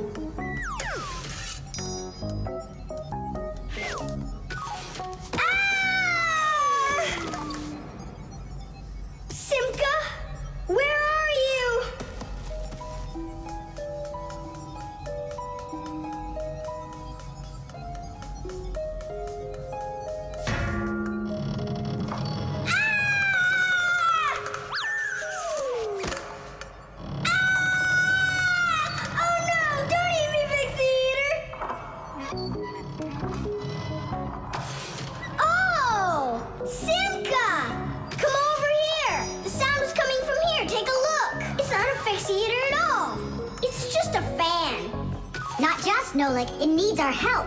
See how sick that fan is? Let's go and get it working, right now.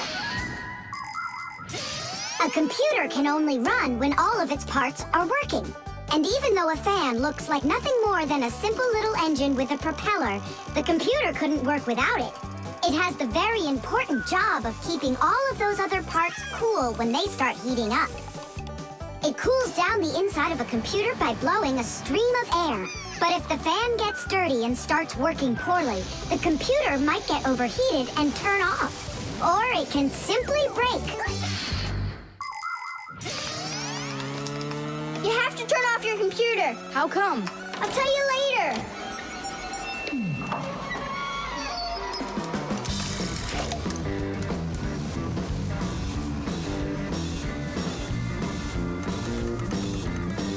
That part's done. Now we oil it. Let me try. All right. It's oiled up. Just like your nose. Tom Thomas! Turn it on!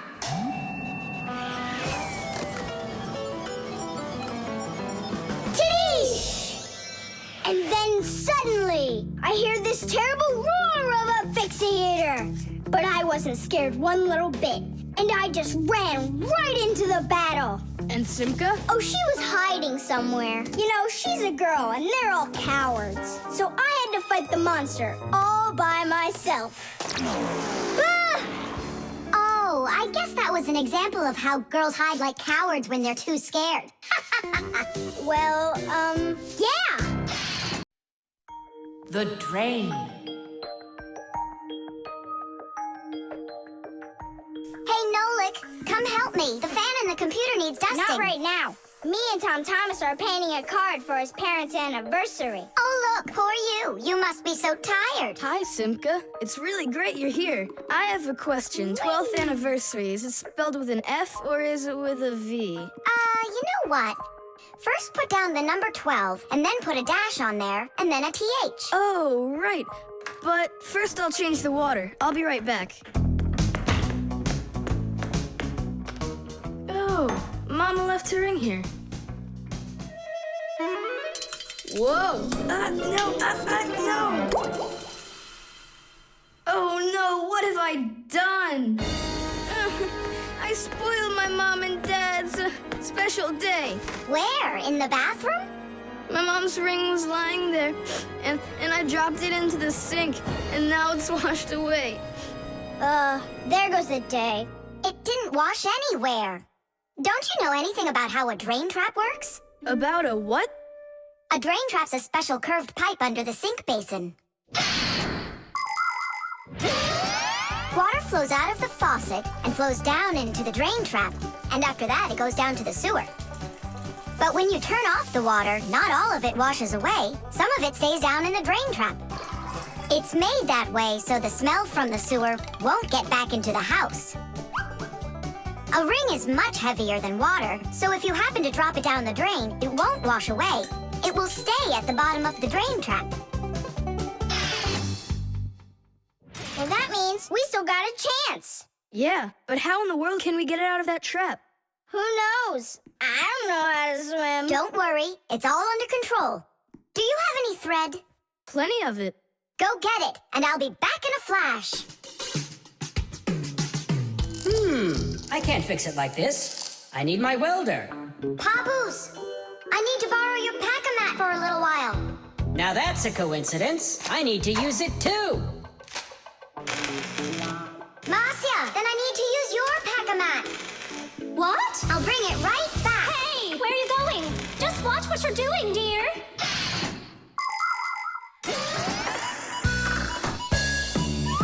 Just like the name says, Fixies live to help machines and appliances.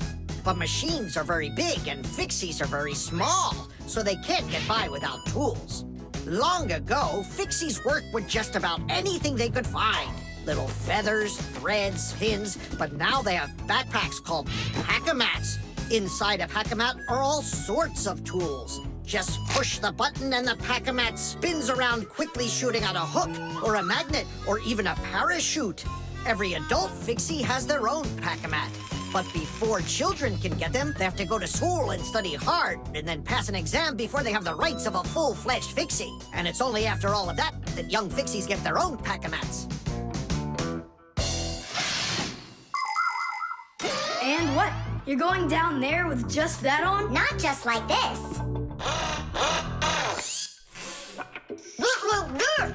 Yeah, like that. Huh? She was just saying, when I tug on the thread, you need to pull me up. I got it. He just said, I got it. I don't need you to repeat what he said. She said she doesn't need me to repeat what you say.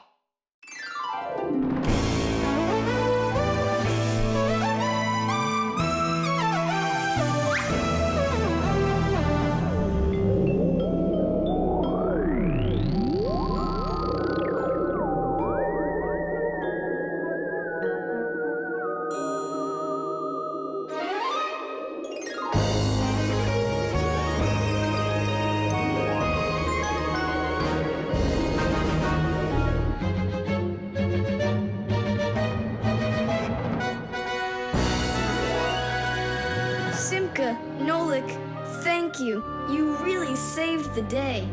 That's what Fixies are for. I said that's what Fixies are for. Tom Thomas, who are you talking with in there? Oh, your mom came back. No one. Hey, can you turn back into Fixies? I gotta ask you a question. I forgot. Should I write 12th anniversary with an F, or do I write with a V? Just write the number. You're right. The cell phone.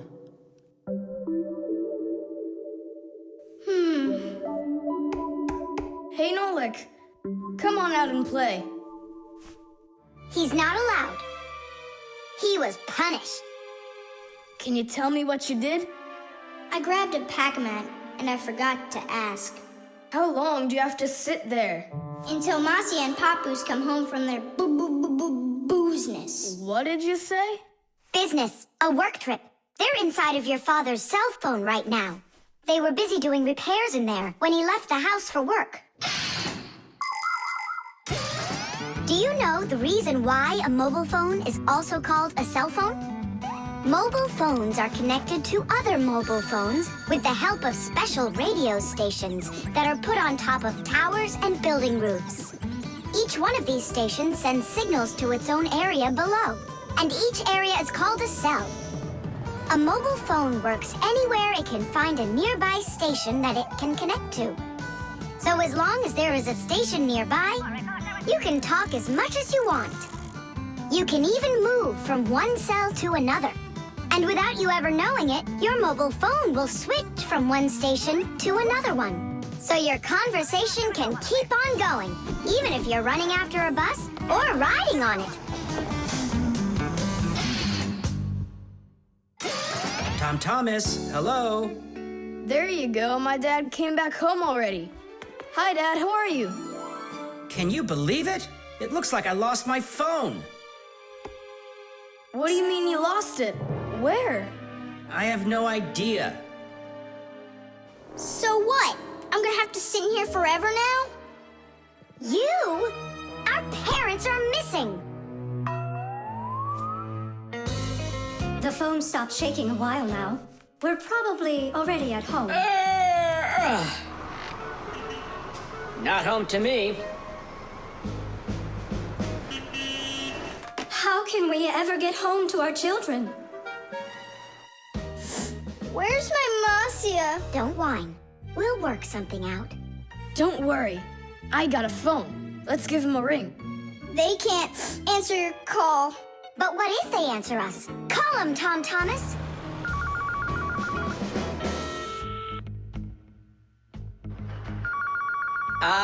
Don't even think it. We're not allowed to talk to humans. We're not gonna talk to them. We're just gonna listen. We need to close the contacts.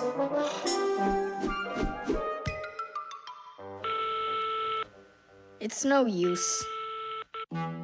Oh, they answered the phone. Let me talk. Papoose, Marcia, it's me, Simka. Simka? Yeah, Marcia, where are you? In the telephone! The phone part is not what she's asking you. Oh, it smells a lot like gasoline in here.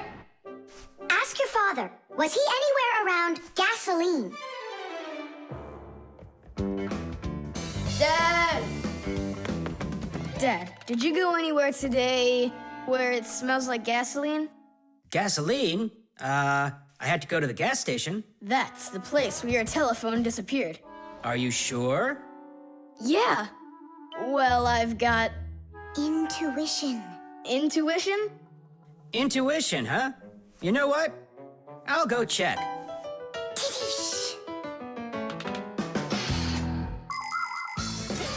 Come and check out our Fixie ringtone.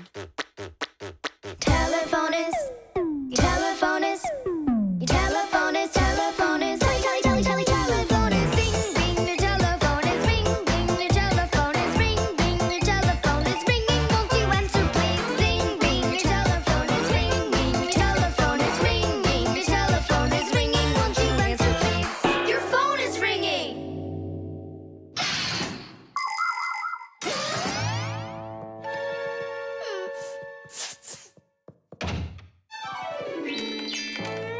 It's just incredible. You see? I found it. Son, you're one clairvoyant. I didn't notice when it fell out of my pocket back at the gas station. My children! Oh, my Marcia. Papoose. Aw, my sweeties. So, just by any chance, you think you might happen to know where I can find that nice watch I lost? No. Don't worry, there's no rush. Just use that intuition you've got.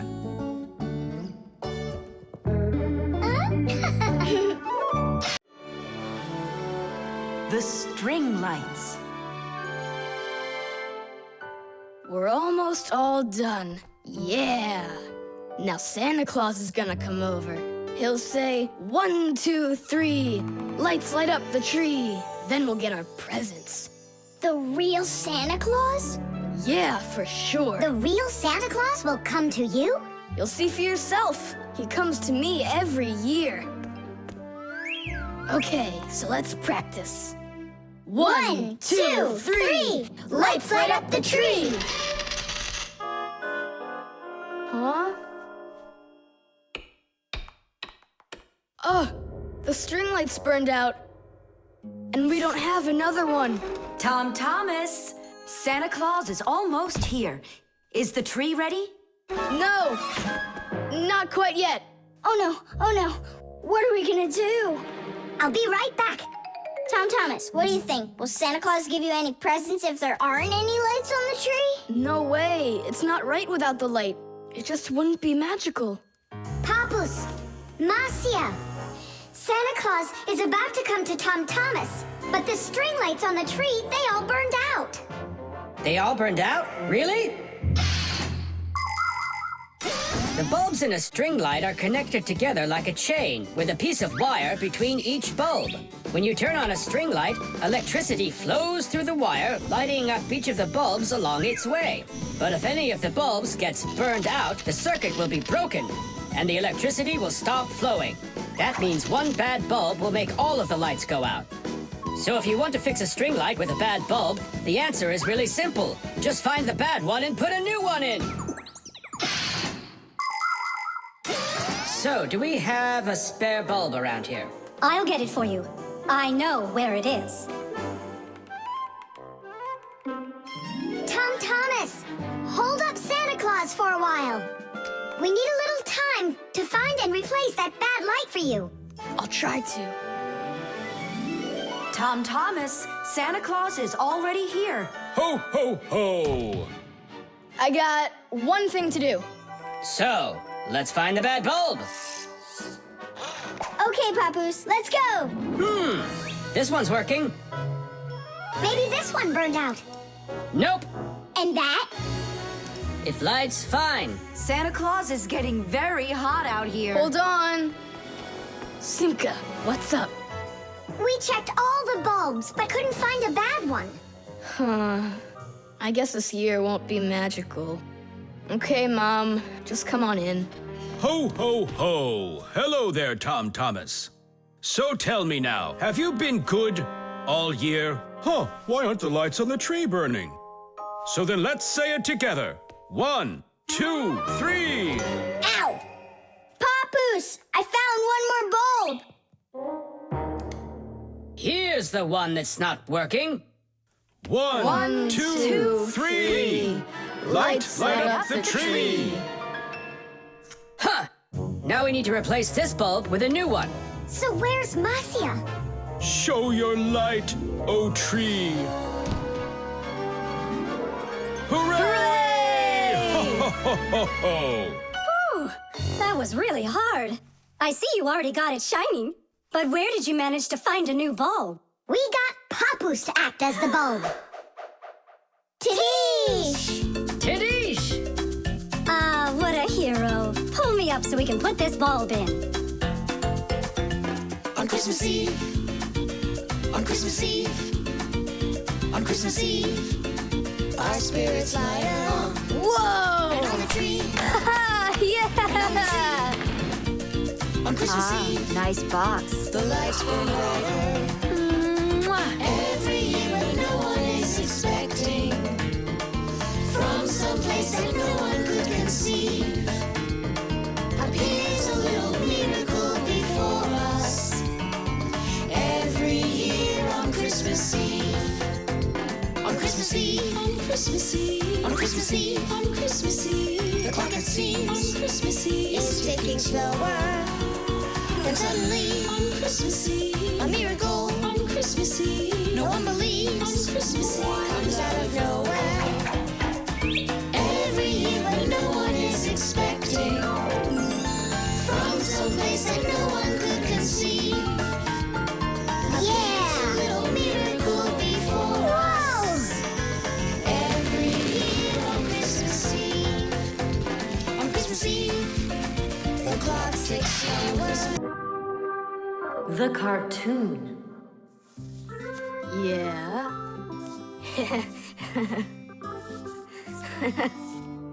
Like that. Yeah. Tom Thomas, aren't you done yet? Yeah, show us your surprise and quit drawing. But this is the surprise. So make yourselves comfortable. Quiet on the set and action.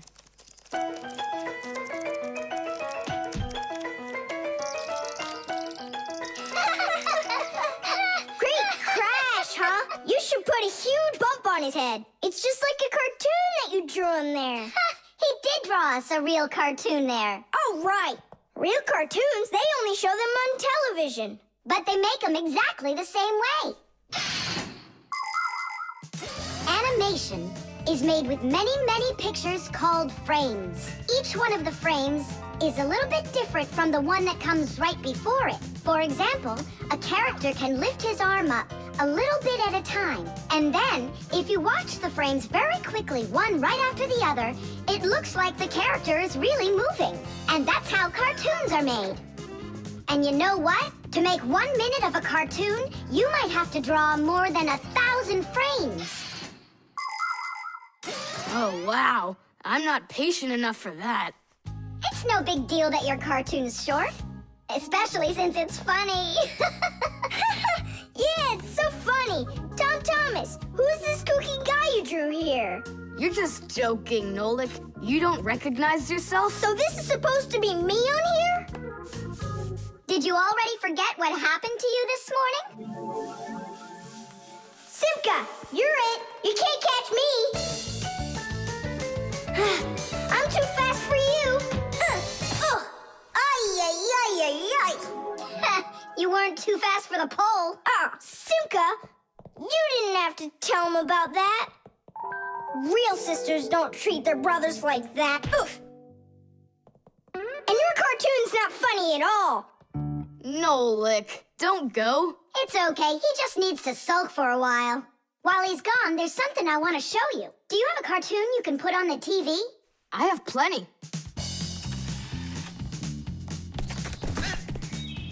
What should I do? Let's watch it again. But now I want to show you the same cartoon a frame at a time. Here, Take a look.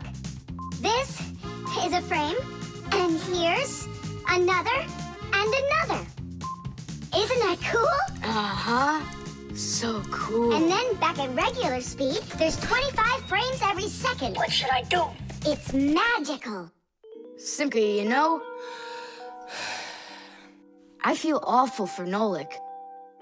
Yeah, I feel awful too. There are many different ways of making animation.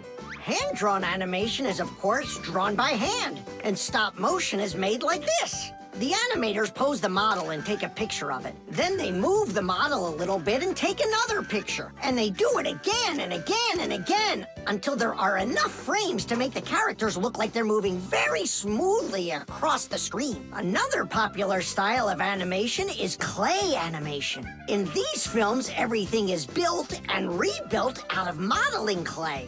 But today, most of the cartoons are made on a computer. At first, they make a computer model of a character, a sort of digital puppet. After the models are built, they are colored and animated to move. This is the kind of animation that's used in the Fixie cartoons.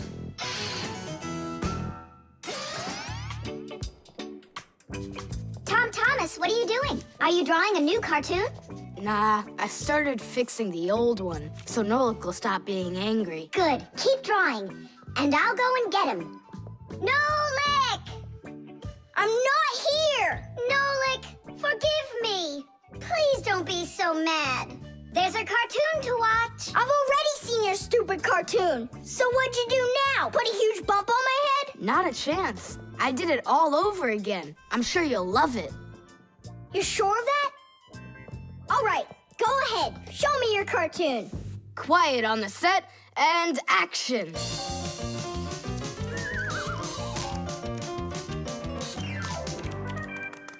There you go. Now that cartoon I really liked. Good, 'cause I'm all out of paper. Well, I think the first cartoon was funnier. Whoa, but this one's much better, of course. Yeah. The washing machine. Look at that, Simka. They're showing Titanic on the television. Hey, Nolik, that's not a television. That's a machine for washing laundry. No way. Yeah, it's just a plain old washing machine, Nolik, don't you know? Tell me about it. You're such a great explainer. Inside of a washing machine is a big drum. People put their dirty laundry in there and add a special kind of soap called detergent. When they turn the washing machine on, the drum fills with water, and then the motor starts to spin the drum. That makes the laundry rub together, forcing the soapy water in and the dirt out to make your clothes clean. After that, all that's left is to get out the water by spinning the drum really fast and sending the water down the drain. Oh, thanks a lot, Simka. I always wondered, why would you want to put laundry inside a television? Are you joking with me? Uh-huh. Oh, I'll show you a funny joke. Get over here. Shh, it's Tom Thomas's mother. She's got headphones on. We're safe. She doesn't hear anything except the music.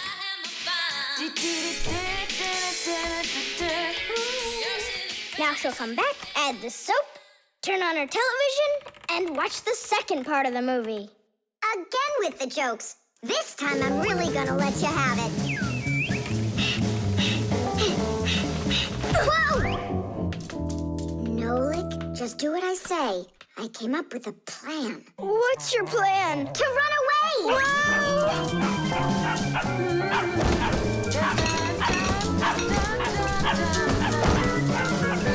Who's here? Hello? Huh.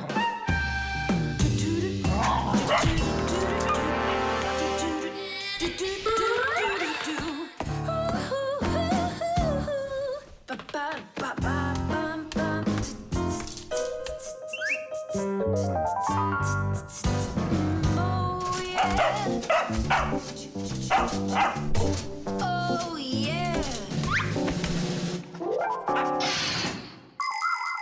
There are a lot of things to keep in mind with a washing machine to use it right. For example, do you know what can happen if you wash red and white shirts together?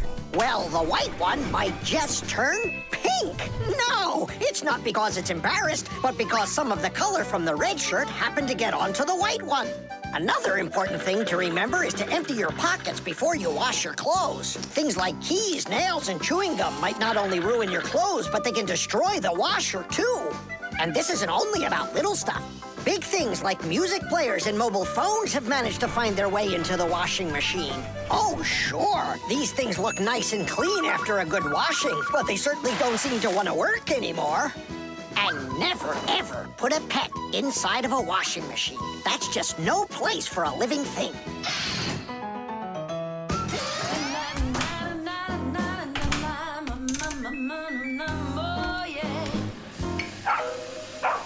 You know what, Simka? I've never been laundered in my entire life. We better get out of here, Nolik, right now. And the faster, the better.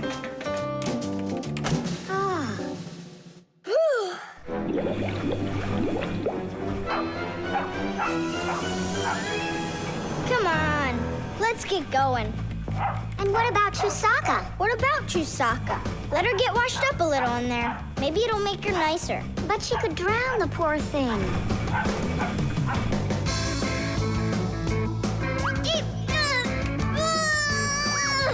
I don't think we can do this alone. We should get help from Tom Thomas's mother. 1, 2, stop! What? She moved out of the way.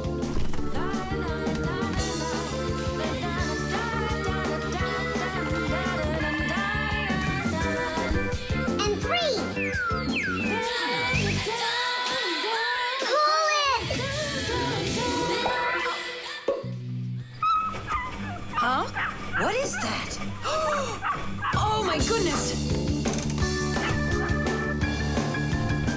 Oh, my sweet little baby. How did you get in there? You wait right here in the tub and I'll go get you a towel. So, you wild little beast. Looks like we saved your life. We're friends now? Nolik, sure doesn't look like she wants to be our friend. So what do we do now? Same old plan. Run!